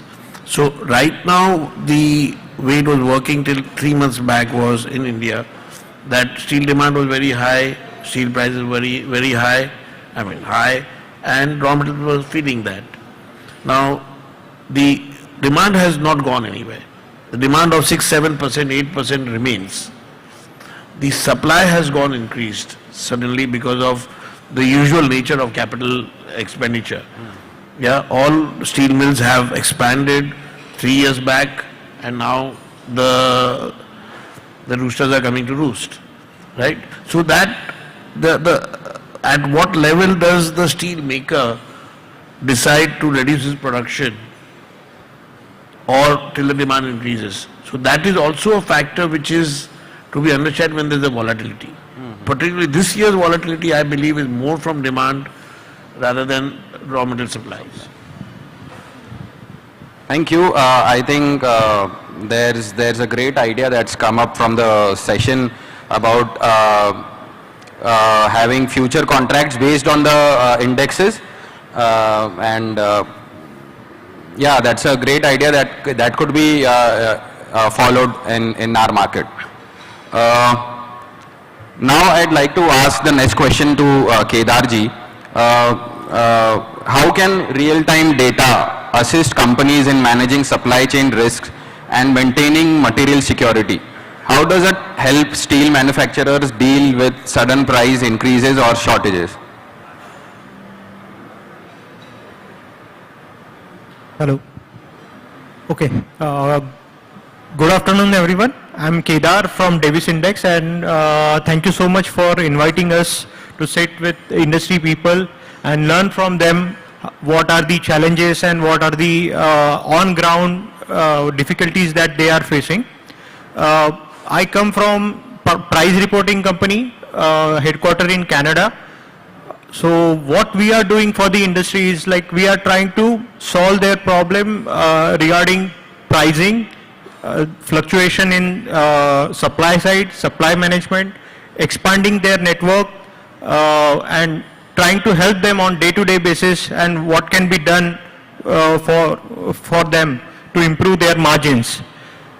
So to answer your question, we are working on volume weighted average that recently one of the panelists, Mr. Sumit Agrawal and Amalgam Steel's representative also pointed out that there should be some benchmarking for the industry which industry can trust on completely, and then they can take it into consideration for making their decisions.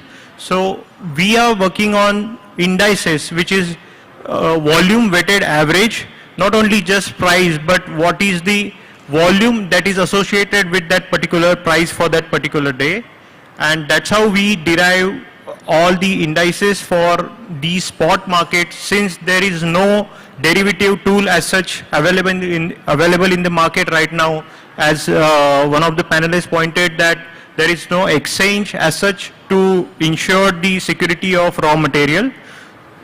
So on ground, whatever the supply challenges that traders, indenters, manufacturers, yards, supply chain participants face, that we deal with, that we try to learn from them on day-to-day basis, and then derive the prices for the particular grade and for particular day. This, having done this, like we use methodology document, which is, which has all the details of how exactly the price should be derived for that particular commodity and for that particular day. And then after collection of data, we do a lot of statistical methods to improve that data, rationalize it, and to be used in the industry.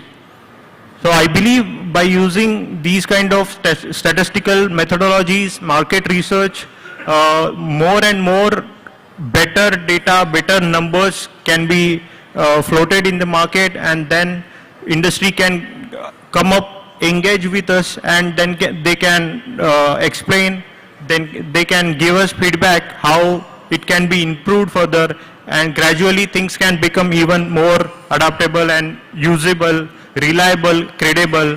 This is what we feel, and that's how we are working on this idea to help out the industry.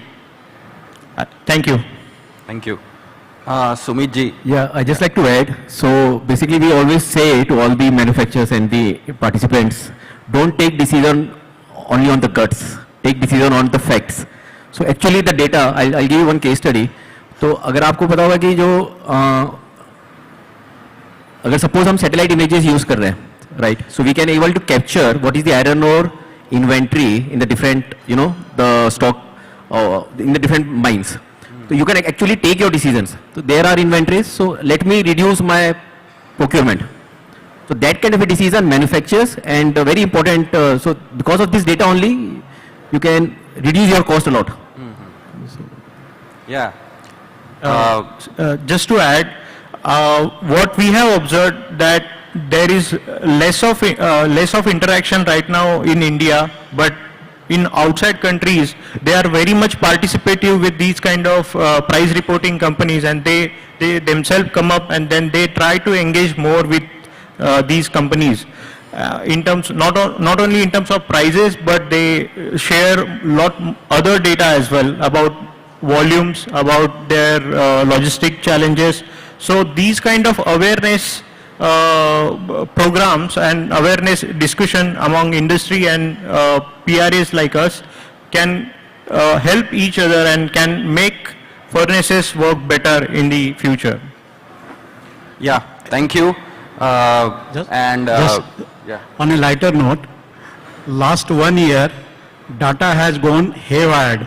Everything was good, but the market has not picked up. So better to take both the decision, guts and your data. You should mix both. Yeah. Thank you. Yeah, I think that is the reason why we are trying to get in touch with everybody in the market, not just furnaces or just yards. We are trying to get in touch with everybody involved in that particular supply chain, so that it can become more transparent and it can be in benefit to everyone. Yes. Thank you. I'm sure people sitting in the audience would improve their decision making after this session. Yeah, obviously data-driven decisions are always useful and can help us making better decisions. During the discussion, Shekhar ji pointed out about how can we manage our risk associated with international supply disruptions.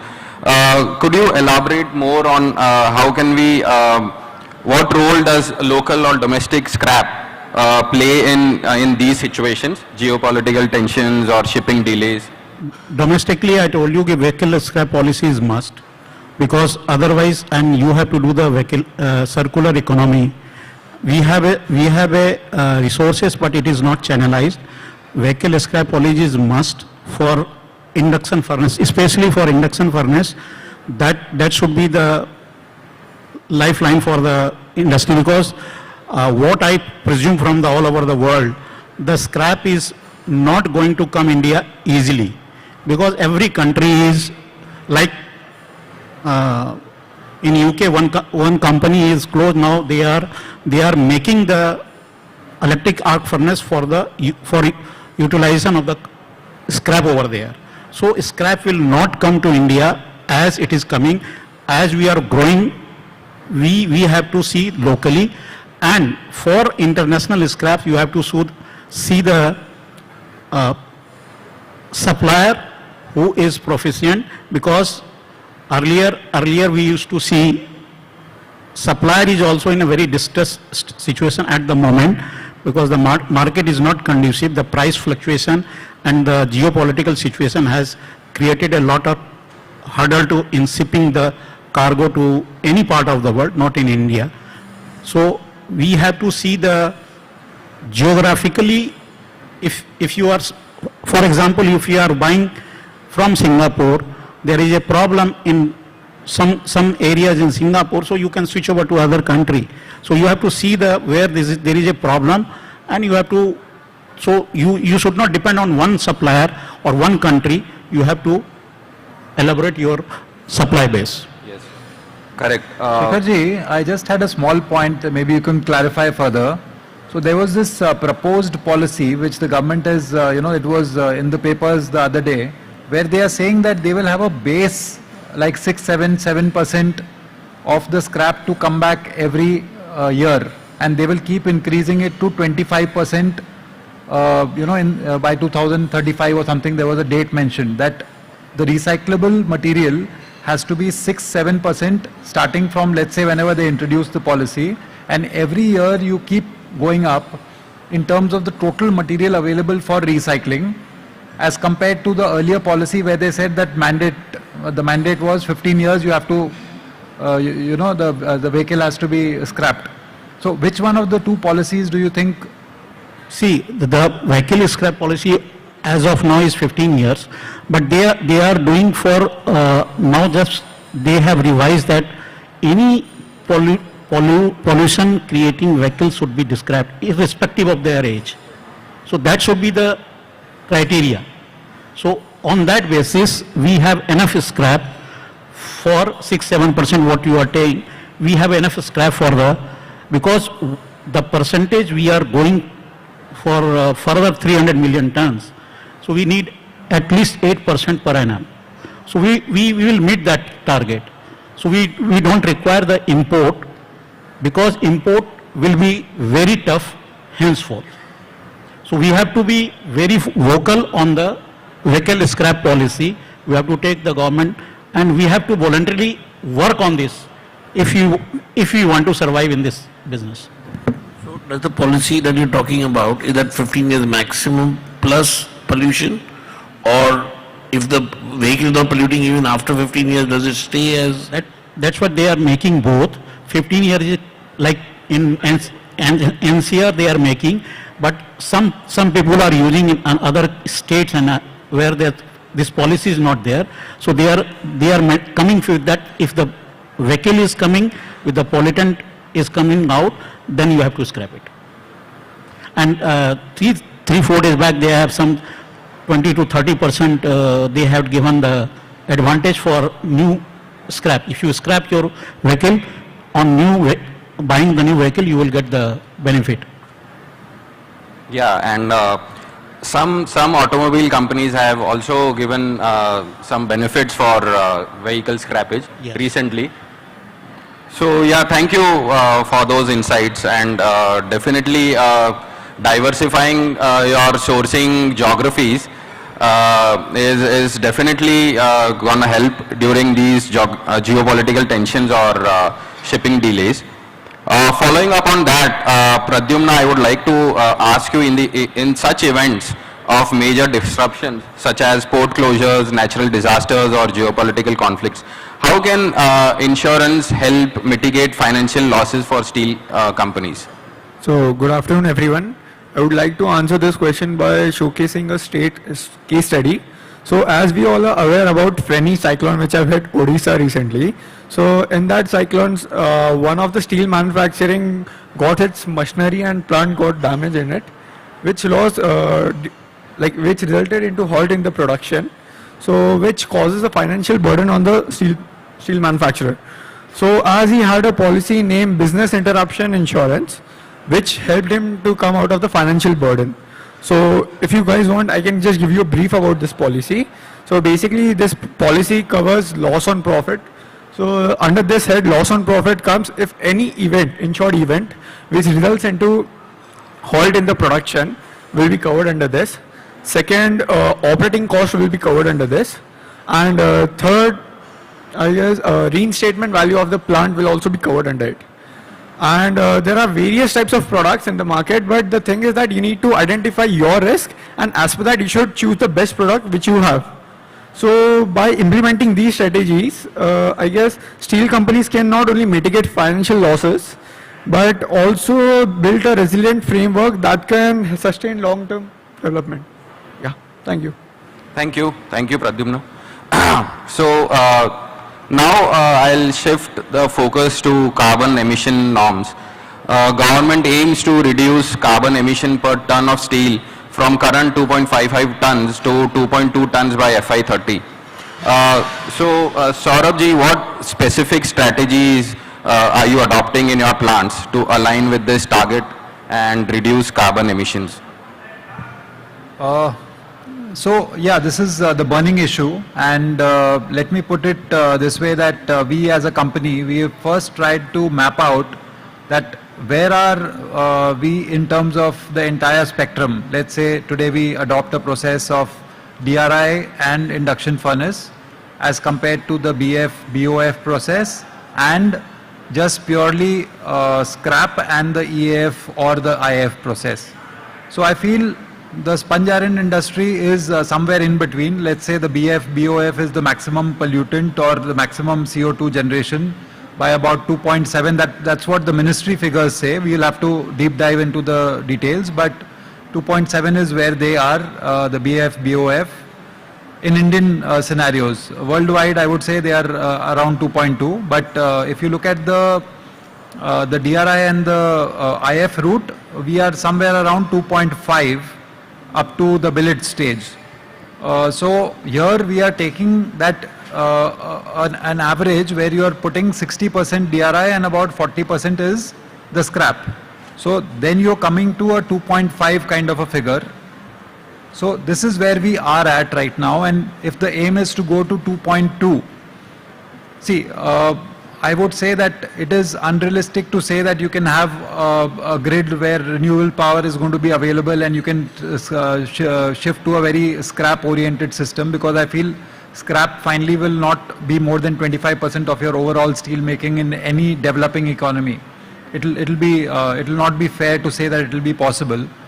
But what I feel is that electrical steel making is going to be the future, and there are various technologies which are coming up to solve the problem of low grade DRI also. So what is happening is that if you look at Europe, they were largely putting up DRI thinking that everything is going to be high grade DRI. They were adding gas based plants to secure iron ore up to 64, 65 grades and to make a very high grade DRI product and put it in the EAF process. But that iron ore is only available to the extent of 3% worldwide. So we are looking at a very sharp requirement in terms of going for a DRI based melting process worldwide. So the best route for us is to do DRI and also probably look at a technology which is like reduction plus melting, like smelting. In fact, a lot of the people in Raipur and other places have tried that out in pig iron, where they smelt the iron ore directly and make pig iron out of it. So it's a very crude process that they do it.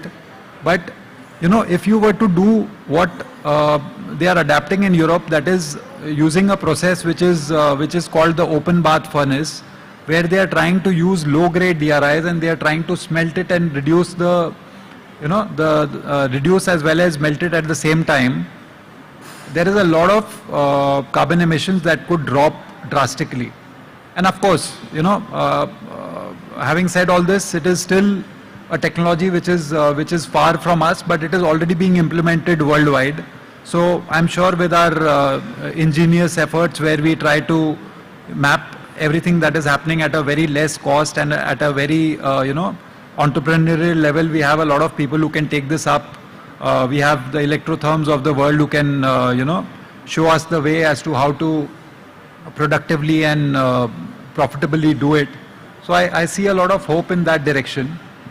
And of course, we will get more and more efficient if we continue to have renewable energy in the whole system. Sustainability starts not at the gate of the factory but before that.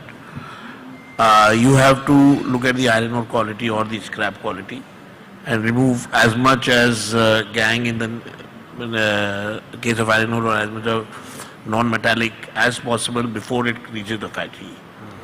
The transport has to be as economically possible, not only in terms of money but also in terms of carbon, and those things are not really factored in. I think there's fancier names for that, I'm not aware of that, but in India it's not being factored in at all. We have to look at how to reduce the gangue in iron ore to get better quality of DRI. Beneficiation is obviously one answer. Secondly, we have all not gone into gas-based DRI at all. None of us have. The last gas-based steel plant, gas-based DRI plant was made by, in those days, SR, now Arcelor, around 15 years back, the last module. ArcelorMittal around the world is looking at gas-based, not in India. Why? That's something that the policy makers have to figure out, why gas is not being looked at by India at all. We're now looking at a gas grid from Bombay to Jharsuguda, literally. Yeah, but gas-based DRI is not being looked at for economical reasons, for risk reasons, and that 2.2 brings it down to 1.8 using DRI, gas-based DRI. The 3% quality that you mentioned, JSW is using gas-based DRI in both their plants with iron ore of 63-64% and not that 66-67%. You get lesser efficiency, but at the end of the day, it's still greener than coal-based DRI or than blast furnace. The only thing is they are mixing it with their hot metal, which is available from the blast furnace. So you have to look at the last greenfield mega plant that was made was again the erstwhile Bhushan and now Tata, and this, where it is a combination. Okay, that because of the chemistry of pig iron and DRI, one being surplus in chemical, in carbon, the other being lesser, the energy efficiency comes very well, and that's what JSW is achieving that. So I think the options on the table have to be looked at beyond. If you want to go from 2.5 as a country to 2.2, 2.1, it has to be looked at beyond the current options and just improving that. One technology you mentioned, gas-based technology, so there have to be much more usage of other options. Yeah. So the two most significant developments in this whole carbon transition is a case in point is the H2 green steel plant which is coming up in Sweden, where they are going to be a zero emission company using hydrogen alone for reducing DRI. And the second one is Boston Metals, which is actually what we are doing, but what they are doing is they're reducing iron ore directly in electrical arc furnaces. So it is a case in point where they are saying that we are not going to emit anything, and they are going to do it by something what they call as molten oxide something. There's a MOE is the process, and they are building the first plant in Brazil. So lot of global innovation for us to catch up to. I just wanted to stretch the thought to the supply chain also, because when we talk about a holistic compensation or making it a net zero, you have to consider both the inbound and the outbound chain also. So the raw material which you are procuring through import, coming via ocean, coming to your factories via trucks, and then of course your finished goods going externally via trucks or rail is also a bigger carbon element. So when you look comprehensively from the policy standpoint, the ESG norms have to calculate all this when you want to measure the carbon efficacy across a per ton consumed versus per ton produced and delivered to the consumer. Now, if you really look from the modal's perspective, of course, ships are the easiest form in terms of the lowest carbon emission. It's somewhere around 32 to 38 grams per ton per kilometer. If you take it to the rail, it is about 110 grams per ton per kilometer, and if you take it to the road, it's about 400 grams per ton per kilometer. So most of the emphasis has to come towards optimizing how you are going to use the modals, how you are going to shift your raw material strategy and the FG strategy to better modals which are less carbon emissions. Start measuring this, and that is when the true picture of how the carbon optimization can come into picture will be clearer for the organizations. Yeah, definitely to tackle this challenge of carbon emission, we'll have to think of it at different regions of our and different aspects of our industry. So yeah, beneficiation is one part of it, and then gas-based DRI is also a solution. Now, the last question for the session, I'd like to ask to Steel Mint and Davis Index about what future trends in the global and Indian steel markets do your research and data indicate will have the biggest impact on availability and pricing of key raw materials?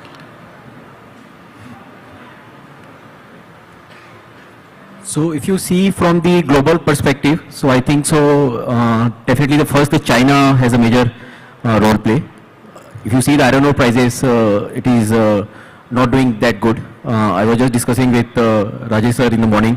So if anything, if you see a drop less than 80 USD, so definitely 15 to 20% of the overall, the supply will get disrupted.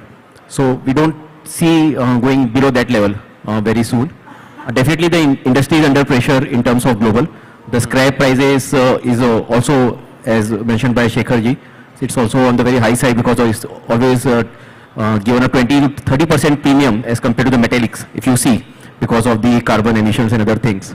So definitely the raw material prices we don't see, on the very bottom, I mean from these levels, present levels, it won't go very bottom.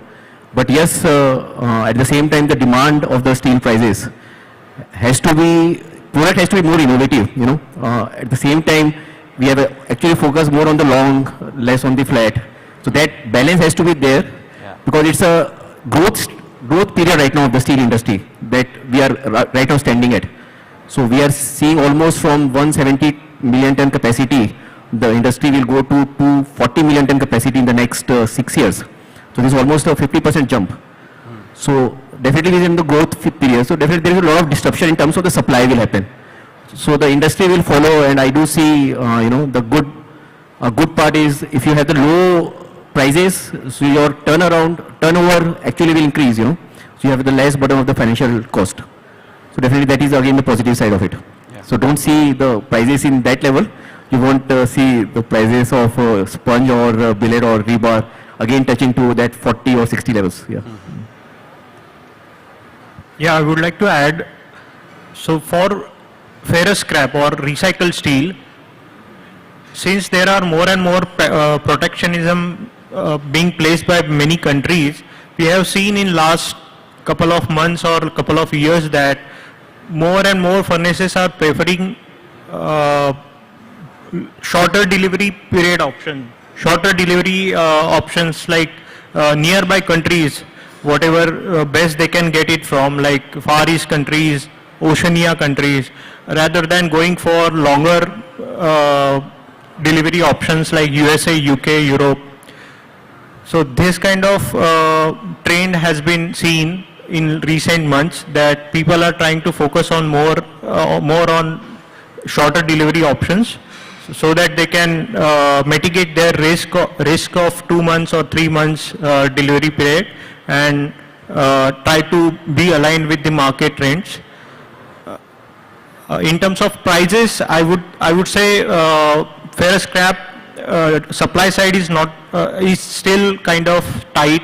There is not much of supply right now in the market, and as we are heading towards year-end closure, USA and European yards are supposed to shut off their operations. So supply side will remain tight, and logistic is still a very big challenge. Red Sea issues are still keeping ferrous freight cost very high. So in terms of prices, it is believed that market should be around bottom right now and should not go much down below this. About iron ore, there are some reports suggesting, particularly from Goldman Sachs, that prices are supposedly to drop to around $80 CFR China level. Considering that there could be some more pressure on Chinese finished steel and Chinese prices, this is what I feel. But as Mr. Sumit rightly pointed, the raw material pricing should stop falling here and should not drop much. So in the near term, I would say price wise, it's already near the bottom, and it may recover towards 2025 as new year begins. Okay, thank you. Thank you for the insights. That's it from the Q&A session. Now I'd like to request Rajesh ji for a final thought on the session. That's actually your job. But yeah, I think it was a very nice session in terms of looking at where the raw material security is going to come from for the industry, particularly the induction furnace industry. And I think thoughts from everybody have been very helpful. Best of luck to everyone. Thank you.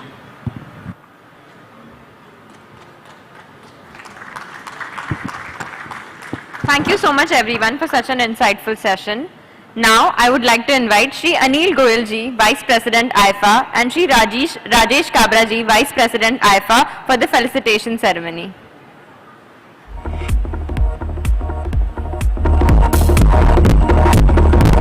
First, a token of appreciation for our session chairman, Shri Rajesh Gupta ji, Lloyds Metal and Energy Limited.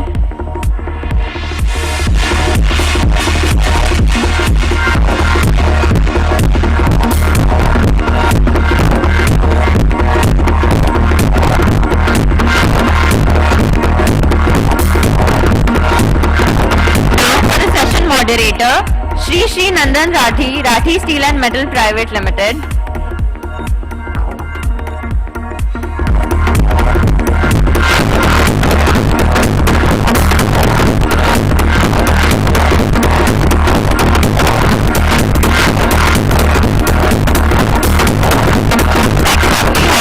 Shri Saurabh Mishra, Amalgam Steel and Power Limited.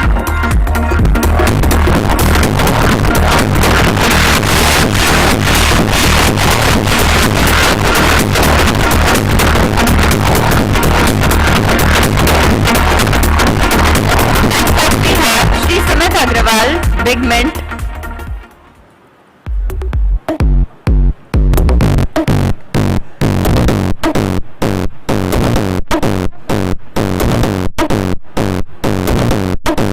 Next, Next.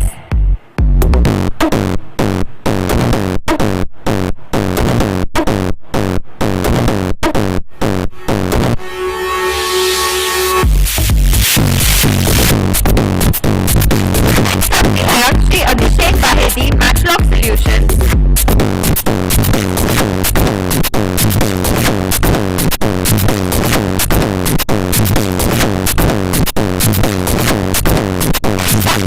Shri Pradyum Mandani, Spikers Insurance Broker Private Limited.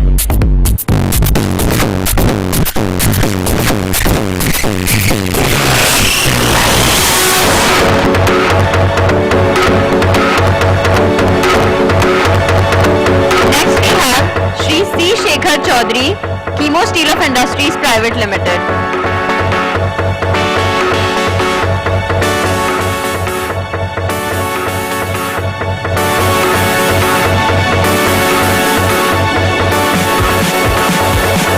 Thank you everyone. Also a special mention for Ms. Christy S. Mathai for the presentation.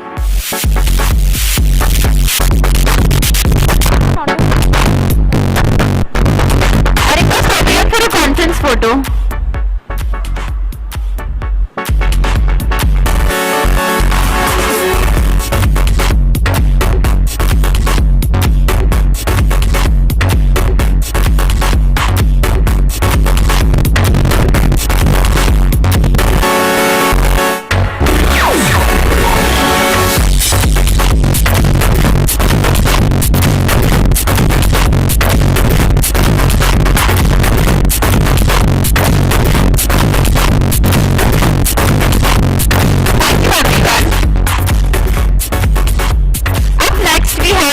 session 3.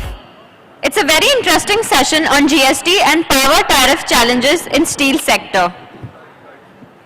I request everyone to join us for session 3.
Do you want to fun with me?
challenges in the steel sector.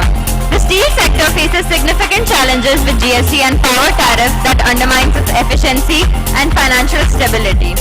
High GST rates on raw materials and issues with input tax credit availment not only increases the production cost and reduces profitability as well, and also the burden on genuine buyers. Additionally, steep power tariffs exacerbate the strain on the sector due to high energy expenses. Now, I'd like to invite the panelists for the session on the stage. I would like to invite our first panelist, Shri Yogesh Mandhani ji, President Aiifa Sustainable Steel Manufacturers Association. Shri Yogesh Mandhani ji is a seasoned business leader with over 20 years of experience in manufacturing and business sectors.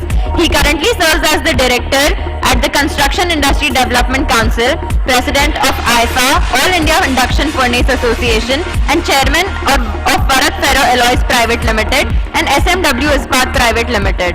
Known for his expertise in sustainable steel and agriculture, Mr. Mandhani ji is actively pursuing net zero carbon emissions and is involved with various committees in Maharashtra focusing on circular economy and labor issues. We welcome you, sir. Next up we have Shri. I request audience to please be seated. We have started with our session. I request the audience to please be seated. We have started with our session. Next up we have Shri Anshum Goyal, Managing Director, French Steel Group. Mr. Anshum Goyal ji has been actively working in field since 2005 with a deep interest in technology, AI and tax-related matters. His expertise spans across various sectors, making him a well-respected professional in his domain. We welcome you, sir. Next up we have Shri Sushil Solanki ji, ex-Principal Commissioner on GST and Custom Department. Shri Sushil Solanki ji has a distinguished career spanning over 30 years. He joined the Indian Revenue Services IRS in 1985, serving in the Customs and Excise Department until 2016. A chartered accountant and holder of an MSc in Fiscal Studies from the University of Bath, he is currently a partner at TLC Regal in Mumbai. We welcome you, sir. Next up we have Shri Vivek Ladha. Shri Vivek Ladha ji, Advocate, Bombay High Court. Mr. Vivek Ladha is a prominent litigator, consultant and author in specializing in GST and metal industry. As the founder and national head of Law Brothers, he offers consultancy and litigation services to over 100 CA and law firms across India. We welcome you, sir. Next up we have Shri Abhay Harne, Additional Director Projects, Maharashtra State Power Generation Company Limited. Shri Abhay Harne ji is a key figure at MHAGENCO, the state power utility with the highest overall generation capacity in India, including a thermal installed capacity of 13,222 megawatts. We welcome you, sir. Next, we would like to call the moderator of this session, Shri Yashraj Pitti, SRJ Strips and Pipes Private Limited.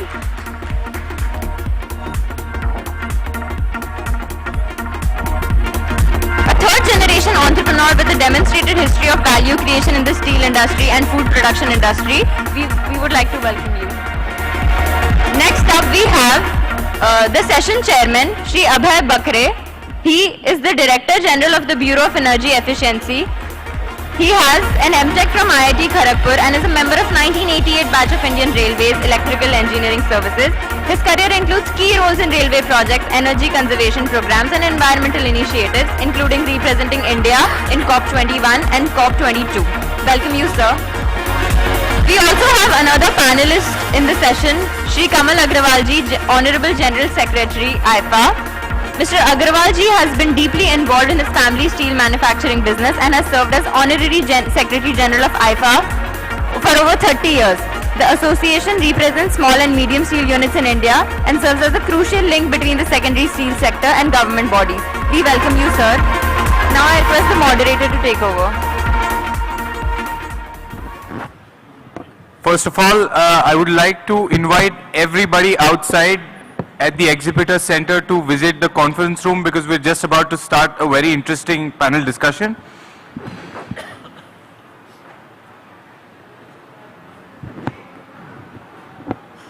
Good evening, everybody. It's a pleasure to welcome you all to today's panel discussion on a subject that is both timely and critical for the Indian secondary steel industry, the intersection of goods and services tax and the power sector challenges that we face. As we all know, the electric furnace industry plays a vital role in contributing to India's overall steel production and its global competitiveness. However, the sector is facing significant operational pressures from fluctuating power costs to the intricacies of GST compliance. These issues not only affect the financial health of companies, but also have a ripple effect on the entire value chain.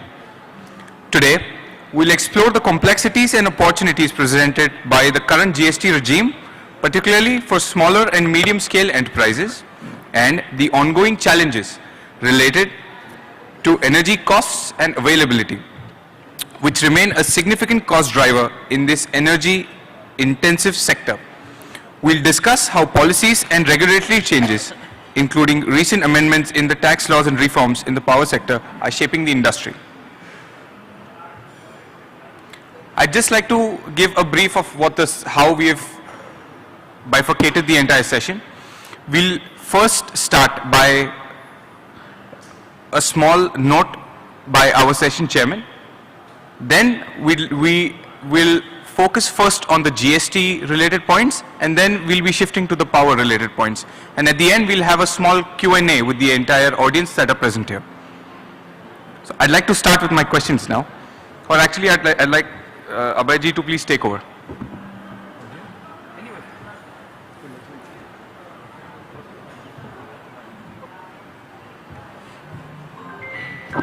Thank you, Yashraj, and namaskar all. In fact, indeed, this session on policy, and especially covering the two main aspects, the tax regime and the power side, is actually after the two important sessions which took place in the morning and just before this. And of course, yesterday also, I believe there has been discussion on what we call the steel industry is transforming. The transformation is actually happening, as we discussed in the session just before the lunch, on the low carbon side. After the lunch, we discussed on the materials side. Now, how these initiatives, the interventions, and the trajectory which we are aiming to achieve, both in terms of growth, both in terms of lowering the carbon emissions, everything is always quite relevant and quite linked with the appropriate policies from the government, at the center, and of course at the state. We'll be basically deliberating that. But I want to pick up a few points. The number which was also presented in the previous session, from 2.55 to 2.2, that was evolved after a lot of discussion post Glasgow. So when the Glasgow, the Honorable Prime Minister presented the Panchamrit, we wanted to work out how do we really shape up from 2021 up to 2030 the growing economy with a very ambitious target of something around 7 to 7.5% on a CAGR. How it will be supported by the interventions from both the low carbon economy, the decarbonization of hard to abate sector, which includes steel, and on the upstream side, the power sector. So these two targets, the greening the power sector and decarbonizing the demand sector, where the steel is the second largest sector. So if we take away the 40% emissions from the power sector, another 13% or 12% from the transport sector, the industry side, the highest is 8% is the steel sector. And with the trajectory of moving from somewhere between 120, 140 ton crude steel production from 2021-22 up to 280 to 300 by 2030. There are huge opportunities, and I'm really glad to participate in this conference, learning more what are the challenges, but what are the efforts going on. The last point which I wanted to make, and in fact it was also delivered little bit on the transport logistic, how the transport has to move from the road to rail. All these policies are already in place. Currently, and thank you for my introduction, I have recently taken over as the head of the National Green Hydrogen Mission in the MNRE, the Ministry of New and Renewable Energy, and now we have an ambitious plan of also taking the decarbonization through a green hydrogen route. And in that, the steel sector is one of the important sector. We are thinking of different pilots in steel sector, as we discussed in the previous sessions. Perhaps one pilot which we are aiming it and we are in the verge of sanctioning is how do we have a clearly a new design with 100% green hydrogen or 100% hydrogen based DRI. The other pilots we are trying, and through the technology interventions, how do we really have the blending on pyrolyzed coal through hydrogen, and also the NG based, the natural gas or any other kind of DRI, which we can do some kind of a blending. Now all these new pilots and the R&D, we believe that in coming 3 to 4 years, this entire steel industry is going to have many more opportunities coming up, both in terms of technology, in terms of transforming their production into a low carbon steel, whether it's a induction furnace or electric arc furnace, or even at the BF route or even DRI route. So I believe the coming 3 to 5 years are going to be really challenging, and in these challenging years, the role of policies, whether it's a GST regime or a green the grid to the power policies and regulatory policies, both at the state government level and the central government, are going to play a very critical role in helping and facilitating the entire steel industry in their trajectory of getting this 2.55 kg CO2 per ton of steel to 2.1 or 2.2. We are aiming actually very close to something around 2.1, but as of now we are keeping a target of 2.2 because we know the world average is already 1.9, but believing the fact that world has a huge share of scrap, and as we discussed in the morning and also in the previous session, for us getting the scrap domestically will be a challenge in at least coming many years until we get a higher percentage of scrap. So with this I will stop here, and I am really happy to have a very learned and very expert panel, and over to you, moderator, for starting the Q&A. Thank you so much. Thank you, sir, for a wonderful highlight. I'd like to start with my first question on GST related issues. This question is for Mr. Sushil ji and Mr. Vivek ji. Either one of you can start, sir. I would like a feedback on the new amendments in the 54th council meeting that was held on the 9th of September. What are the reliefs that were assured, and what are the continued reservations that we have according to you? Hello. Yeah, good evening to all of you. The changes for the GST Council as proposed, I think is known to most of the people. Just for recap, the first change is that now if a person purchased the scrap from unregistered dealer, in that case the GST has to be paid by him on revert charge basis. That's the first change. And second change is regarding the TDS. Now this TDS is not the income tax TDS, it's the TDS on the GST side. So what the government has proposed that a buyer, while making a payment to the seller, he will deduct a 2% GST on behalf of the seller and deposit to the government. And ultimately the 2% GST, what the buyer has deducted, it will go and sit in the account of the seller. That's a normal, because the TDS is new concept, the GST, all of us understand the TDS in the context of the income tax. So this is the one major change. But exact modality of this is still not, come out by way of notification. We will have to wait for some time. Now the question here is this, the entire industry have been taking up the issue with the government that in case of because of the fake invoice menace in the industry, fake invoice problem in the industry, can something be done by which the genuine people who are doing the trade and who are basically the manufacturers, they are not get hit by this so-called fake business problem and the rackets and everything there.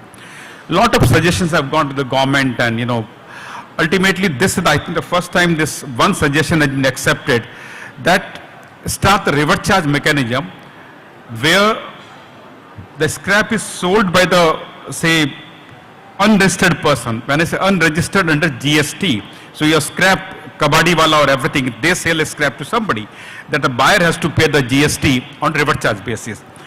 It looks on paper, looks a little bit of good. Some people are happy about the change. But if somebody asks me very frankly, my opinion is a little different. I will say very, in the plain word. What is the problem of this scrap industry, what the entire country is facing from right from 2017 when the GST came? One has to realize this point that this problem is not only of GST. This problem is intertwined with a combination with the income tax issue and the GST issue. I'll tell what happened now. The problem, I think all of you are knowing very well. that where the exact problem is happening. Just to recapitulate again now, in the steel industry or a copper or aluminum industry or metal industry, scrap industry, the domestic generated scrap is one of the major source of your scrap. Okay. It may be 20%, maybe 25% in the case of steel, or maybe 40% in the case of copper. It's a domestically generated scrap, what we call it the kabadi wala jo scrap leke aata hai, wo aapka ek one of the major source of generation of scrap hai. Now that kabadi wala, when he brings a scrap and sale to the shopkeeper, he say mere ko to cash mein chahiye, rokda chahiye. He doesn't accept anything check or bank or internet banking, what ever you call it, बोलते मेरे को तो 1000 रुपया, 500 रुपया, 10,000 रुपया रोकना चाहिए मेरे को, बड़ा वाला होगा तो बोला 50,000 रुपये मेरे को रोकना चाहिए. This is the fact of life basically. अब प्रॉब्लम है दैट द पर्सन जो आपका डीलर है, जो आपका दुकान वाला बैठा हुआ है, उसको स्क्रैप खरीदना, उसको धंधा करना चाहकर वो कैश देगा उसको. अब वो कैश देने में प्रॉब्लम नहीं है, बट इनकम टैक्स में 10,000 से ऊपर का कैश का आपको डिडक्शन मिलता नहीं आपको जाकर, तो क्या करेगा वो जाकर के? बिजनेस तो करना उसको ना. So then he will try to get the bill from here and there. He will get the scrap from kabadi wala, get the bill from here. And this was the basic problem. मेरी understanding जो scrap industry की आप लोगों से discuss करके मुझे मालूम पड़ी, वो ये आपकी basic problem है. अब suppose the government has brought in this river charge. river charge होगा क्या? river charge में yes 10,000 से कम का purchase है, आप river charge में GST भर लीजिएगा, अच्छी बात है. To some extent maybe 10%, 20% problem solve हो जाएगा. बट फिर भी तो मेरी अंडरस्टैंडिंग है कि जहां 60-70% जो प्रॉब्लम है वो अभी भी सॉल्व इससे शायद नहीं होगी जब तक ये इनकम टैक्स में इसका सोल्यूशन नहीं निकाला जाए. या तो गवर्नमेंट बोले कि 10,000 नहीं, आपको 50,000 रुपए तक का कैश ट्रांजेक्शन अलाउ करेंगे इनके, जब आपका स्क्रैप वाला. एग्रीकल्चर में कैश अलाउड है ना आपका. अगर आप किसी मंडी में जाते हैं, फार्मर आपका आता है 1 लाख, 2 लाख, 5 लाख, 10 लाख का अनाज वो बेच सकता है कैश में जाकर, अलाउड है. तो स्क्रैप के अंदर don't allow the unlimited amount, नहीं तो उसका हवाला बिजनेस बढ़ेगा. कई so many things are there. You allow limited 50,000 रुपए तक, लाख रुपए तक का कैश अगर गवर्नमेंट अलाउ करती है इनकम टैक्स में, then the entire problem can be solve आपकी. That's my understanding. अगर इस इंडस्ट्री को अगर जो रियल में if you want to bring in the accounting line और सिस्टम में लाना है, that's the best solution. But चलो एनीवे गवर्नमेंट स्टार्ट किया रिवर चार्ज का, at least they start listing to you, some benefit will take care. So that was my view about this change. This is a major change about the river charge and the TDS. TDS has again scrap में जो 10 करोड़ से ऊपर वाले traders है, आपको मालूम TCS है income tax में. एक साइड में TCS इनकम टैक्स में, एक साइड TDS आपके GST में. ना government has covered both buyer and seller. जब आप TCS पढ़ते हैं तो बायर का account is under check.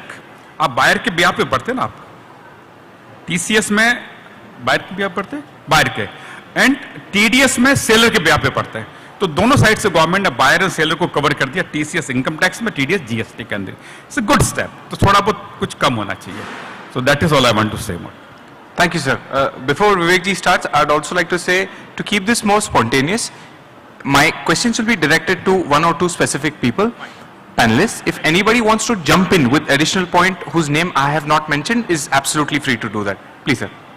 Just to add a point in that, so far as TDS provisions is concerned, we have section 51 of Central GST Act with us, जो ये बोलता है कि if the taxable value of supply exceeds 2,50,000 rupees, then the TDS shall come into the picture, and that is too at the rate of 2%, as my co-speaker or co-panelist has mentioned about it.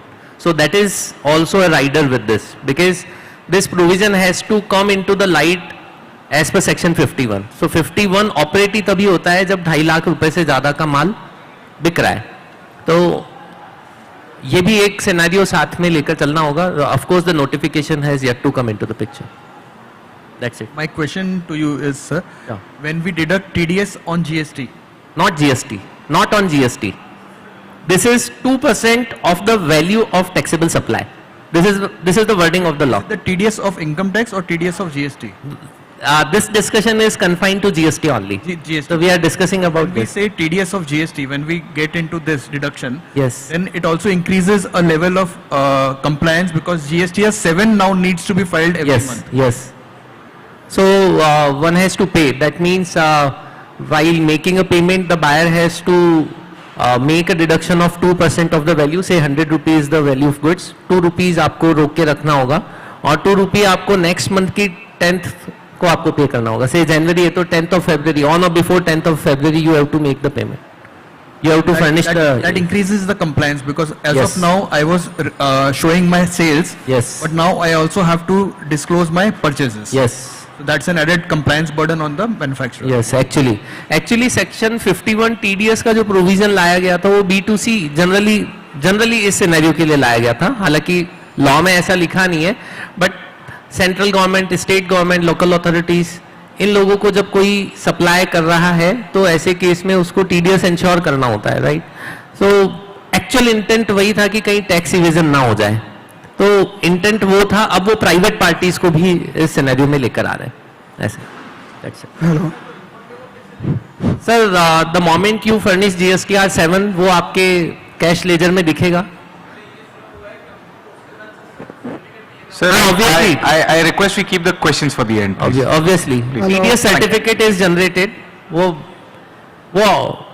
Yes, the technology is imbibed into this, so that GST network itself shall generate the TDS certificate the moment you furnish GSTR 7 for this. So आपके cash ledger में आएगा, वो कोई ITC का part नहीं होगा, जैसा अभी सोलंकी सर ने हमको बताया.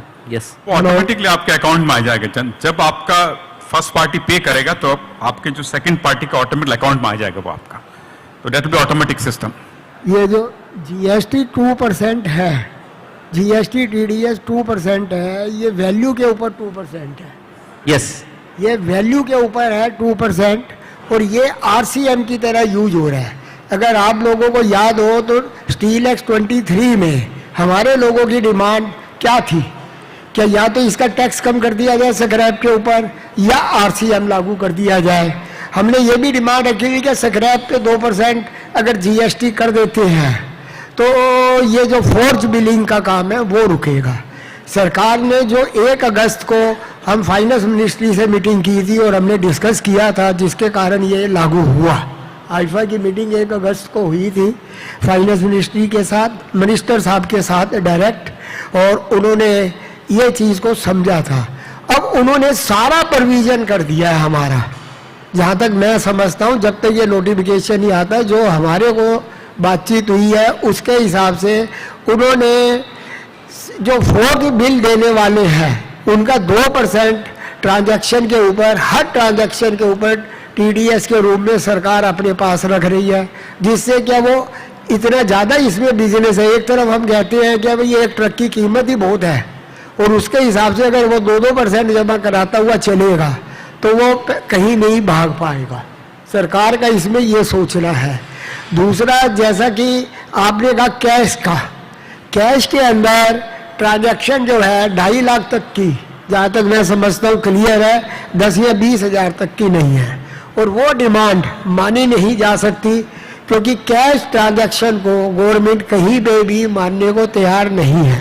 वो कहते हैं, क्या कहते हैं भाई, आज आप सब्जी या कुछ भी छोटी छोटी आइटम खरीदते हैं तो UPI और इससे पेमेंटें कर रहे हैं. तो कहते हैं इसलिए कैश के लिए हम नहीं कह रहे. अगर वो, क्योंकि गवर्नमेंट का इससे जो उद्देश्य ये हुआ है कि 20 लाख तक की कोई एक ट्रेडर टर्नओवर कर रहा है तो वो GST के अंदर रजिस्ट्रेशन उसे करानी पड़ेगी. और हम यही चाहते हैं कि सारी स्क्रैप की सेल परचेज जो है नंबर 1 में आए और रजिस्ट्रेशन कराए. और वो रजिस्टर जो कराएगा स्क्रैप डीलर, अगर वो अपनी सेल के ऊपर 2% GST जमा कराएगा, क्योंकि वो बिल उसने काटा 18% का, हमने उसे 16% देना है, हमने उसे 16% देना है, 18% नहीं देना. तो वो 2% उसका जब कटता जाएगा तो वो भागने वाला GST का ट्रेडर नहीं होगा. ये काफ़ी सोच विचार के ये बना है. और जब तक पूरा कानून इसका नहीं आता, हो सकता है कि अभी उसमें कोई कमी निकले. तो मैं तो ये समझता हूँ कि सरकार ने कम से कम ये तो माना एक समस्या है और उसका हल करने का प्रयास किया. अब उसके अंदर कोई कमी निकलेगी तो वो कमी भी दूर करने के लिए सरकार बाध्य होगी. Wonderful. Well said, sir. Well said. Well said. Thank you, sir, for that. My next question surrounding bogus ITC and its impact is directed to Vivek ji and Anshum ji. Anybody else can also join in if required. The question is, can you elaborate on challenges surrounding bogus ITC and its impact? Blocked credits for certain capital goods or services will severely affect the working capital for respected stakeholders. What is your opinion on the same? So, one thing is there in GST, that the burden of admission, burden of proof for admissibility of ITC is on the recipient, right? But there's another thing in law which says that I cannot as a recipient be asked to do the impossible. So if I am purchasing goods in a very legitimate manner, and if something has happened wrong at the end of the supplier or at the end of beginning of the chain of the supplier, I cannot be held responsible for that. That is one. So the important section which gives me the vested right to have the ITC is section 16, right? And section 16 has 1, 2, 3, 4 sections, and if I am complying with all the provisions of that section, I should not be further punished for whatever wrong has happened at the beginning of the chain. So this is where the GST field formations are not adequately or equally sensitized all over India. So in some states you will find that the state GST department is taking a different view. In some states this central GST department people are taking a different view, and notices are coming day and night for transactions that have happened in 2018, 19, 2020, and this has become a big headache. This has hurt the sentiment of the industry, and also in some cases it is almost threatening the business continuity. People are thinking कि अब how can I run in such an atmosphere कि आज मैं जो खरीदी कर रहा हूँ 4 साल बाद उसके ऊपर कोई नोटिस ना आए. So we need some clarity on that. So that is one part. Bogus billing is happening somewhere down the line, but we are not the culprits. कर कोई और रहा है, but भुगतना हमें पड़ रहा है. Sir. नहीं, इसमें मेरा सोचना ये है कि अगर कोई हमें बोकस बिलिंग दे रहा है एज ए एक्चुअल, मैं अपना बिजनेस एज ए इंडस्ट्रियल होके परचेजर होते हुए भी मैं ये मानता हूँ कि हमें पता है कि ये बोकस बिल है. जब हम माल को खरीदते हैं तब हमें पता होता है कि ये हम 3% के ऊपर खरीद रहे हैं, 5% GST पे खरीद रहे हैं, 8% पे खरीदते हैं. तो इसके लिए बोकस बिल का जहाँ तक प्रश्न है, ये हमको अपने आप में भी सुधार लाना होगा. So far as the concern of bogus billing is concerned, I would wish to bifurcate into two scenarios.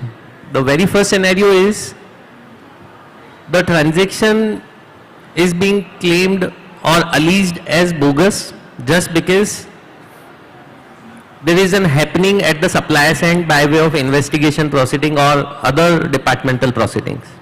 Pehla scenario. The second scenario is the registration of, just because the registration of supplier is cancelled with retrospective effect, the ITC is being questioned. So दो scenario यहाँ पर आ रहे हैं. दूसरे context में भी background तो यही है कि सप्लायर का रजिस्ट्रेशन इसलिए कैंसिल किया गया है क्योंकि वो बोगस फर्म है.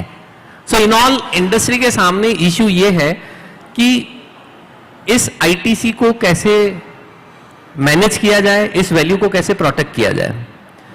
And the consequence is use because 2017 का ट्रांजेक्शन आज पकड़ में आता है डिपार्टमेंट को by whatsoever method, modus operandi or any other proceeding. The question before the industry is कि 2017-18 का कोई ITC है, तो पहला तो डिपार्टमेंट आपसे ITC मांग रहा है, फिर उस पर पेनल्टी इंपोज कर रहा है, and then interest consequence. And let me tell you, interest is nowadays 18%.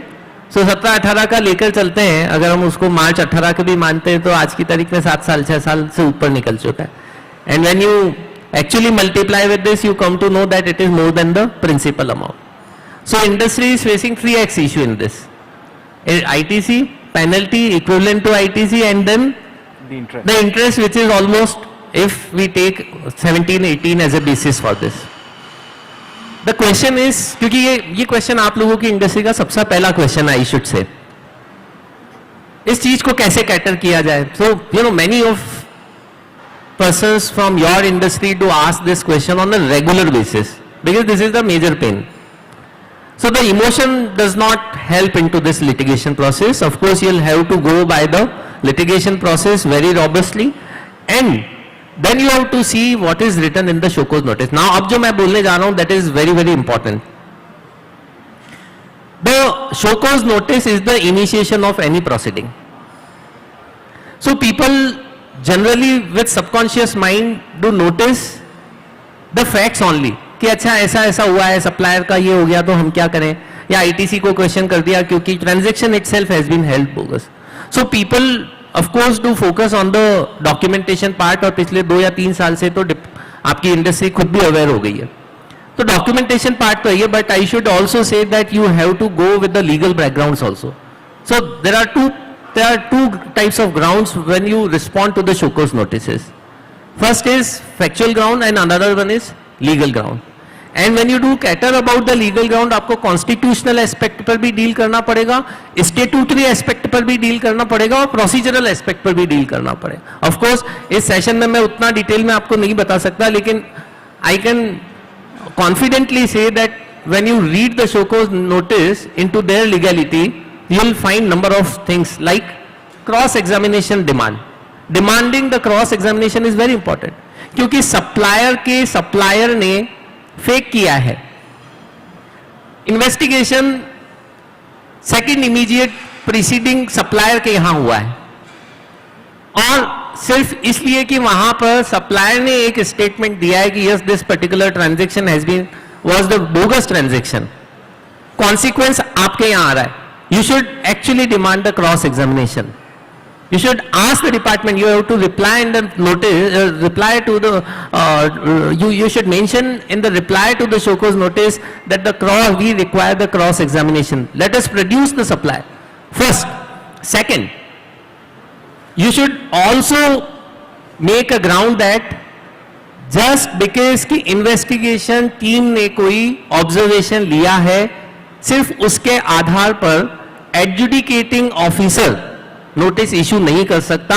It has to, और हमको इतना लिखना पड़ेगा कि it has to the proper officer has to exercise his own wisdom also, right, because he is starting this adjudication proceeding.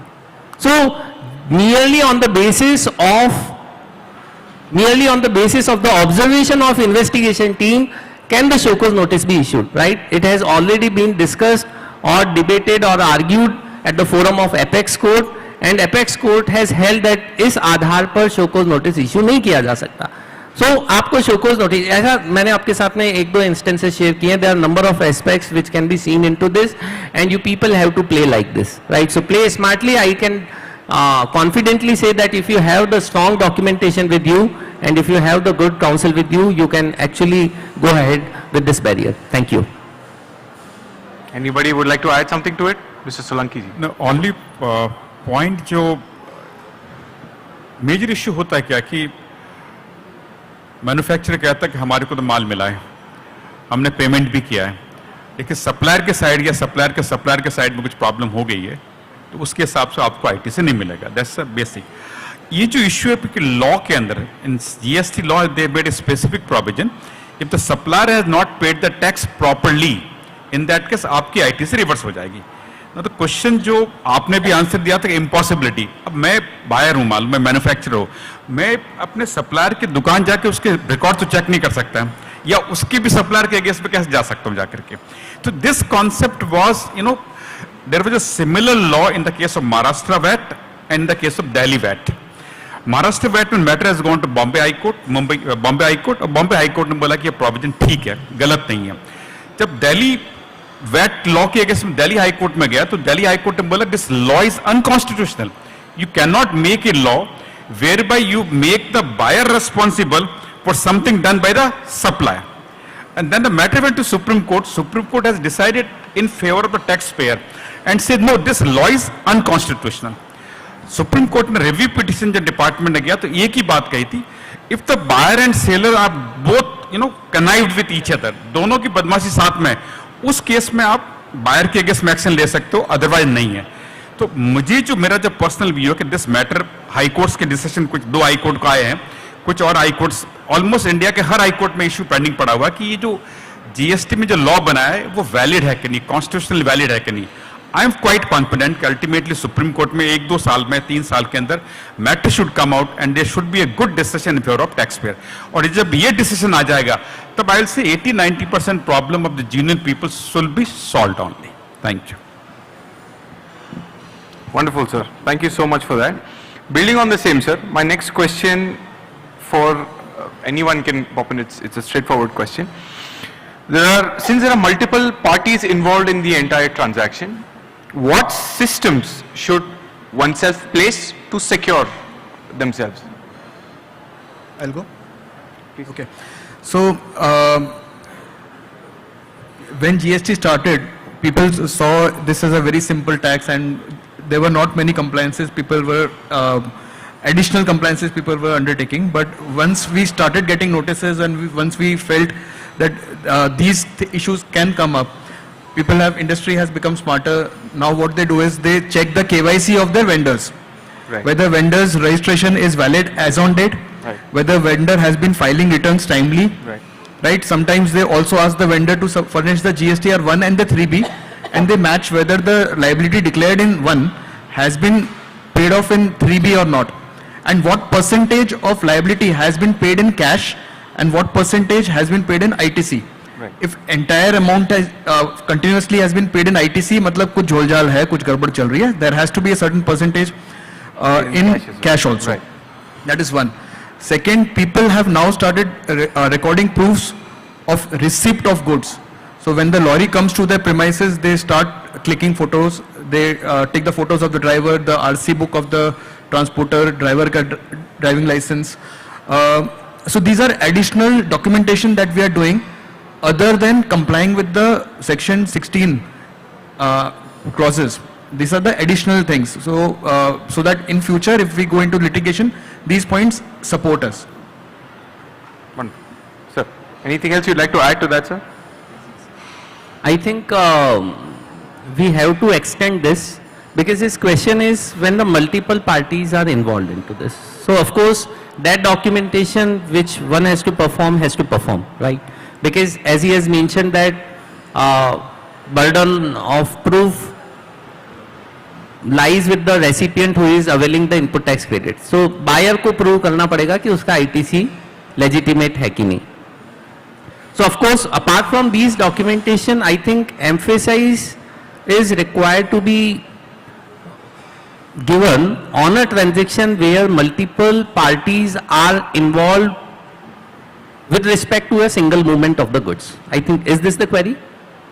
The query is, sir, what steps should either a manufacturer or anybody in the value chain, more specifically the end user take? The question what he wants to get the answer from his question is that how to safeguard ourselves Correct. by any means of documentation or by the way of steps the documentation should be maintained so that whenever the authority asks the question about the ITC input, we may be in a position to at least give them a sustainable this thing कि हमारे पास ये सब कुछ है और these are the ways we have been practicing and following. I don't know that Solanki sahab, I don't know that will help in any way, but at least it will when it goes in the eyes of law, that would be helpful to us. See, sir. आप कुछ कहेंगे, आप कह दो फिर. Okay. I can add. Okay. Because the recipient has to discharge this burden. Of course, the recipient means buyer has to have the proper and strong documentation with him, as he has mentioned. E-com Gill करके case है, supreme court ने बताया कि merely by saying that I have the particular invoice, I could not just take a relief to by claiming a credit कि मैंने तो सब कुछ ठीक किया. So this is a very negative statement. This is a negative statement which is written in the court judgment. Now, इसका एक positive पक्ष जो है हमारे लिए वो ये बोल रहे हैं कि सिर्फ इससे काम नहीं चलेगा. And it further says that you should have these series of documents, right? which he has mentioned कि पेमेंट स्लिप होना चाहिए, आपका लॉरी रिसीट होना चाहिए, और जो आपका वे रिसीट जो आपकी होती है वो आपके पास होनी चाहिए, and already E way bill हो गया, ई इनवॉइसिंग हो गया, what ever it is, purchase order का कॉपी एंड ऑल सारी चीजें. The point is that what a recipient can do at max, what he can do, he can just provide all the sufficient documents reasonably what he could do, and as you rightly mentioned, the law of impossible. So law of impossibility says कि आप मुझसे चांद लाने की उम्मीद करोगे तो मैं चांद नहीं ला सकता. Okay, so it is a very natural law, so I cannot be expected to perform which could not be performed at all, right? So this is the factual ground जो मैं अपने initial question पे discuss कर रहा था कि of course you should have the stronger. अब तो आप फोटोग्राफ और ये सब चीजें ले रहे हैं, जो कई सारे केसेस हमने भी डील किए हैं, तो वहाँ क्लाइंट आज की तारीख में ये सब चीजें कर रहा है, right? So I should say of course this is one of the point, you should have all the correspondences at the best in the written way. अगर आप WhatsApp पे कर रहे हैं, क्योंकि आज की तारीख में आपकी इंडस्ट्री भी WhatsApp पे चल रही है, you should have everything synchronized with a particular documentation of a particular transaction. You people do have the use value transactions with you, of course you people can ensure it.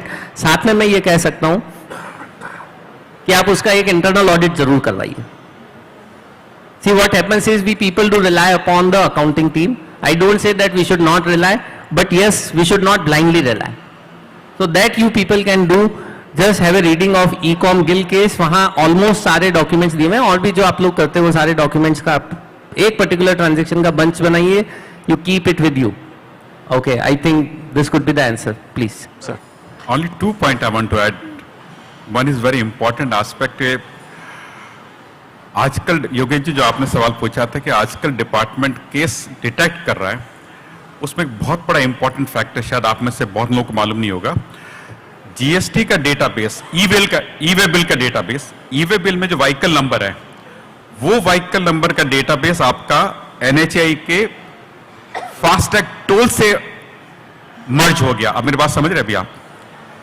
E way bill vehicle number MH027587 है. वो MH027587 particular day को कहां से कहां move किया, कौन कौन से टोल से पास हुआ, वो पूरा डेटा जीएसटी वालों के पास में आज के दिन. सो उनको तो क्लिक और बटन से मालूम पड़ता. अगर आपने लिखा कि नासिक से गाड़ी अगर आपकी मान लो रायपुर से नासिक आई, ये मान लो आपके जल आई आपकी, तो उस पर्टिकुलर डे को कौन कौन से टोल से पास हुई है, आपका महाराष्ट्र बॉर्डर के छत्तीसगढ़ के बॉर्डर से पास हुई कि नहीं, वो डेटा उनके पास में. सो इसका मतलब कौन सा डॉक्यूमेंट आपको रखना है? आपको टोल नाका का फास्टैग का रिसिप्ट, टोल नाका नहीं फास्टैग का, अब टोल नाका रिसिप्ट नहीं होता. तो आपको जहां तक हो सके आप ड्राइवर को, या जो भी आजकल एक व्हाट्सएप ऐप का एक पर्टिकुलर ऐप है, उस ऐप से आप निकाल सकते हो आपका कि व्हीकल उस टोल नाका से क्रॉस हुआ है. फर्स्ट. सेकेंडली एक इंपॉर्टेंट पॉइंट जो विवेक ने बताया था उसमें से, पेमेंट बिल आपका जो क्या बोलते हैं उसको, धर्म कांटा कहते हैं ना, कांटा पर्ची, वे स्लिप, वे स्लिप का कट्टा आप जरूर रखिएगा. अगर वो स्टार्ट हुआ जहां सप्लायर के एंड से प्लस आपके एंड में, वो एक बहुत बड़ा इंपॉर्टेंट डॉक्यूमेंट है. तो 2 डॉक्यूमेंट, बाकी सब बता दिया आप लोगों ने. ये 2 डॉक्यूमेंट अगर आप ऐड कर देंगे तो आई थिंक 90-95% आपकी लाइफ कंफर्टेबल है. ये तो नहीं कहता को केस बंद ही कर देंगे, लेकिन इससे वेरी स्ट्रॉन्ग केस. अगर आप उस डॉक्यूमेंट को लेकर सीनियर ऑफिस के पास जाएंगे, सर मैंने फोटो निकाला है, मेरे पास ये फास्टैग का भी है मेरे पास में, पेमेंट स्लिप, इसके आधार पे क्या माल तो आया मेरे पास में ना, आपने ये तो प्रूव कर माल आ गया, that's sufficient for you. That is all I want to add you.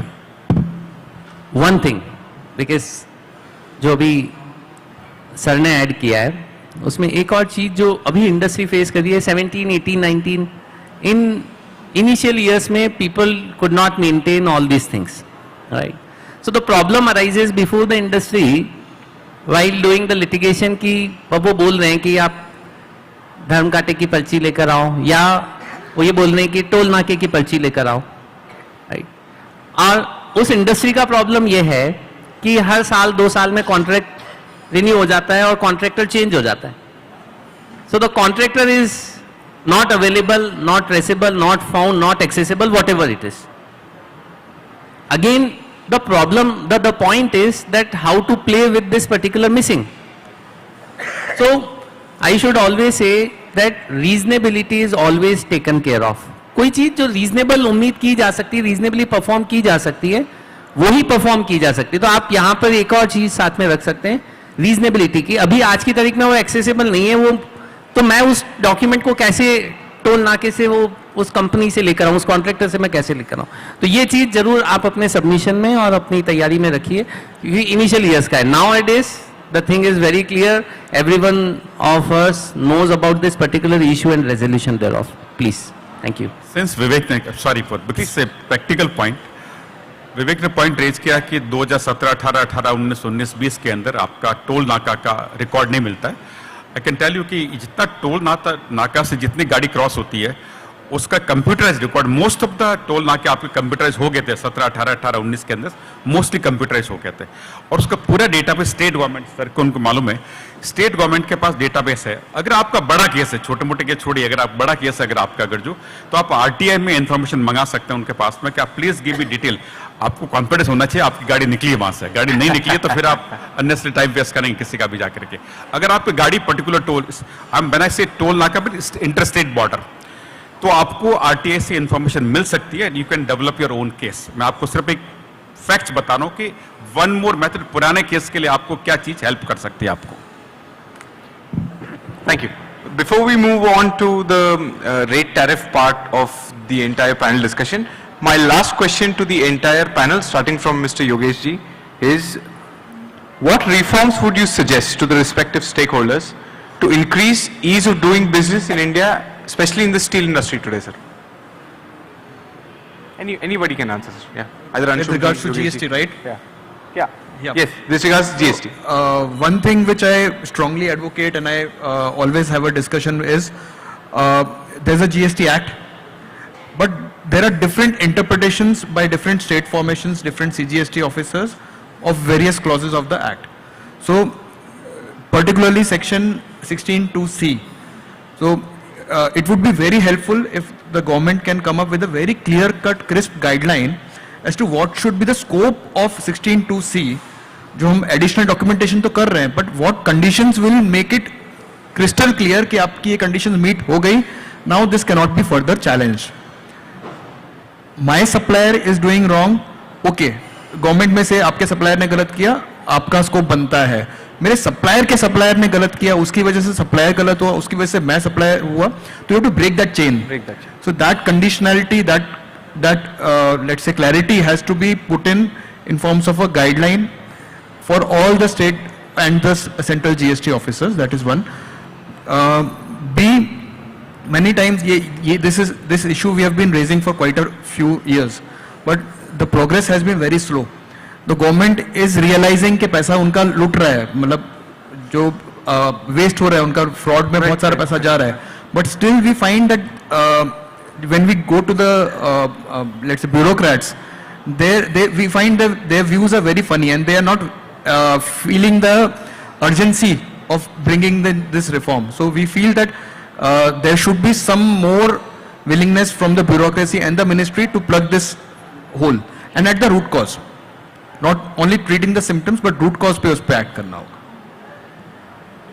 Basically he wanted to point out that 16(2)(c) should be more crystal clear and the amendment must have been done in 16(2)(c) so that the industry who is really facing a problem without any fault, I would say without any fault, industry is still facing a problem because the conversion of their goods is being done at the industry level. Until then it is a tradable commodity right from the origin of the scrap to it has been forwarded in hand to hand A, B, C, D and then to the final consumer. So 16(2)(c) amendment we have suggested many a times, but can a crystal clear suggestions can come so that since this session is a live session and our ministry has already said that they might take a minute to minute record of this and take a final call on what has to be done. We are not asking for an amendment, but we are asking for a clarity and a guideline for all the state formations and the CGST formations to follow. Just to add on it, frankly speaking, मुझे लगता नहीं है कि वो इस पर कोई clarity देंगे, ठीक है, frankly speaking. And one another point is, दो दिल्ली वेट में और सब जगह इसकी कॉन्स्टिट्यूशनलिटी को असेस किया गया है, अभी भी ये सुप्रीम कोर्ट में लंबित है. तो जब तक ये कॉन्स्टिट्यूशनल वैलिडिटी इसका असेस नहीं हो जाता, मुझे प्रैक्टिकली लगता नहीं है कि डिपार्टमेंट और government will come up with any particular clarity on it. One thing which one could also take care कि अगर बायर, जैसे सर ने बोला है, बायर और सप्लायर का इंडल्जमेंट नहीं है उस पर्टिकुलर ट्रांजेक्शन में, तो ठीक है, राइट. सो सप्लायर और बायर का अगर ट्रांजेक्शन क्लियर है, now the transaction is required to be proven by the documents. Of course वहां जाकर अगर क्लैरिटी, आपने सप्लायर को पे किया है, ऐसा भी हुआ है कि सप्लायर को उसने पे नहीं किया and then is claiming about it, right. So वहां ये चलेगा नहीं. So with this I should conclude it. Best जो योगेश जी ने बताया कि इसमें क्लैरिटी क्या चाहिए. अगर आप प्री जीएसटी में जाते, central excise by the law, central excise में ऐसा कोई रिक्वायरमेंट नहीं था कि आपका पहले सैनवेट आईटीसी को सैनवेट क्रेडिट कहते थे वो लोग, कि सैनवेट क्रेडिट के अंदर आपके सप्लायर ने एक्साइज ड्यूटी भरी कि नहीं भरी रिक्वायरमेंट नहीं था. In fact there was a circular of CBEC कि अगर सप्लायर ने टैक्स नहीं भरा है, एक्साइज ड्यूटी नहीं भरी है, तो उसके लिए बायर को पेनलाइज नहीं कर सकते. It was a clarification in the central excise law. तो why can't a similar law can for the past period let supreme court decide it, कोई प्रॉब्लम नहीं है. लॉ कैन बी मेड कि yes, अगर आपके पास गुड्स रिसिप्ट का evidence है then you are through. Otherwise अगर क्लियर फेक या बोगस है तो ठीक है, then you hang the fellow both the person. तो वो लॉ बन सकता है, ऐसी बात नहीं है. So that is up to the government only. The best part is the government and the finance department has taken, the GST council has taken a consequence on the issue of the scrap and industry basically.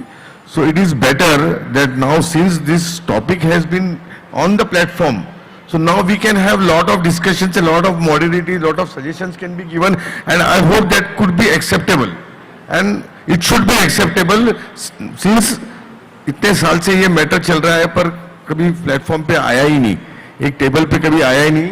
इस बार पहली बार ऐसा हुआ है कि ये issue को highlight करके ministry ने, जीएसटी काउंसिल ने इसको टेकअप किया है. So now let's be united, let's stand together. And जैसा अभी सोलंकी सर ने बताया कि 16(2)(c) का अगर क्रिस्टल क्लियर हमको ये हो जाता है कि in any case if we are through and हम लोगों के पास सारे documentation है, so in the case of law we should not be like punishable, और GST का harassment उससे काफी कम हो जाएगा. बेसिकली आज तकलीफ सर GST का harassment का है. इंडस्ट्री चाहती है कि क्लीन बिजनेस करे, रॉ मटेरियल ले, प्रोडक्शन बनाए, प्रोडक्ट बेचे. बाकी बहुत सी चीजें हैं. जो सेकंड टॉपिक हम बात करने वाले पावर का, वो भी बहुत बड़ा चैलेंजिंग टॉपिक है हमारे लिए. तो एक एक चीज से अगर हम बाहर निकलेंगे तो बिजनेस फ्रूटफुली कर पाएंगे. और गवर्नमेंट जैसे चाहती है कि 300 मिलियन टन का टारगेट लेके चल रही है और प्रोडक्शन बढ़ाए, तो ये सेगमेंट को जो इश्यूज है उसको क्लियर करना ही पड़ेगा. एंड वही फोरम के माध्यम से हम लोग सब लेके जाना चाहते हैं. Thank you. 1 second only, since आप कह रहे थे, I'll just last suggestion. Please sir. अगर 16(2)(c) में अमेंडमेंट नहीं होता है तो पूरी इसकी फेक इनवॉइस के जड़ क्या है? जड़ आपका 18% ड्यूटी, जिससे फर्स्ट लेवल पे बोलता 9% तुम्हें मिलेगा, 9% मिलेगा मिलेगा, प्रॉब्लम वहां पर है. तो उसको 18% को 5% कर दे तो government can do it, and उस पर गवर्नमेंट को लॉस नहीं होने वाला, क्योंकि अल्टीमेटली मैन्युफैक्चरर तो पूरा टैक्स भर रहा है आपके जाकर के. तो this is the another suggestion which indirectly automatically fake invoice को खत्म कर देगा. 5% में उसका जो कंप्लायंस कॉस्ट है वो nobody can pay for it. This another solution which can take care of indirectly it will take care of this problem also. Thank you so much to the entire panel for giving us a lot of very valuable insights, and to the audience for patiently listening. Now I'd like to shift the entire focus to the second elephant in the room, that is, please sir, go ahead.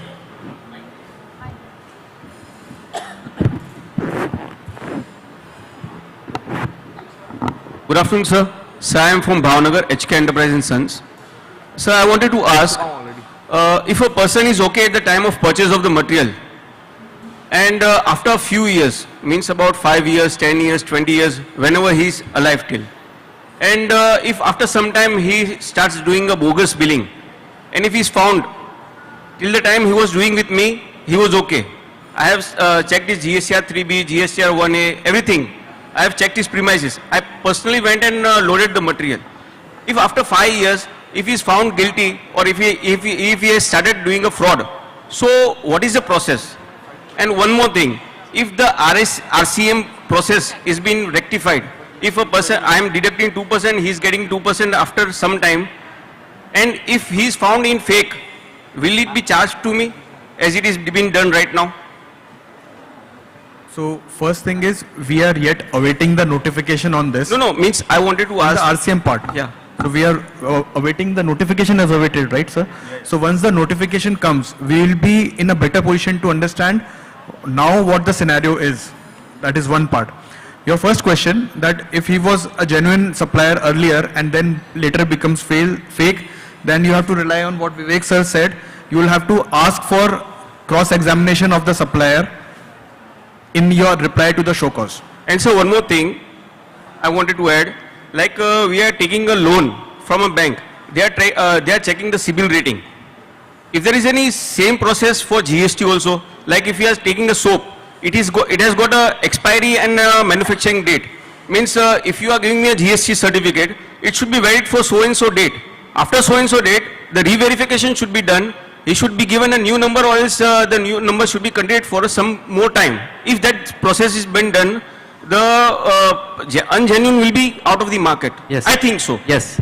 So this particular provision lies in the act. Okay, let me tell you. GST rating का provision आज की तारीख में कानून में है, implementation में नहीं आया है. तो आप अपना एक और ground ये बनाइए कि आपको जो करना था वो भी आपने नहीं किया. So how a recipient can be held liable कि उन्होंने आपको कोई भी तरीके का modality नहीं दिया ये assess करने का, जिस पर वो doubt कर रहे हैं supplier के point of view. So this could be one of the grounds, right? और सर, I can say कि वो rating का concept law में है, implementation में अभी तक नहीं आया. सर हम लोग ये चाहते हैं कि हम लोग की ये जो इनवॉइस है जिसके पास हम लोग मान ले रहे हैं, या तो फेक है या तो जेन्युइन है, कोई उसका टेस्ट ट्यूब तो होना चाहिए, टेस्टिंग मेथोडोलॉजी तो होना चाहिए कि भाई ये फेक है या अनफेक है.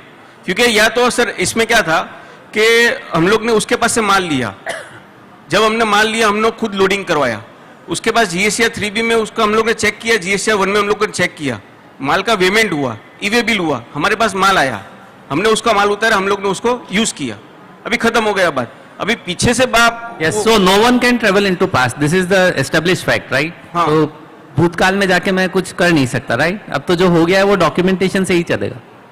ओके, तो आप नटशेल में बात वही है. और सर दूसरी बात, वो आपका अगर इमोशन है, ये जो आप कह रहे हो इमोशन है, लेकिन मैं उसको दरकिनार नहीं कर रहा. दूसरी चीज, अभी कोई भी नया लॉ पास होता है या नया लॉ बनाया जाता है हमारी इंडस्ट्रीज के लिए, तो इंडस्ट्रीज के सब लेवल को हम लोग को इन्वॉल्वमेंट होना चाहिए. अभी फॉर एग्जांपल जो मेन फेस कर रहा है वो ट्रेडर या तो मैन्युफैक्चरर जो जहां से माल ले रहा है, मगर जो लॉ बनाने वाला है या लॉ जिसको सजेशन देने वाला है वो इंडस्ट्री कोई और है, और या वो पर्सन वो कोई और है. तो मैं ये सोचता हूं कि अगर जीएसटी वाले अगर कोई लॉ बनाते ना, तो नीचे से लेकर ऊपर तक सबको इन्वॉल्वमेंट करके पूछ के सजेशन देके लॉ बनाए.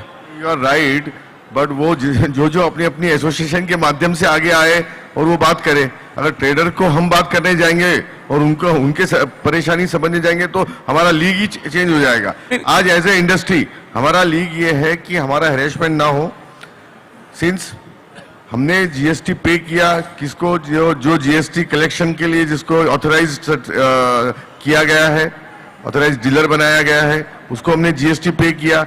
अब आगे उसकी वो नहीं किया तो हमको हमारा अभी दायरा समझना है और हमारे दायरे में क्या हम सेफगार्ड हम अपने आप को कर सकते हैं, ये सबसे ज्यादा जरूरी है. अगर हम सबकी करने जाएंगे तो मिनिस्ट्री क्या जीएसटी मैं आपको सबकी sir we like to move on in the panel discussion as well. We can keep all the question answers at the end. Sir एक minute, let us discuss this one to one please. Sir एक minute sir, अभी क्या है कि आपने बोला कि जैसे जीएसटी लॉ वाले जो है सामने देख रहे हैं, तो मैं सोचता हूं कि अभी ना आप जो ये कोई भी चीज एप्लीकेशन होते ना सर, तो उसको एक लेबोरेटरी में टेस्ट किया जाता है थोड़े समय के लिए.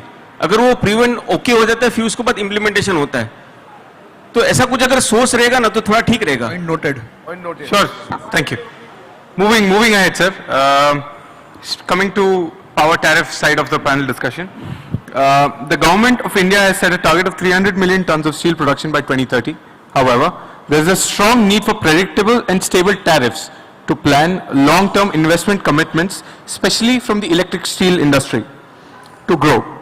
your opinion on the current scenario and what the outlook is for the same. I'd like Mr. Abhay to start this, sir, please.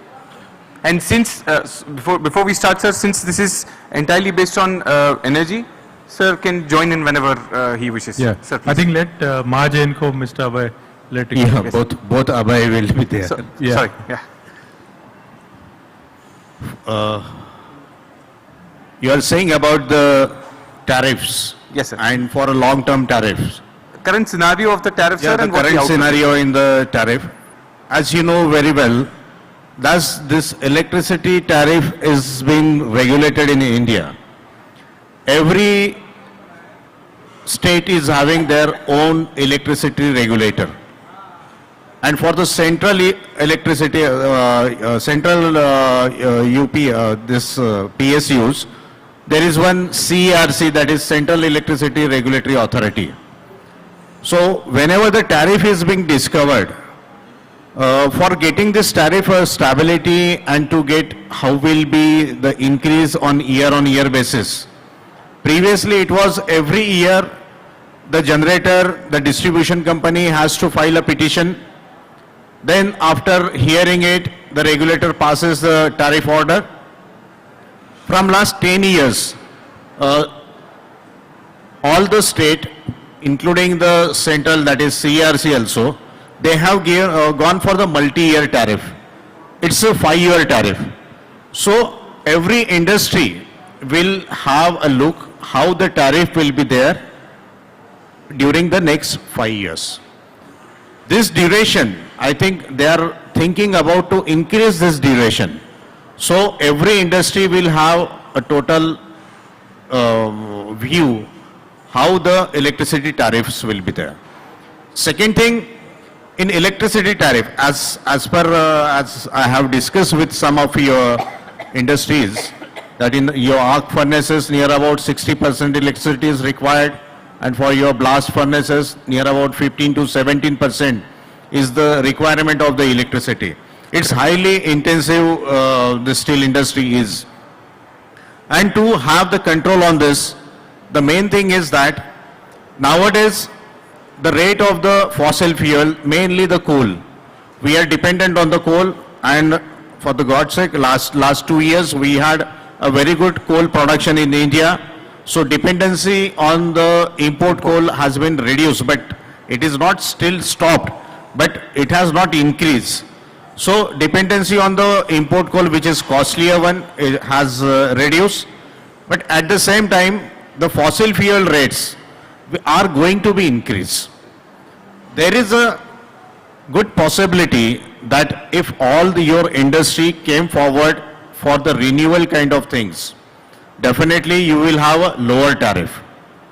Every year, the fossil fuel generation, the cost of the generation for every year will increase by at least 5 to 6%.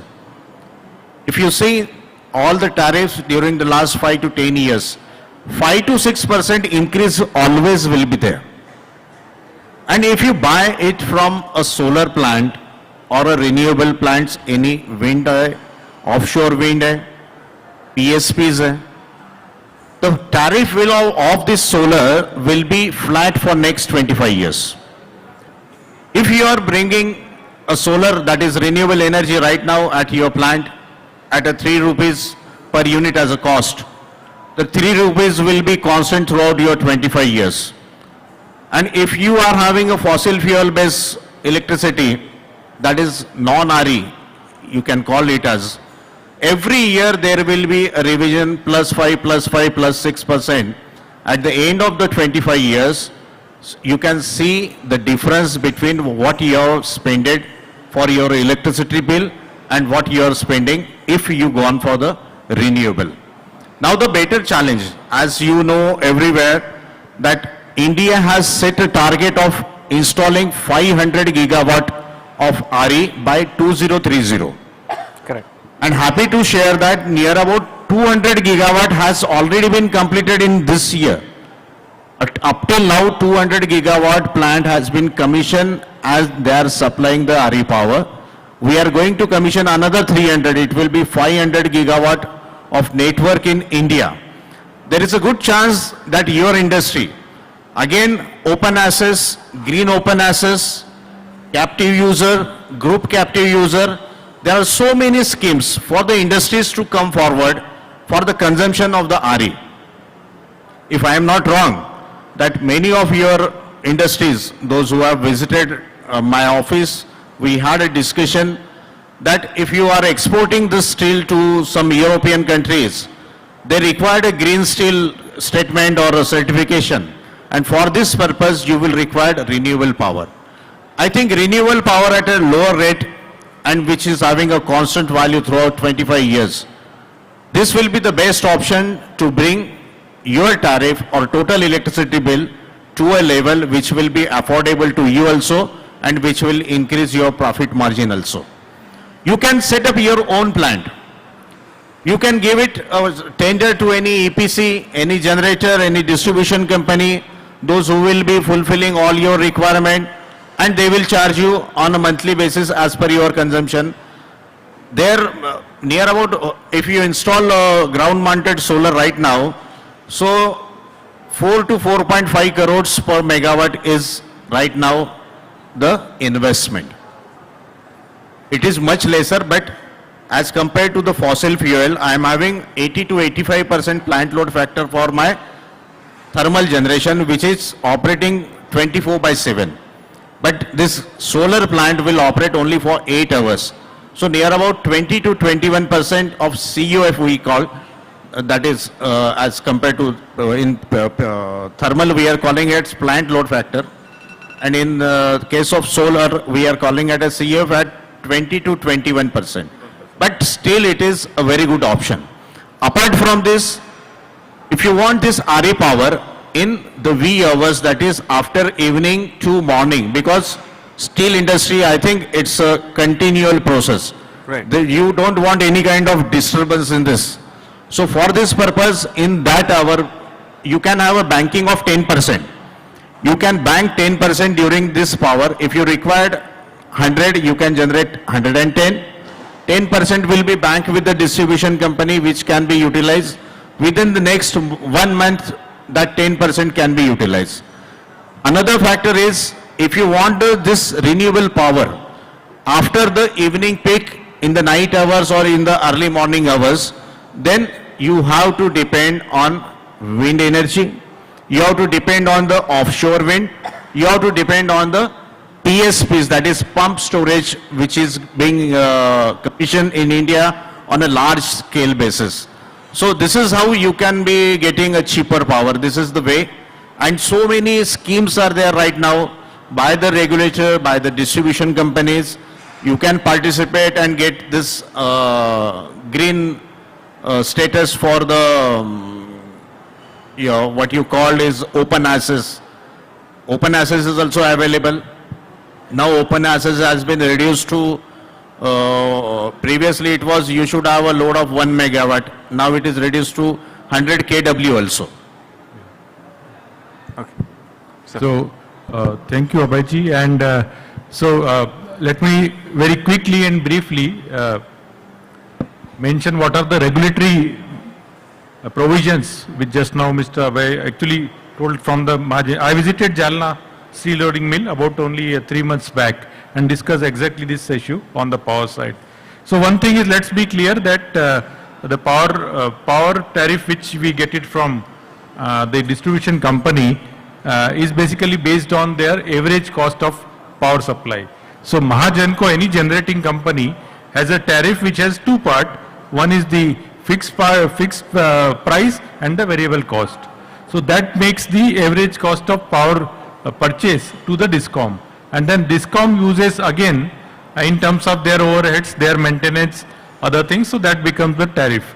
As he already mentioned, initially there was cases where there were a lot of dues from the GENCOs, so there is a LPSC, we call it as a late payment, so that now GENCOs are getting paid. So now GENCO is also giving, have sufficient return so that they can deploy their installed capacity. I just now mentioned, we already crossed now 200, almost 6 gigawatt of non-fossil we have. On the distribution side, now instead of 1 year tariff, it's already, we are going into multi-year tariff, so that gives lot of confidence. Third thing is that there is always a truing up at the end of 1 year, because there is always a fluctuation in the rates of all kinds of things. From the generator side, earlier it used to be section 62, which is the basically cost plus. So any power plant is set up, it will be a cost plus thing. And as you mentioned very rightly, there is always a case of every increase in the 5% or 6%. Now it is more of a section 63 or even more popular called TBC, with a tariff based competition. So if you, in this case, the MNRE, the ministry which I am coming from, we have a SECI, Solar Energy Corporation of India. Although it was set up for solar promotion, but they are also bidding out for hybrid mode, like just now mentioned. Now even we have gone for the storage of 500 megawatt or even 1000 megawatt hour. Then offshore wind bids are coming. All of this will actually increase the availability. The term we call it as CUF, the capacity utilization factor, which is basically for solar, and we call it pure solar, means vanilla solar, to something around 28%, 30% if we club it with the hybrid and wind, etc. So the availability of renewable power will be more and more increased. And you will get a, since it is a tariff based PPA, you can get for a longer time on the fixed price. Now coming back to what the steel industry actually do. The green open access rule, in fact I'll share a copy just now, Ishraj ji, and you can, it has given a very important provisions for all the major consumers, especially C&I, we call it. C&I is commercial and industry. So for industry it is very good. Of course, as mentioned already, the provision from 1 megawatt, it has come down to 100 kilowatt. Even if it is a group captive or even captive, there is no limit for that. So it is always good for steel industry in particular. As I mentioned, after the power it is the highest carbon. So they should go for renewable power. One thing, it will be on a long run, it will be a much better tariff as compared to the other options. Second thing, it is already getting into the greening part. And the third thing, if you go for either the bidding which the SECI, the PSU we are doing, either you can directly approach and tie up some of the capacities, or you can yourself invest in either a hybrid plant, or even if you want to have a night shift, there is a banking provision, or you can go for RERTC. So all these things will actually put steel industry at a much advantages in terms of their power utilization. They have a good thing that their power utilization is almost consistent, and even sometimes 24/7, most of the units run round the clock. So they are in much advantage thing. The last point, as CBM mentioned, so from 2026 onwards, the 3 to 5 million ton of steel which we will be importing to, exporting to Europe, that will, the CBAM will apply. So the grid emission, the carbon emissions of that steel has to match with the free allowance which is used in the Europe. So the options available with steel industry is that they have to gradually shift from 2026 to 2034, greening their steel part. So induction furnace and electric arc furnace, they have a good opportunity. Rather than using the coal power, they should straightway look for green power in a phased manner up to 2034 or so. So they will have much better advantage in terms of export. So these are all regulatory provisions now available. It's up to the steel industry to actually make use of that. One thing which was not discussed is the waste heat recovery. Of course, that is more applicable for BF, BOF. They should also deploy the plants. Many, I think about 1100 megawatt is already installed. So they should use waste heat recovery plant. They can generate the electricity and use it. I think steel industry had a good future in terms of switching to renewable power and going into green. Thank you. Yes. From the industry prospectus, both Abhayji, you have taken, you have addressed a lot of things. But as far as the industry prospectus is concerned, what challenges we are facing is, firstly, the tariff of the existing power what we use is rightly said that it is increasing year on year, and it is becoming more non-feasible for us as a steel producer, because steel prices are driven by the international market, as it is a community. Number one. Number two, the problems what we exactly face when we want to shift our discom power to some other power, alternate power we can say. First is the cross subsidy charges, second is the wheeling charges and the regulatory. The what regulation, cross subsidy charges, wheeling charges, okay, it's a cost. But what about the regulation, the regulatory measures, what they do or what they restrict us from taking the power is number one, we have to take the entire power, not a partial. If we go for the part power, the rest of the power what we take from the discom becomes very, very costly, making no, the effect is nil, कि कोई benefit नहीं हुआ. Number two, banking. Banking, you said that it is only at 10%. 10% से हमारा काम नहीं होता है. Now, one more thing, what the problem is कि if suppose my contract demand is say suppose 100 megawatt, I am permitted to go maximum 200 megawatt captive power in my regulatory. So with this 200 megawatt, I can generate max to max 40 to 50 megawatt power from the renewable sources.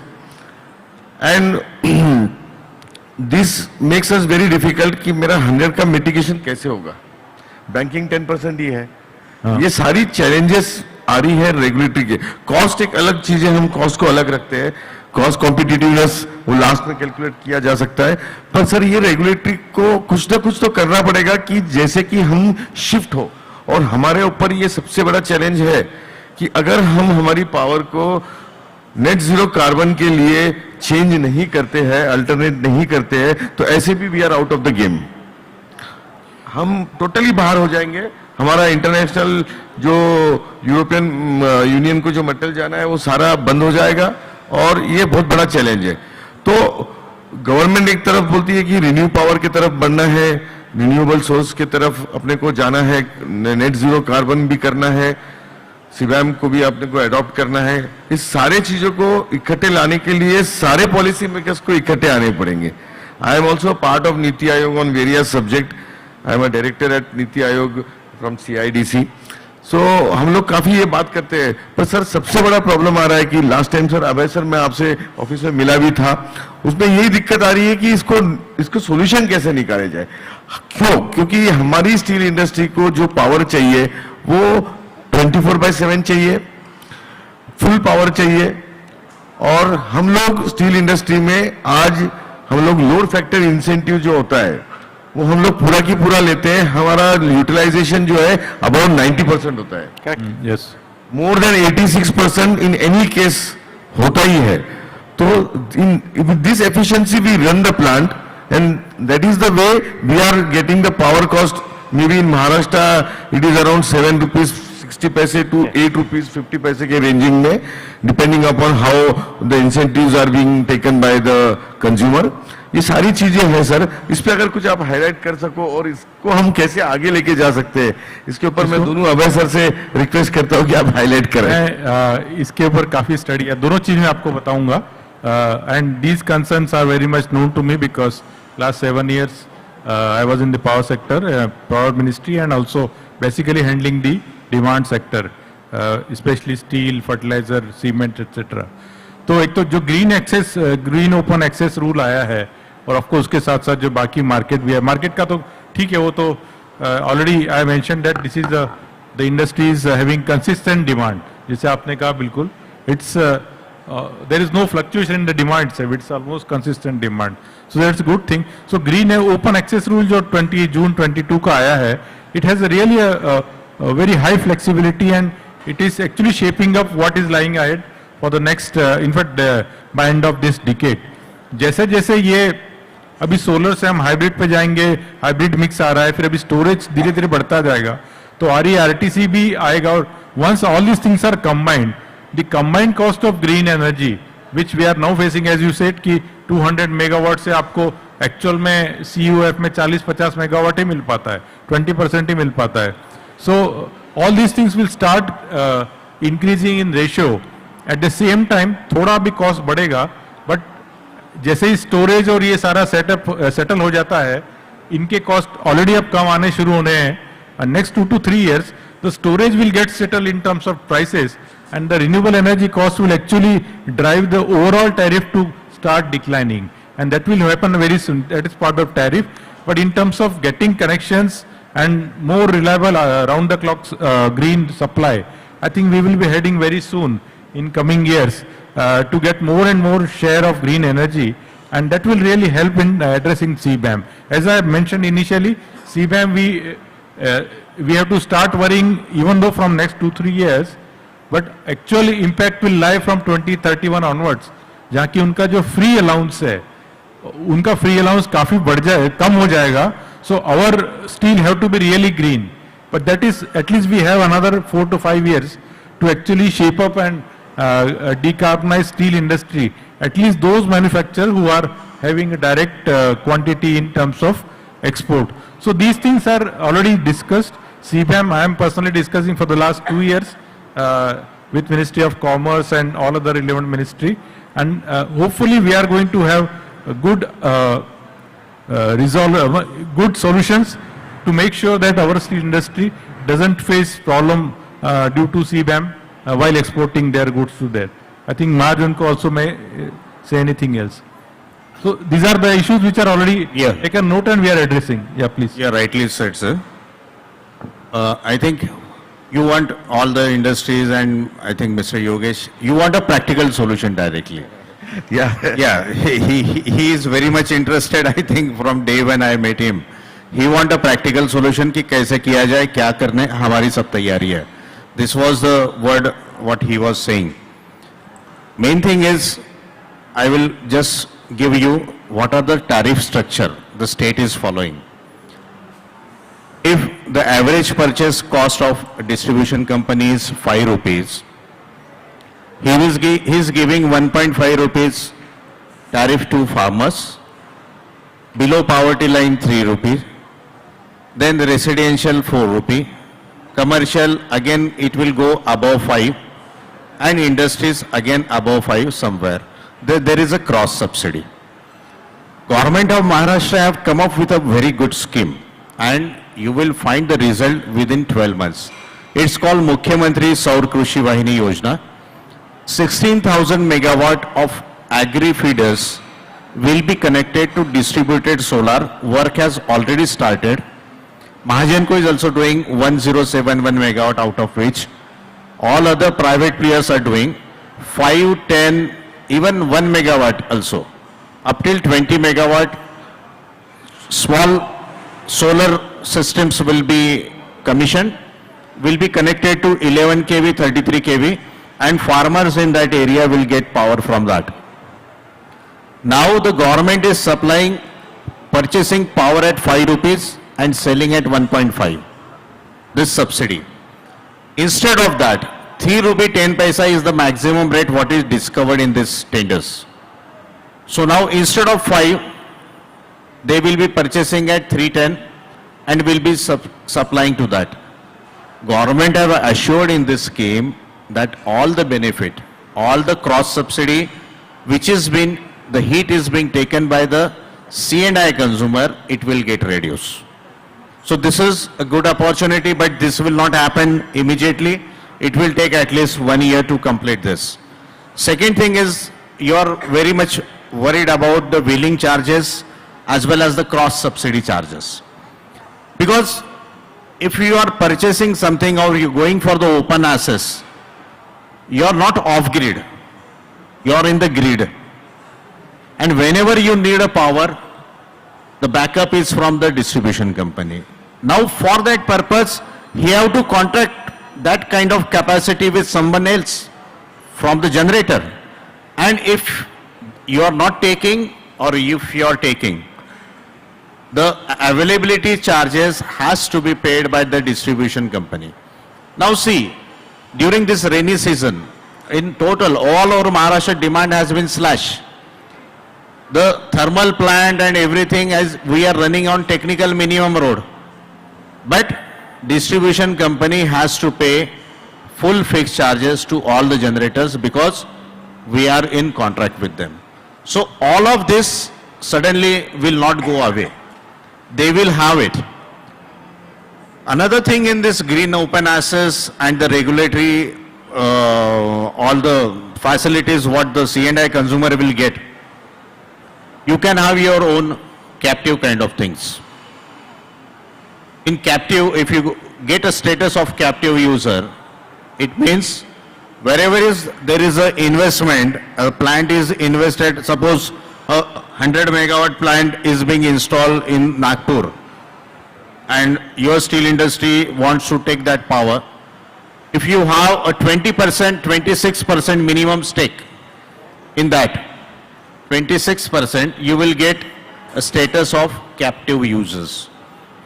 And there are so many facilities if you go for a captive. If you are having 4-5 industries situated in the same area, a nearby vicinity, you can have a group captive. All the facilities, all the rebate will be applicable to you. Second thing, if you want to increase, I don't think most of your steel industry is rightly purchasing some RE power or not. See the percentage of the RE power penetration in yours. In yours case, in every case, your individual case. See that it has to be increased because as per the regulatory concern, every year the RE power purchase obligation is being increasing day by day, day by day. It is applicable to the distribution company also. Now it's more than 21% right now. It will go to 34%. It means the basket, as sir rightly told, there is a basket from where the distribution company purchases.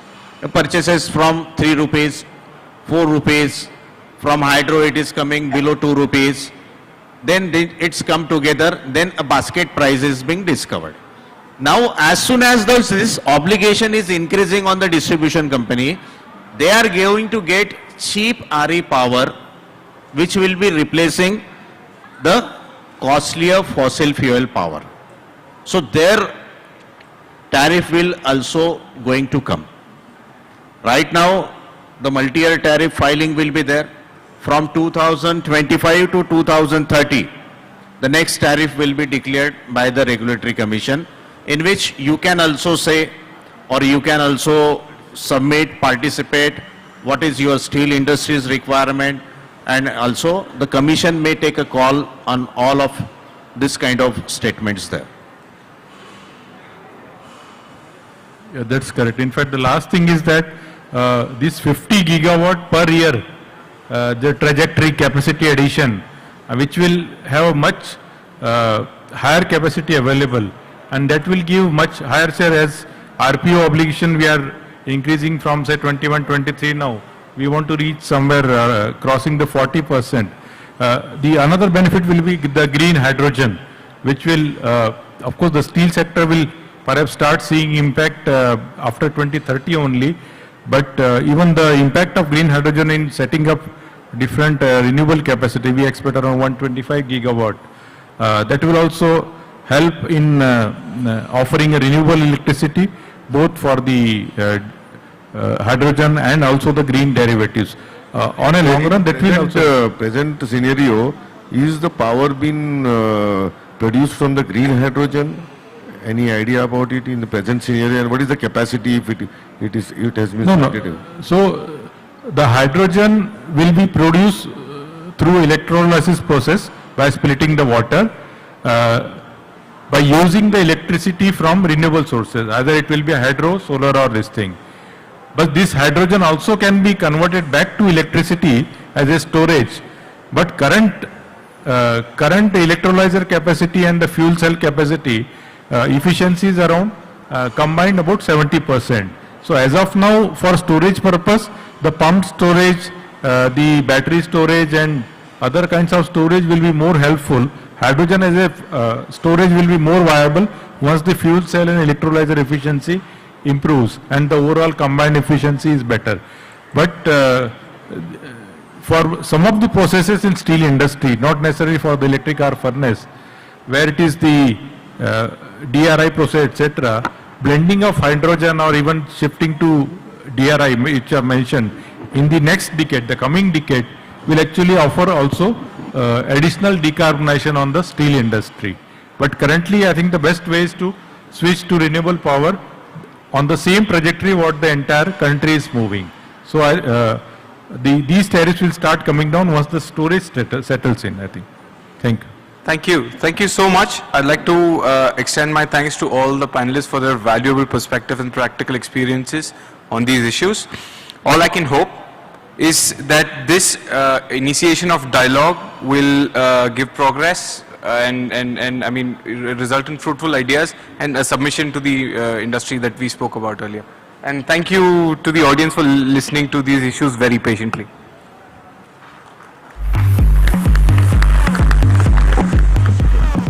Thank you so much, everyone. Now, I would like to invite Shri Anil Goyal ji, Vice President Aiifa, and Shri Keyur Shah ji, CEO Mono Steel, on the stage to help me with the felicitation ceremony of our panel.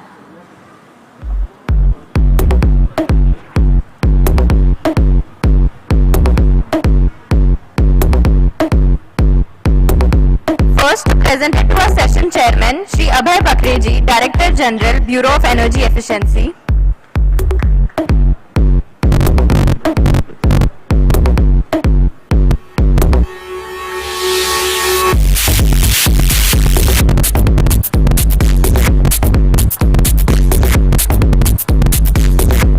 Session moderator Shri Yashraj Pitti ji, SRJ Stripes and Pipes Private Limited.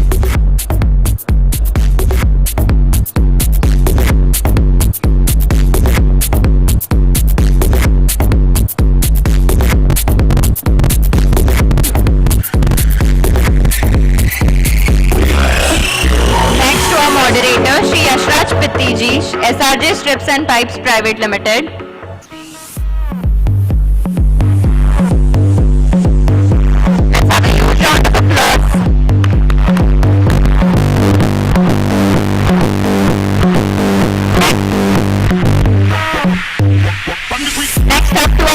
Shri Yogesh Mandhani ji, President Aiifa Sustainable Steel Manufacturers Association.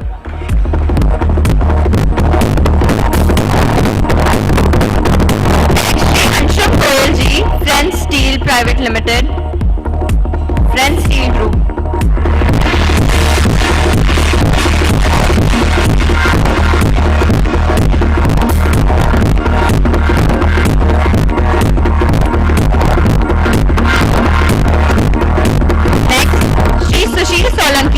IRS, ex-Commissioner of Center Excise and Customs.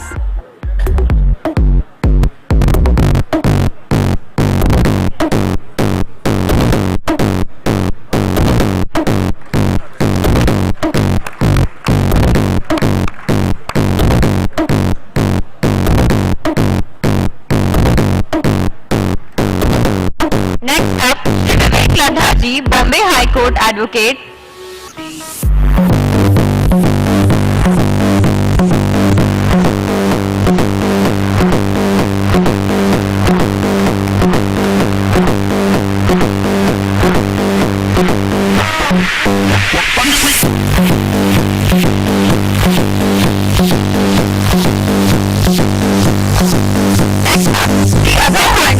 Additional Director Projects, MSPGCL.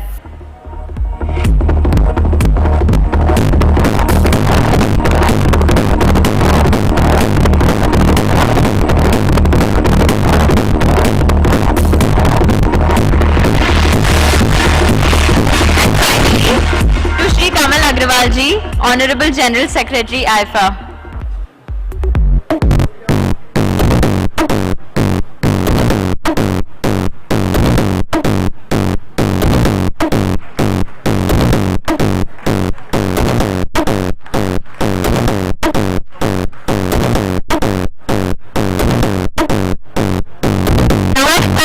For a group photo.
everyone for being so patient. We have our last session of the day, session 4.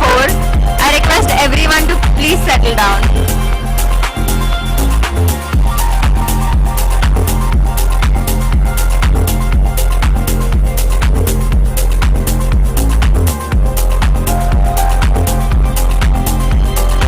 I request everyone to please settle down. We're starting with our session 4, the last session of the day.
Sales Manager, Selected Technology Supplies, Italy.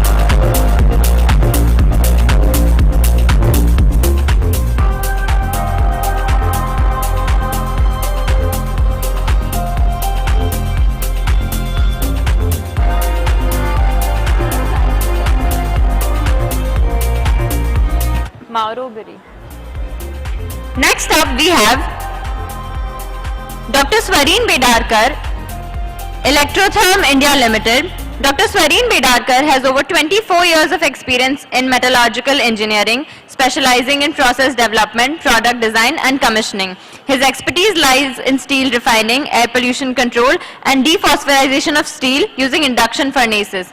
We would like to welcome you on the dais, sir.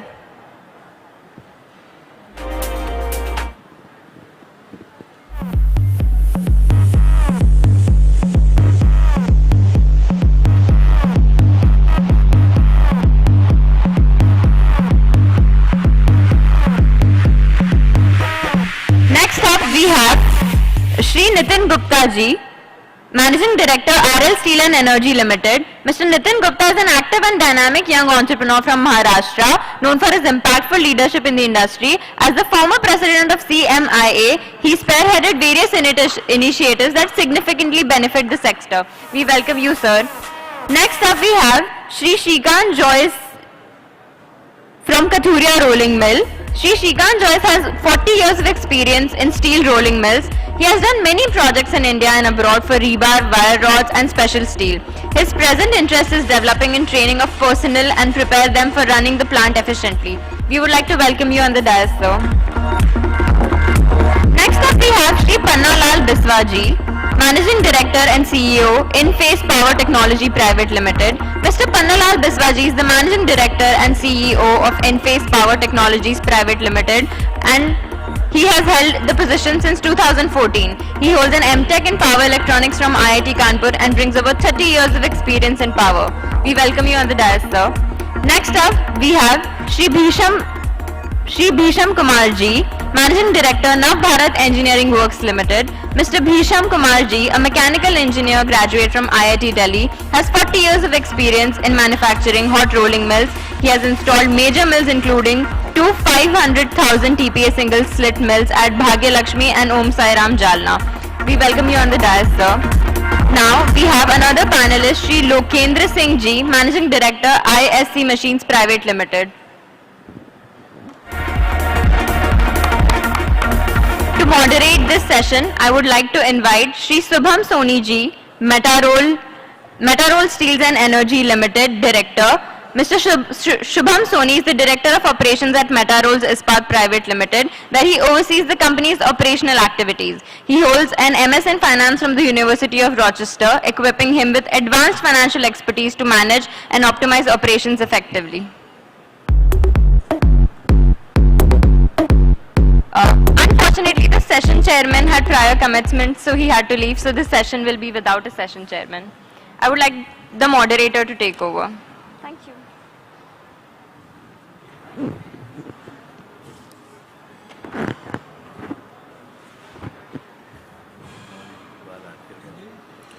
Good evening, everyone, and thank you so much for joining us for the cutting edge practices.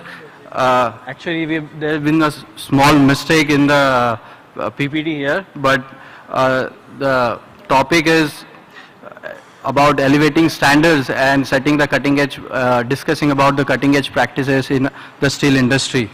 So, from the very beginning of the steel industry, starting from the Bessemer furnaces till today, the technology had played a very critical role in the development of the steel industry. So, and technology being, the adoption of technology and industry best practices has always been a crucial for our growth. Today we are all here to explore how the cutting edge practices are and will be shaping our industries. So with such a wealth of expertise on our panel, we are all well positioned to explore the pressing challenges faced by our industry. Given that from the today's session, I would like to ask all of you some of the questions which we have all discussed prior to our session. However, one of the critical challenges I think we all have been seeing in the industry today is about the availability of raw material. So, given that the raw material prices has been extremely fluctuating, Dr.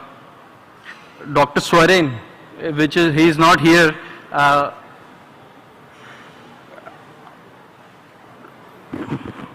So I have this question for everyone here, that since the availability of scrap is going to be challenging by 2026 because of CBAM, and protectionism is coming into picture.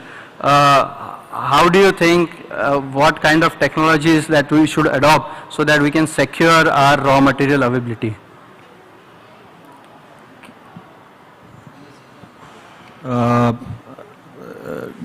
Shubham, so according to me, I think scrap is definitely going to be a big challenge going down in future, with all countries coming out with some or the other regulation for restrictions on export of scrap.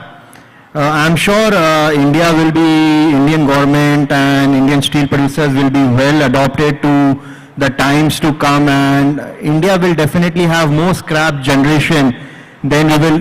Today we have, with the scrappage policy coming in, I'm sure, it's already there, but compulsory implementation of that, things will be better taken care, but scrap will always remain a challenge, but scrap, being a government of India's initiative of circular economy and green steel, sustainability, scrap will have to remain one of the raw material.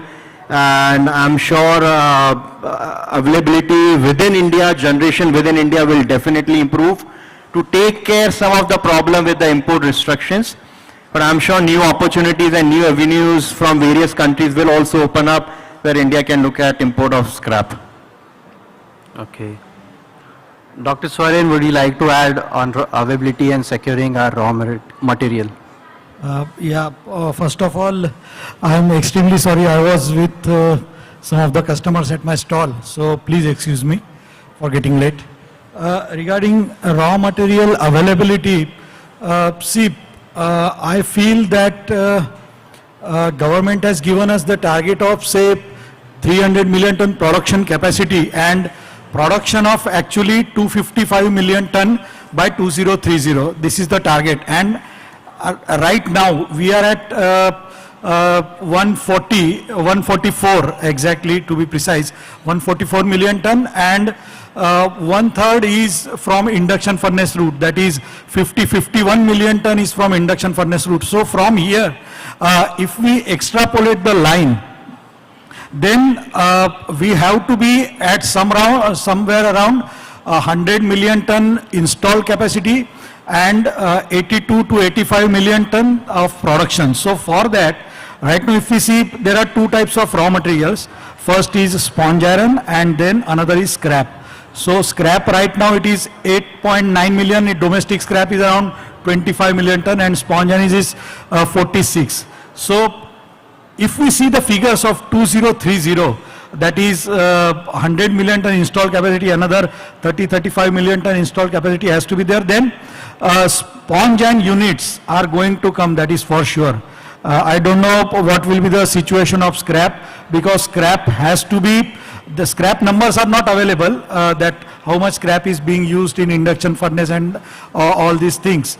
So I feel there is a greater scope of sponge iron plants that in central India, where Gadchiroli is there, or in eastern India, and somewhere around in southern India, definitely 35 million ton sponge iron plants are going to come. And those who are using steel scrap to make steel, they have to increase the percentage of sponge. I know because Western India and North India, they use steel scrap, and South India and East India, they use sponge iron. But those who are at almost 90% scrap, they have to shift or they should start using sponge iron more.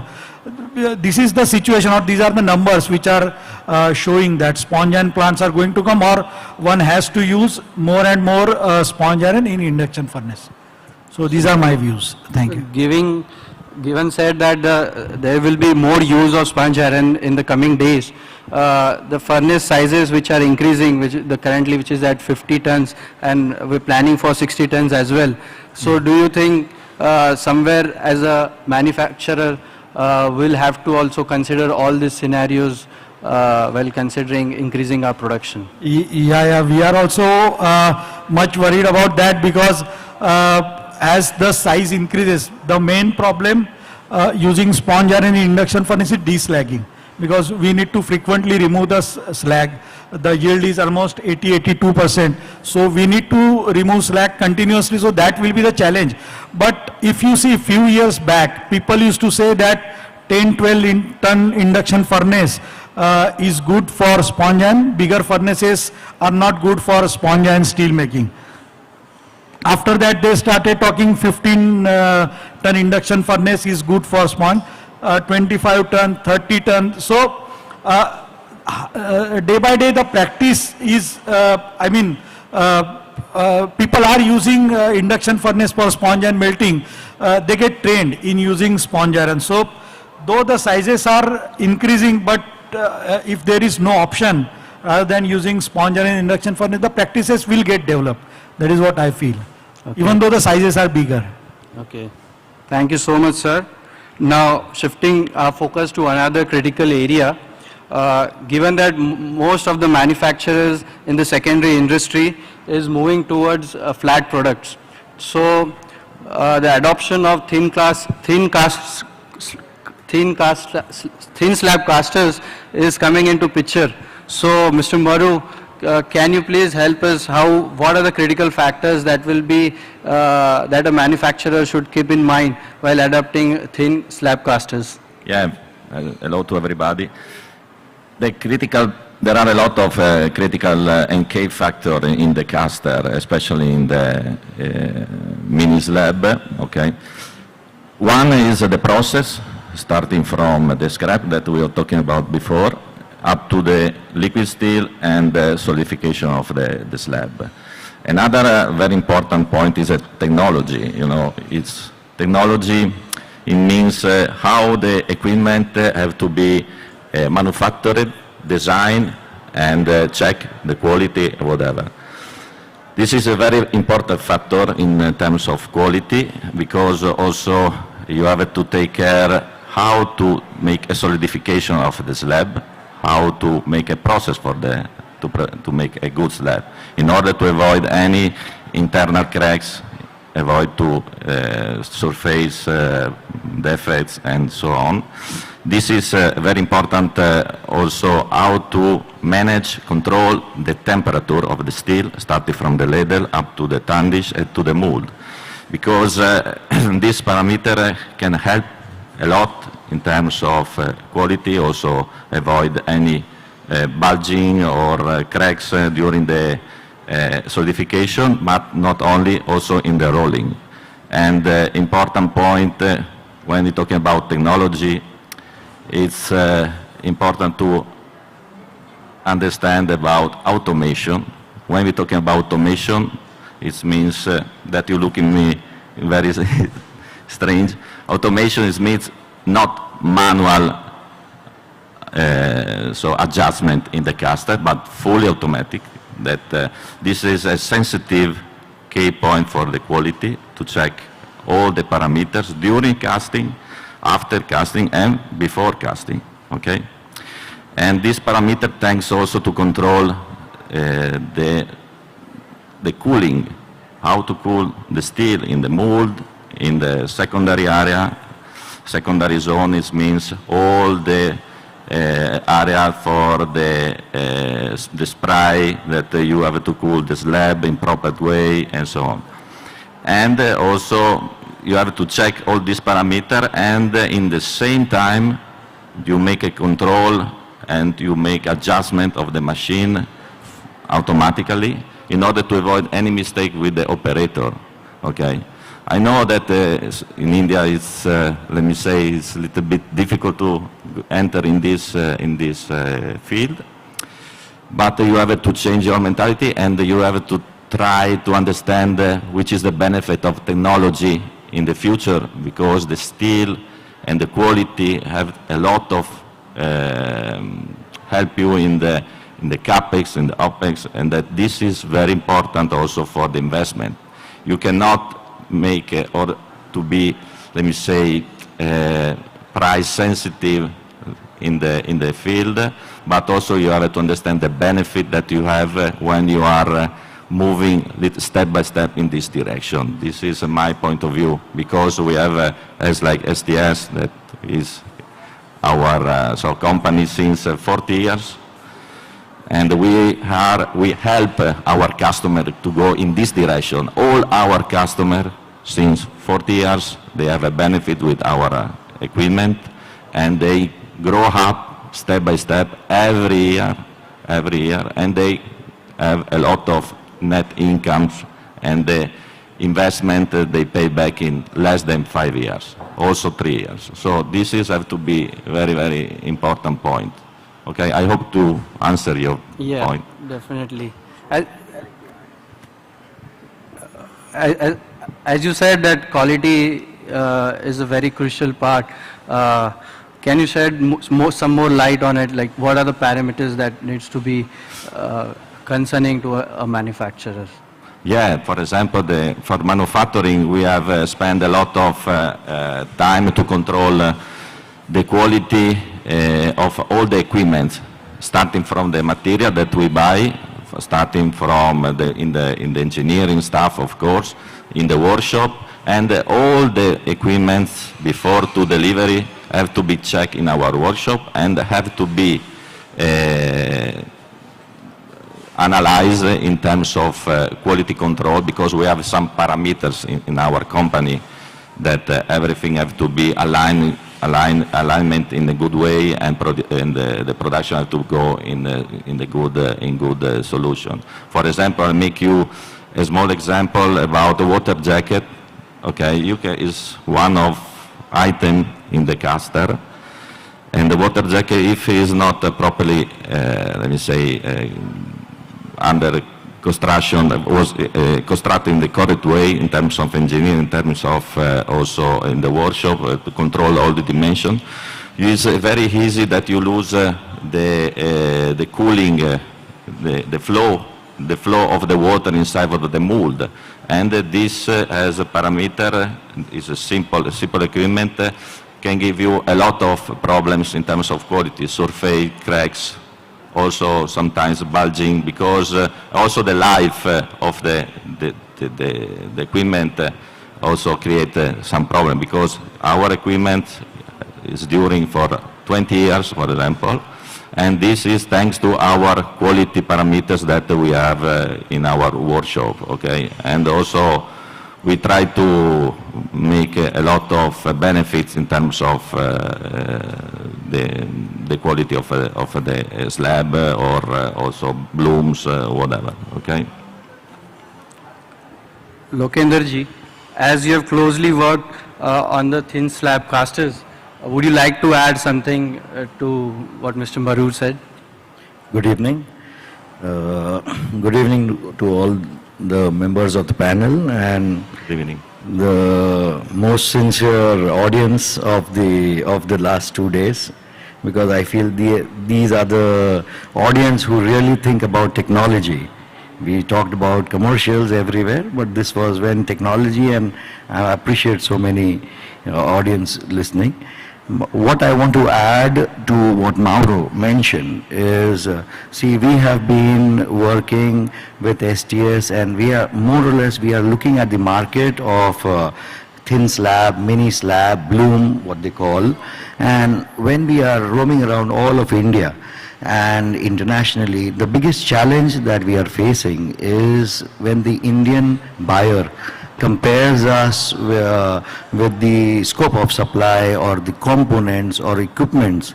They are trying to compare apple to apple, in the sense part by part when they are buying a capital equipment. But they are not realizing that if I write A and the other one has written A, is it of the same quality? Is it of the same standards or what? If I say I am giving you some component and the other one is giving the similar component, there is always a huge difference in the quality factor, which affects the operational expense of the end user. One small difference which I want to add to Mauro's suggestion is like the bearings. We have researched in the bearings of the withdrawal machine of slab caster. Our individual bearing lasts more than a year, whereas we have observed in Indian environment, people don't care about how it lasts. Most of the owners, most of the production managers also don't know how long does a bearing last. Why? Because the cost of those bearings are less. They think we can replace it.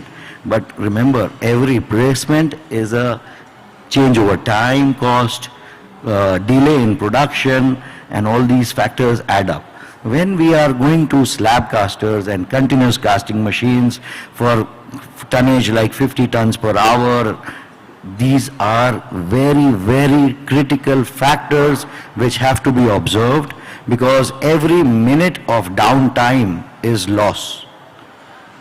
We do not even realize that if a machine, a metal, is sprayed with water on the top, is it okay or not? No, it is not accepted internationally. Here is okay. But we do not realize when there is water sprayed on metal, there is a scaling. Behind the scaling, which is not visible to the naked eye, is rusting. That machine, where we have spent our capital expense, which would have lasted 20 years, as Mauro mentioned, in India it lasts 10 years. And then we are looking for a replacement. And this is the reason we are looking for a cheaper machine, because we think our horizon is only 5 or 10 years. No, if we have the right machine used in the right system, internationally machines are working for 60 years, 20 years, 40 years. This is why we mention, yes, European machines last long. It's only because of the processes that they are using, with the concept that the machine will not deteriorate or break down soon. This is very important, and for mini slab casters, they are not billets. We must not compare them with billets because the cooling patterns are different. The apron, the alignment of the apron, the alignment of the withdrawal, the system of withdrawal, even the mold jackets are made with a different technology. Our audience must realize these are two separate ways of making similar kind of, they might look similar, a billet or a slab, but the process has to be modified in a very, very technical manner rather than just thinking that it's just a broader billet. And this is where we have observed people are having losses. I have personally visited a steel plant where they are having up to 8 to 10% of loss or misroll, which is alarming. And then what do? We are stuck. And then we start spending on capex more and more. At the end, capex expands. Initially it was cheap, but on a long run, even in OPEX we have spent and more capex we are spending. We want to only highlight this. Thank you so much. Thank you so much, sir. I think quality of the equipment is quite critical for thin slab casters, and I think one take we can think about is it is very important for us while choosing a thin slab caster is to don't think about the capex, just think about the better quality of the caster. Thank you so much, sir. Now moving on to another critical aspect of steel manufacturing, that is energy. The energy sector in India is undergoing significant reforms and particularly concerning the power quality. So, Pannalal sir, could you please share your insights on technology that steel manufacturers should adopt to improve the manufacturing efficiency as well as tackle the energy reforms which are taking place in India? Okay, thank you. I'll just quickly take you through some few presentations. See, we are in the basically 100% indigenously developed the product in India in order to improve the power quality in the field of steel, cement and all kinds of process industries, etc. So everything is designed, developed and type tested in India only. And just to give you the background about the technology trend in power quality, there are three major factors. One is the reactive power or power factor, second is the unbalance or harmonics, and third is the unbalance. So these are confined basically in all kinds of rolling mill, whether it's a furnace, induction furnace or arc furnace or any kinds of load. This is the common factor. And this leads to various kinds of problems.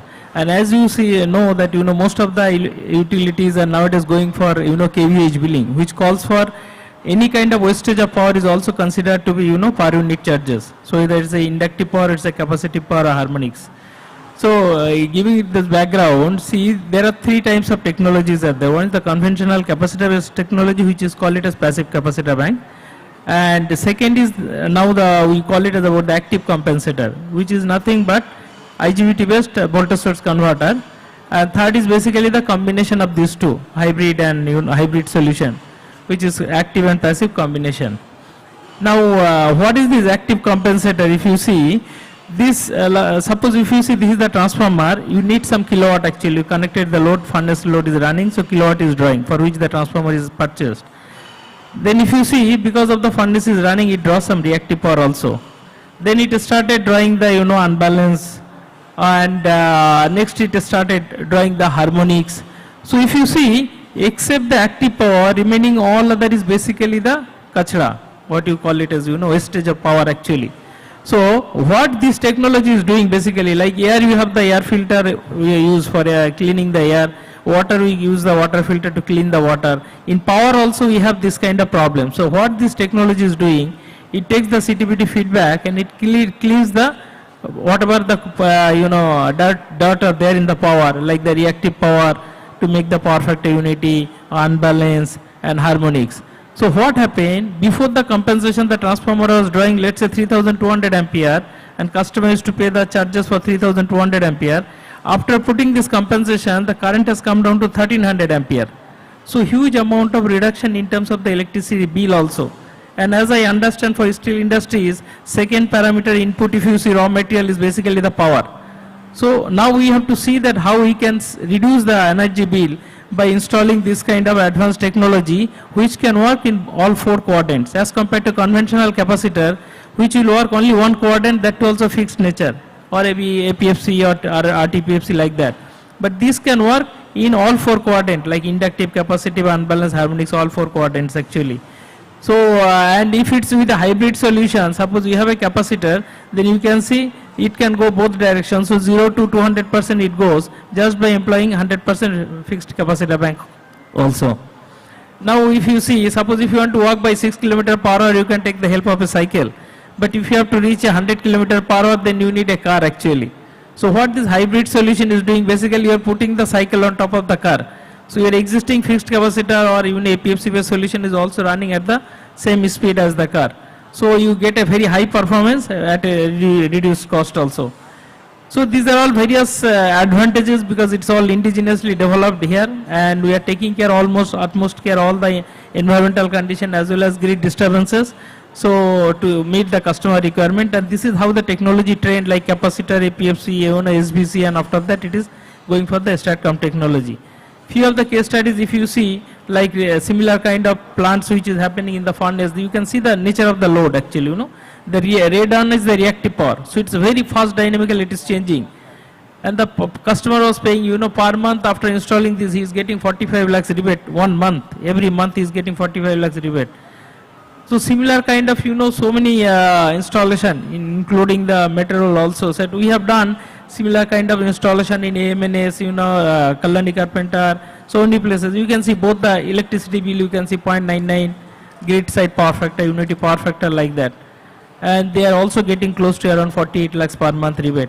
So this is also one of the parameters which I thought that, you know, bring it to your notice, that as compared to conventional technology, please also think out of the box thinking how to reduce the today's, you know, energy bill when you go for this kind of, you know, vulnerable load which is producing lot of, you know, reactive power fluctuation which cannot be directly met with the conventional technology. So cost is not only the parameter, we also have to accept for the technology which can give you very fast, you know, payback, and you can get a very fast rebate also. In fact, metro applications is all, where all you have supplied in Navi Mumbai here itself, per month electricity bill penalty was coming 80 lakhs. After putting this, they are reduced that, you know, 80 lakhs reduction actually.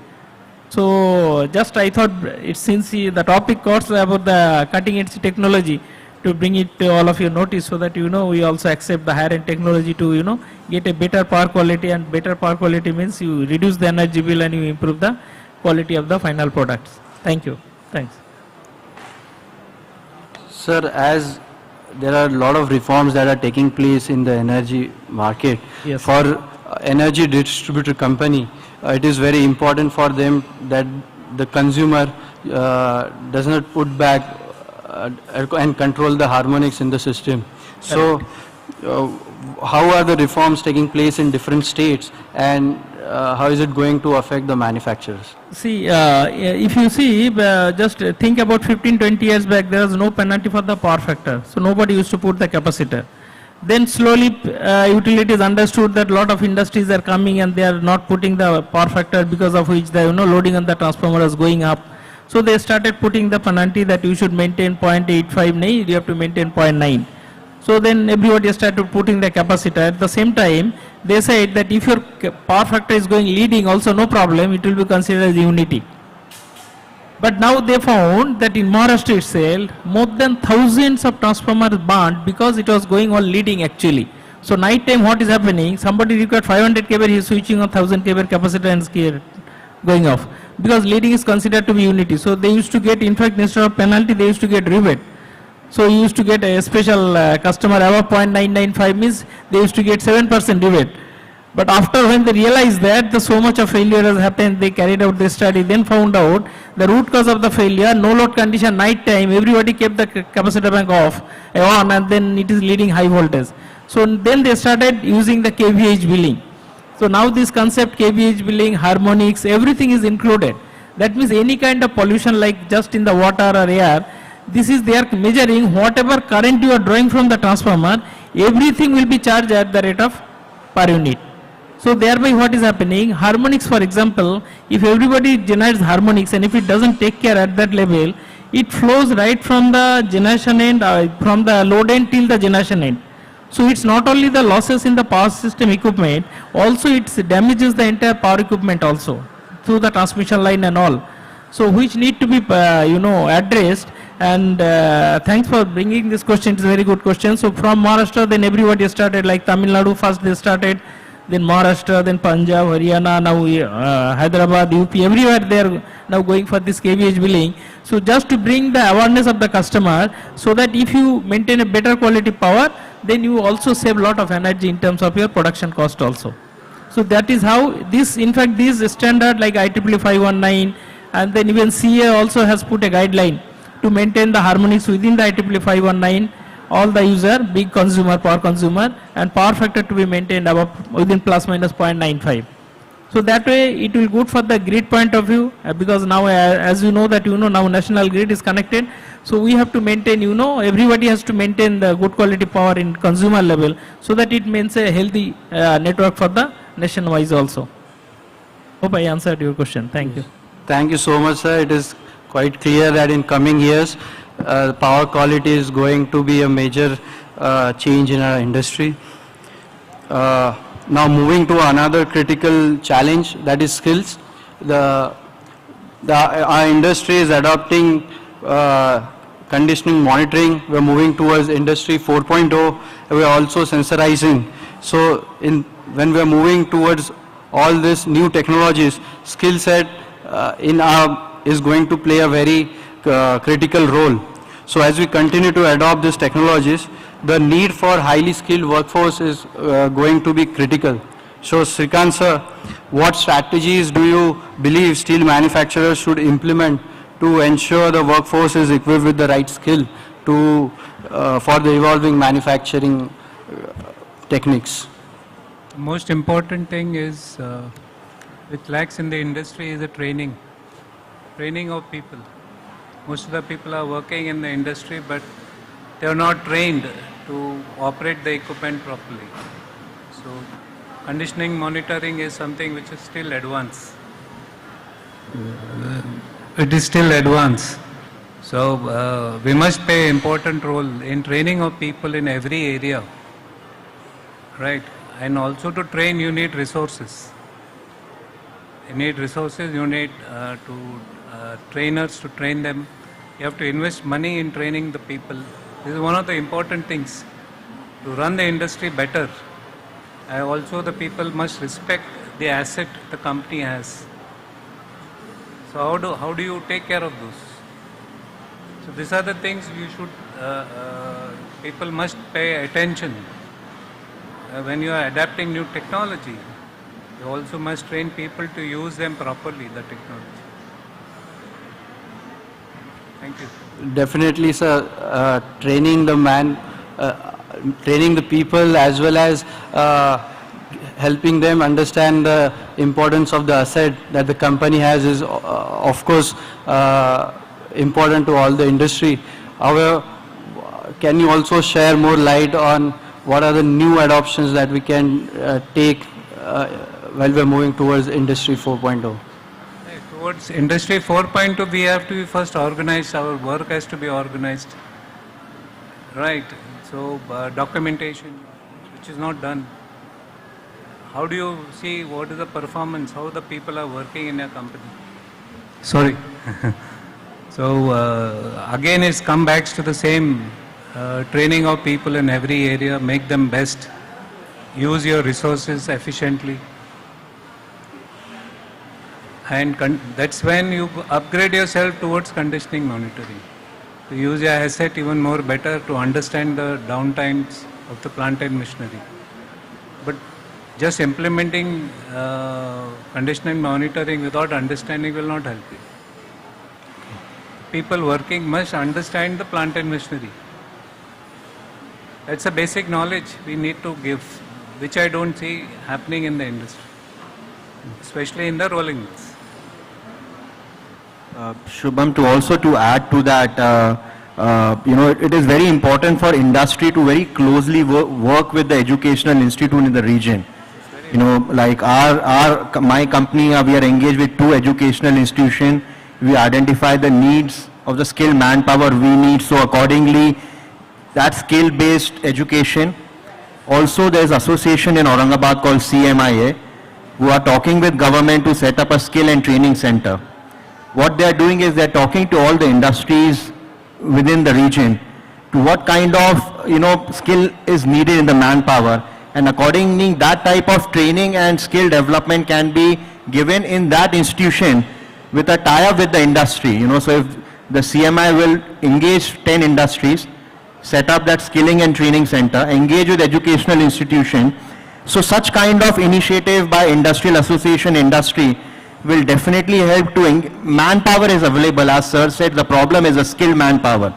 So if we take up such initiatives where, you know, local industry association like CMI is doing a fantastic job with this skill development and engaging different industries in the region to help identify the lack of skill required and accordingly develop this skill. They also worked with police department in this region to engage their children into a training institute in various members of the industry and give them the required skill which they need.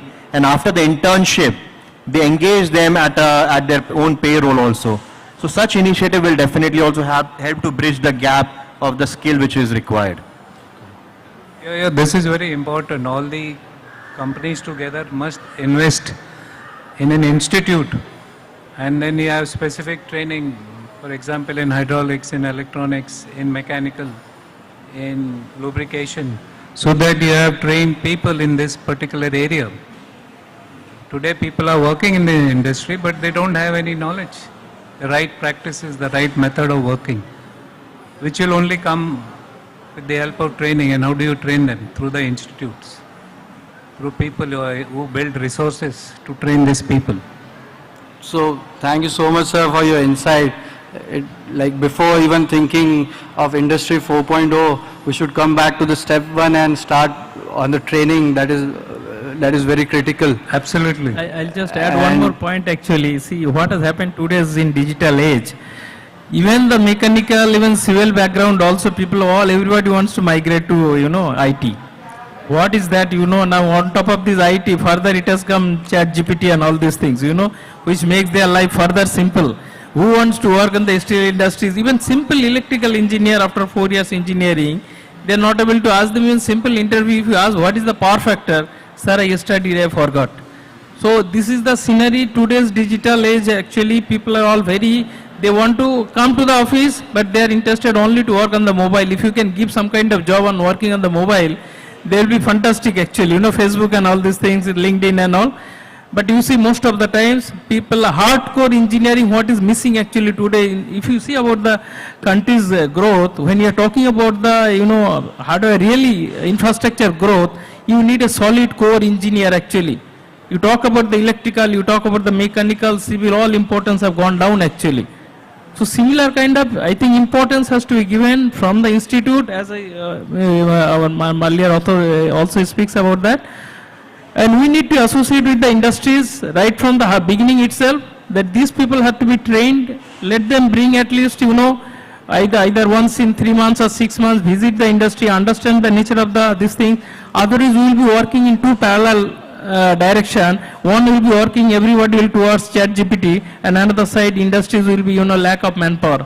Highly trained manpower is very down. Forget about the skilled manpower. Even today, to bringing the people in the field of electrical and mechanical and civil, it's very difficult to, you know, convince the engineer actually.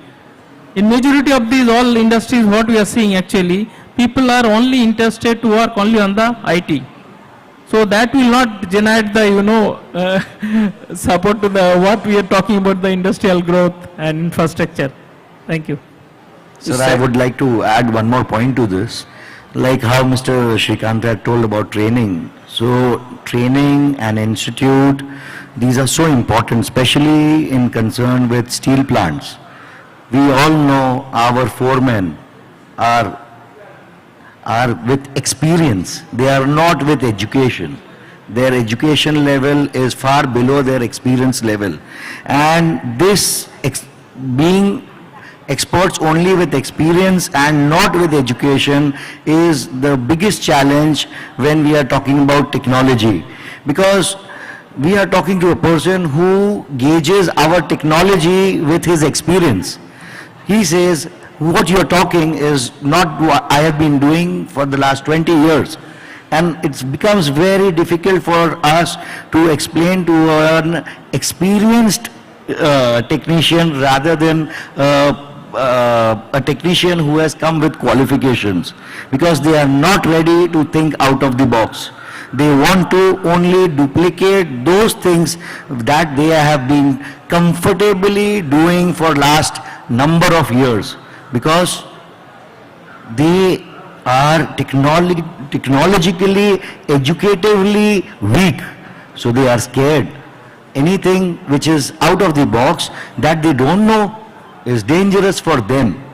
And this education which is lacking in them is our challenge of explaining to them something which is far, far superior. They find it better to copy anything which they have done in the last 20 years and go ahead.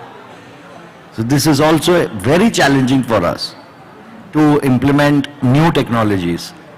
It is very clear that if we want to grow technologically and accept all the cutting edge practices, we'll have to train our people, we'll have to set training centers, and this is the first step towards the growth of Indian steel industry. Only an educated person will be ready to take the risk of thinking out of the box. Otherwise, we will keep copying our neighbors to upgrade ourselves. If our neighbor has done, okay, he's done it, it's running, let us do it. We are just moving with this. When we go internationally, they ask us 150 questions, point by point, very technical questions. Here, we are never asked questions. I'm sorry to say. We are simply asked the price. Thank you so much, sir. Now moving on to another critical area, that since each and every steel manufacturer in the rebar industry is increasing their production either in the green field or the brown field, adopting the proper rolling mill technology has become quite critical, because it is a quite critical decision, because if you take a decision where the technology is not selected properly, your production could be hampered in the coming years. So sir, my question is, what kind of technology should we adopt so that we balance the current and the future production capacities as well? See, my subject was on long product, but I will transgress and come back to the main subject again. Here we started with the flat product. We started with compact casters, narrow casters, thin casters. Well, if you understand the history of all developed countries and developing countries, you will find a stark difference in the sense, till the country is developing, the demand of long product is more than that of flat products. And when the country is developed, the demand of flat product overtakes that of long products. We are in that cusp.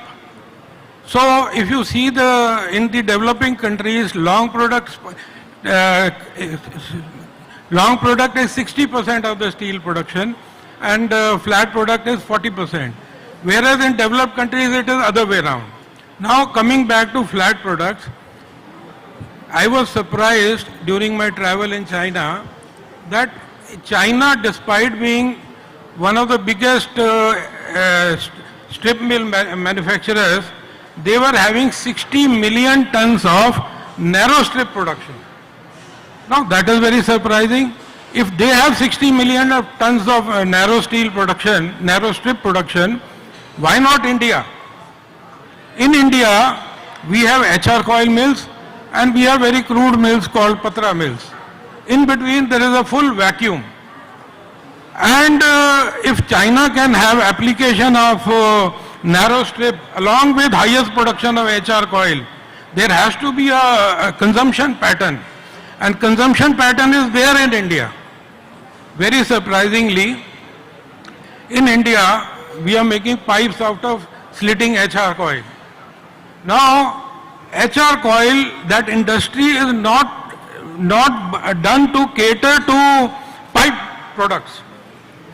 That industry is to cater for automobile products. And that automobile product requires very low carbon. Whereas 50% of the steel required for pipe manufacturing does not require low carbon.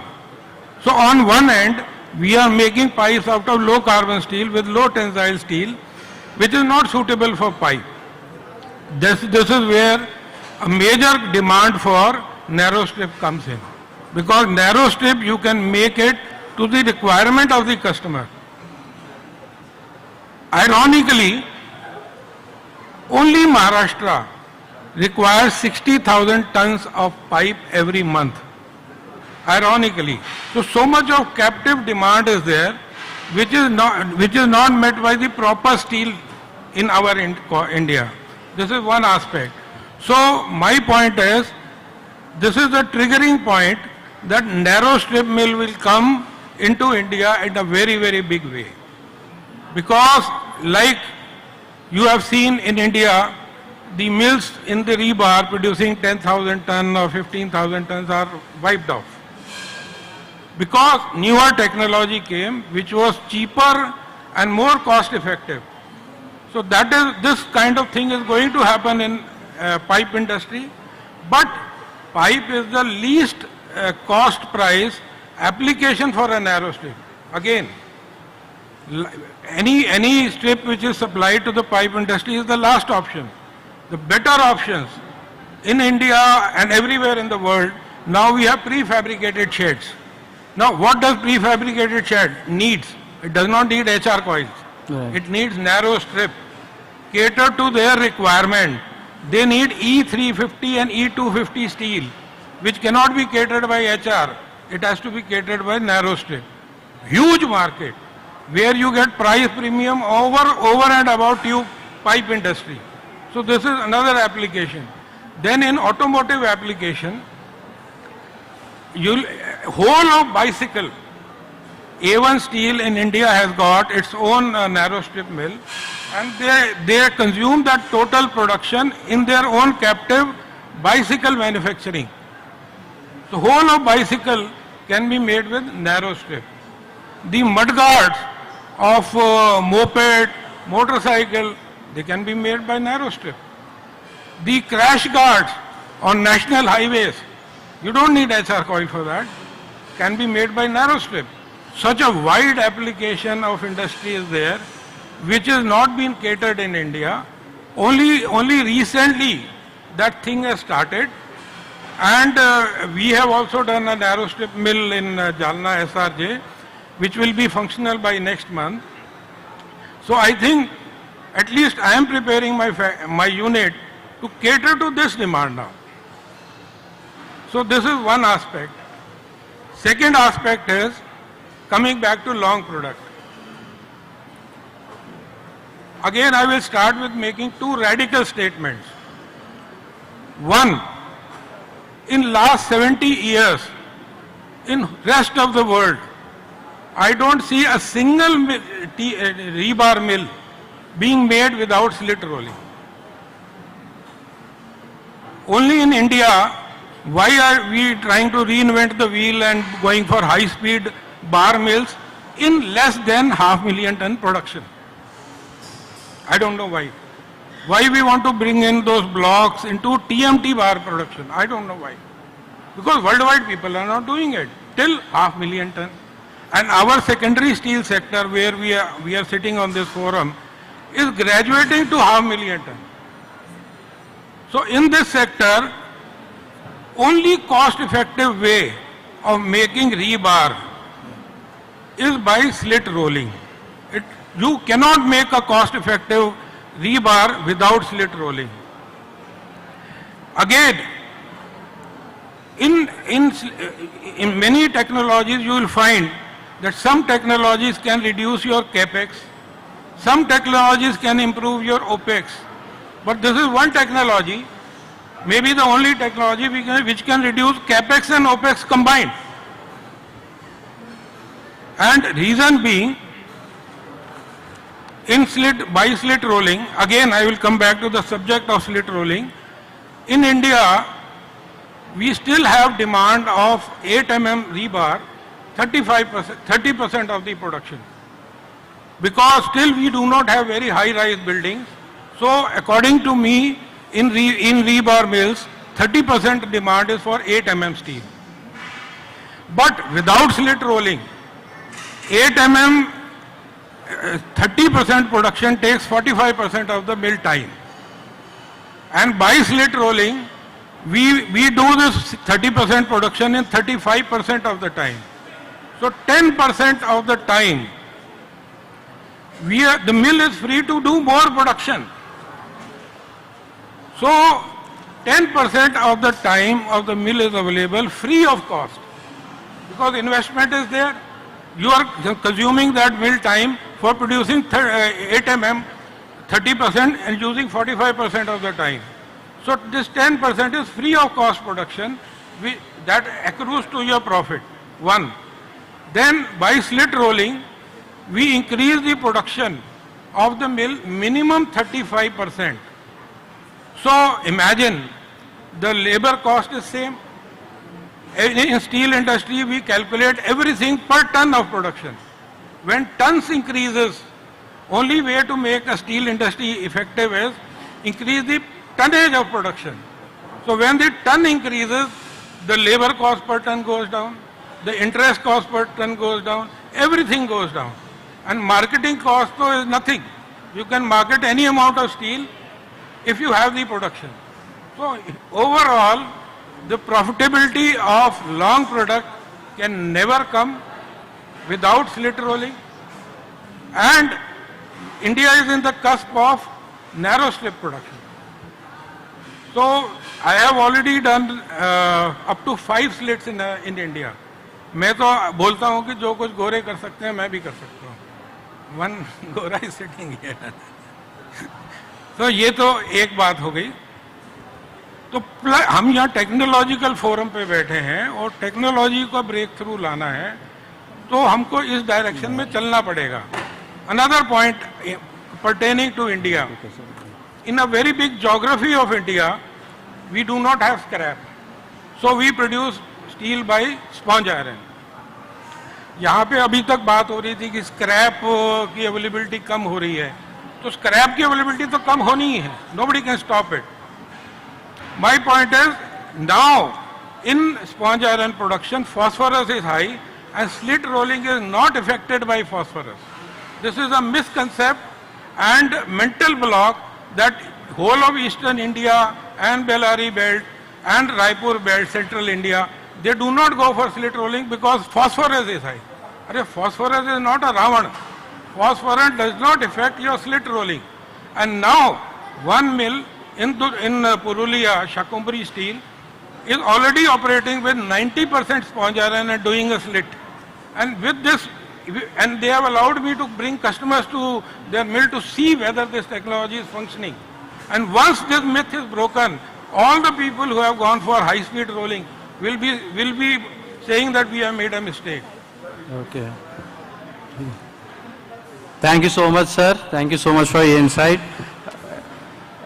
Since we are running out of time, let me conclude. We have heard about some of the truly transforming technologies, from slit, the adoption of thin slab casters, focusing ourselves on power quality, skill sets for our setting up skill centers for our people, and of course adoption of sponge iron route is going to play a critical role in the future. A big thank to everyone, and thank you so much for being here. Thank you so much, everyone. Now, I would like to request and invite on stage Shri Yogesh Mandhani ji, President Aiifa, and Shri Kamal Agrawal ji, Honorable General Secretary Aiifa, to felicitate the guest. First, I'd like to to invite them to felicitate our moderator, Shri Shubham Soni, Metarol Steel and Energy Private Limited.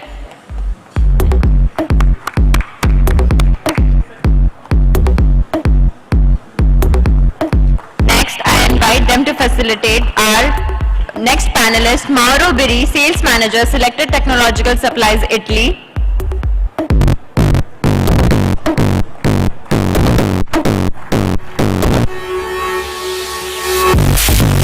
We have Dr. Swareen Bedarkar, Electrotherm India Limited.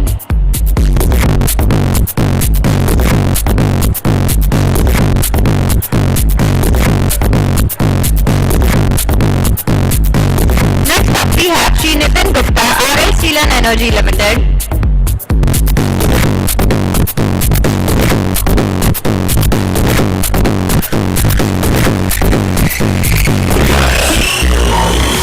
Next up we have Shrikant Joyce, Kathuria Roll Mill Private Limited.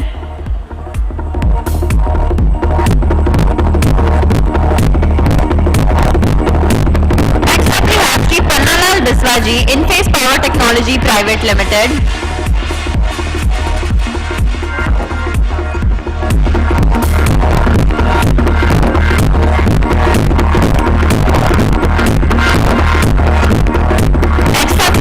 Bhisham Kamarji, Navbharat Engineering Works.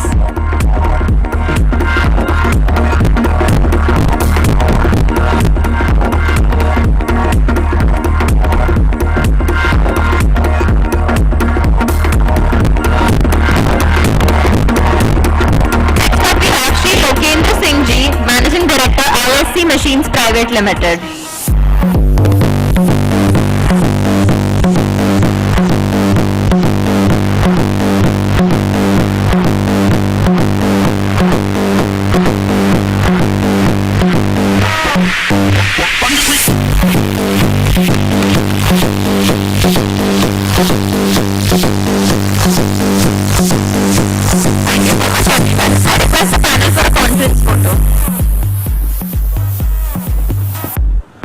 So good evening to all. So finally it's done. Steelex 2024 is concluded with immense hard work from all of the organizers, not only the team from Delhi office and even the team from my office have put lot of efforts in getting this Steelex 2024 a great success. I would special thanks Kamalji. Kamalji has given his 100% to the association, and with his vision and confidence we could manage to do this Steelex 2024. Apart from this, the Steel Manufacturing Association of Maharashtra, all my colleagues who are very close to me since from last 8 to 10 years we are together, they have supported in each and every way, and they are confident that in Bombay में हो जाएगा, अपन Bombay में कर लेंगे. That was a, वो बोलते हैं ना कि एक जज्बा जो था कि हो जाएगा और कर लेंगे, वो सही में हो चुका है और हमने कर लिया. I would also like to thank all the panelists and especially to all the moderators. This time we had chosen all the moderators as our young team, the second generation of the steel fraternity, and they have done immensely a good work. So starting from Govind, Shubham, then we have Anuj, Yash, everyone were wonderful and they made this happen a great success. The conference too, with the support of IIT, was amazing. Even the MOU was signed between the IIT and the association. That was also a very big and a pleasant moment. And now we are heading with IITs for development of or working on the new 5 projects for this year, and we target for many more in the next 2 years to come. So it's a great overall experience, and I think the ministry and the officials who really accepted our invitation and made us very proud for the Steelex 2024 to happen is really boosting us and our sector. Let's take this into a very positive spirit. since we are facing a lot of marketing challenges, the industrial challenges, safety aspect challenges, let's get together and exchange the good practices of industries from one and all. मुझे ऐसा लगता है कि we ourselves are the best teachers for others. कुछ अच्छा हमने किया तो हमारे दूसरे कलीग को भी वो उसका अगर नॉलेज मिलता है तो हम एक दूसरे से सीख के हम हमारी इंडस्ट्री को ग्रो कर सकते हैं, रादर देन बाहर से किसी को बुलाओ और उससे हम लोग ज्ञान लो. तो ये जो थ्योरी है, मैंने सिंस फ्रॉम बीइंग जालना मैंने वहां से ये सीखा. हम लोग जालना में हम बिलोंग करते हैं, इलेक्ट्रोथर्म के लोग मेरे से एग्री करेंगे कि the way we exchange the things in Jalna, the ideas, the concept, even the monetary things also we exchange with each other without giving a second thought, and that has led to the success of Jalna. तो वही replica हमको महाराष्ट्र में करना है, वही replica हमको India में करना है और अपने सेगमेंट में करना है. So once again thank you. I would also like to thank the event team who were absolutely at a war footing level. They have done the things very well. I should really appreciate you guys. You guys really deserve. And your Mr. Raj, he also deserves a lot. The media team who has supported this event were exceptionally good. Special thanks to Ram. He took care of all the exhibitors. Now I have said Ram that exhibitors को ज़्यादा खर्चा मत कराओ. उनका खर्चा देखते हैं हम लोग तो हमको लगता है कि ठीक है, हमने तो उनको रेंट पे वो लीज आउट किया 2 दिन का जगह, पर the way they made the expenses in developing that stalls and the amenities what they put were excellent. तो ये कोई आम बात नहीं है, ये बहुत बड़ी बात है. You agree sir with me? The way your stall you had arranged, the way Raghav Productivity have arranged their stall, Icon Steel, Electrotherm, we really appreciate the way the stalls were built, and this had given a very good image of Steelex 2024. I spoke to Minister. Minister was saying that कि ऐसा लग रहा है कि ये तो पूरा बरसों से खड़ा किया हुआ सेटअप लग रहा है. तो in that way his comment was so good memories.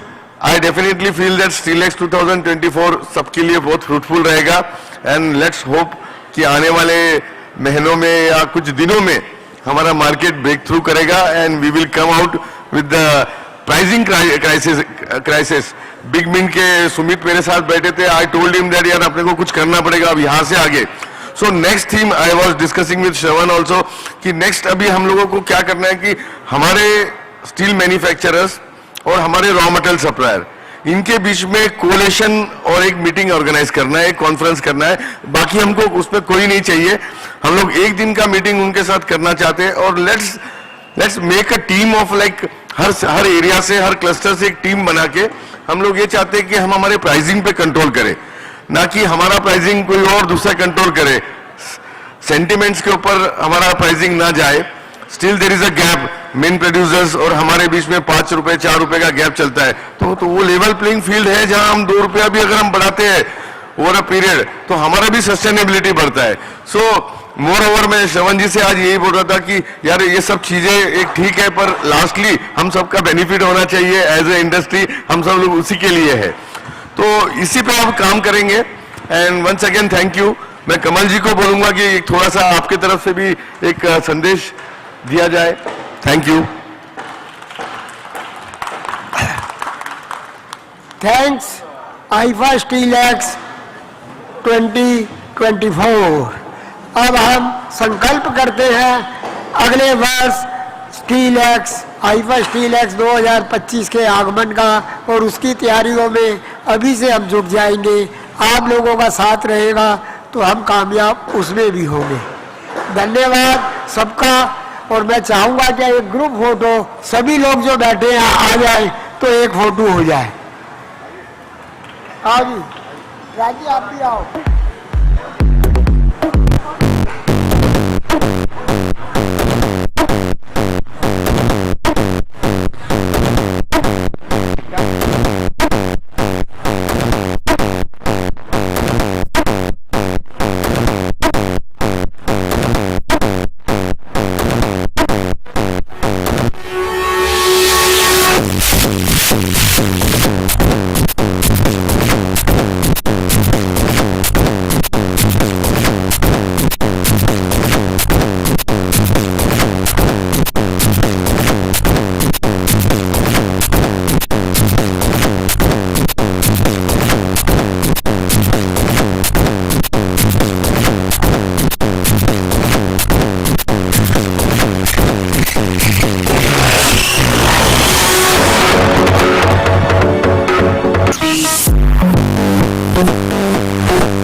I request everyone to join for a group photo, the organizing team and the association colleagues and members.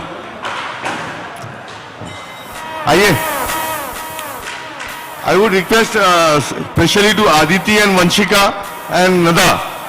You all three have given your 100% for this event, and especially Vanshika and Aditi have taken care in spite of their first time to the steel industry. They have given their 100% and your performance was excellent. And I also want an assurance from you, both of them, that for the next event, you will do more better and take the onus on your own. Sure.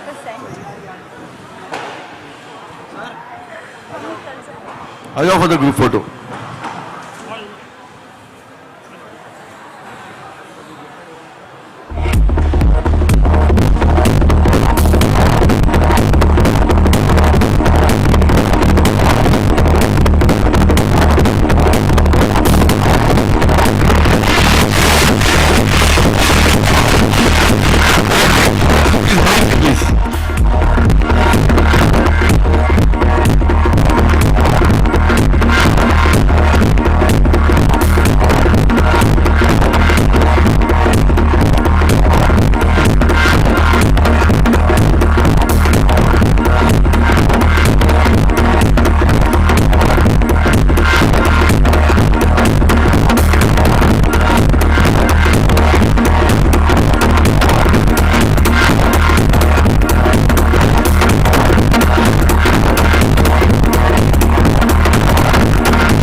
धन्यवाद जिन्होंने ये सफल आयोजन को सफल बनाने में पूरी मेहनत की, अपना सारा समय दिया।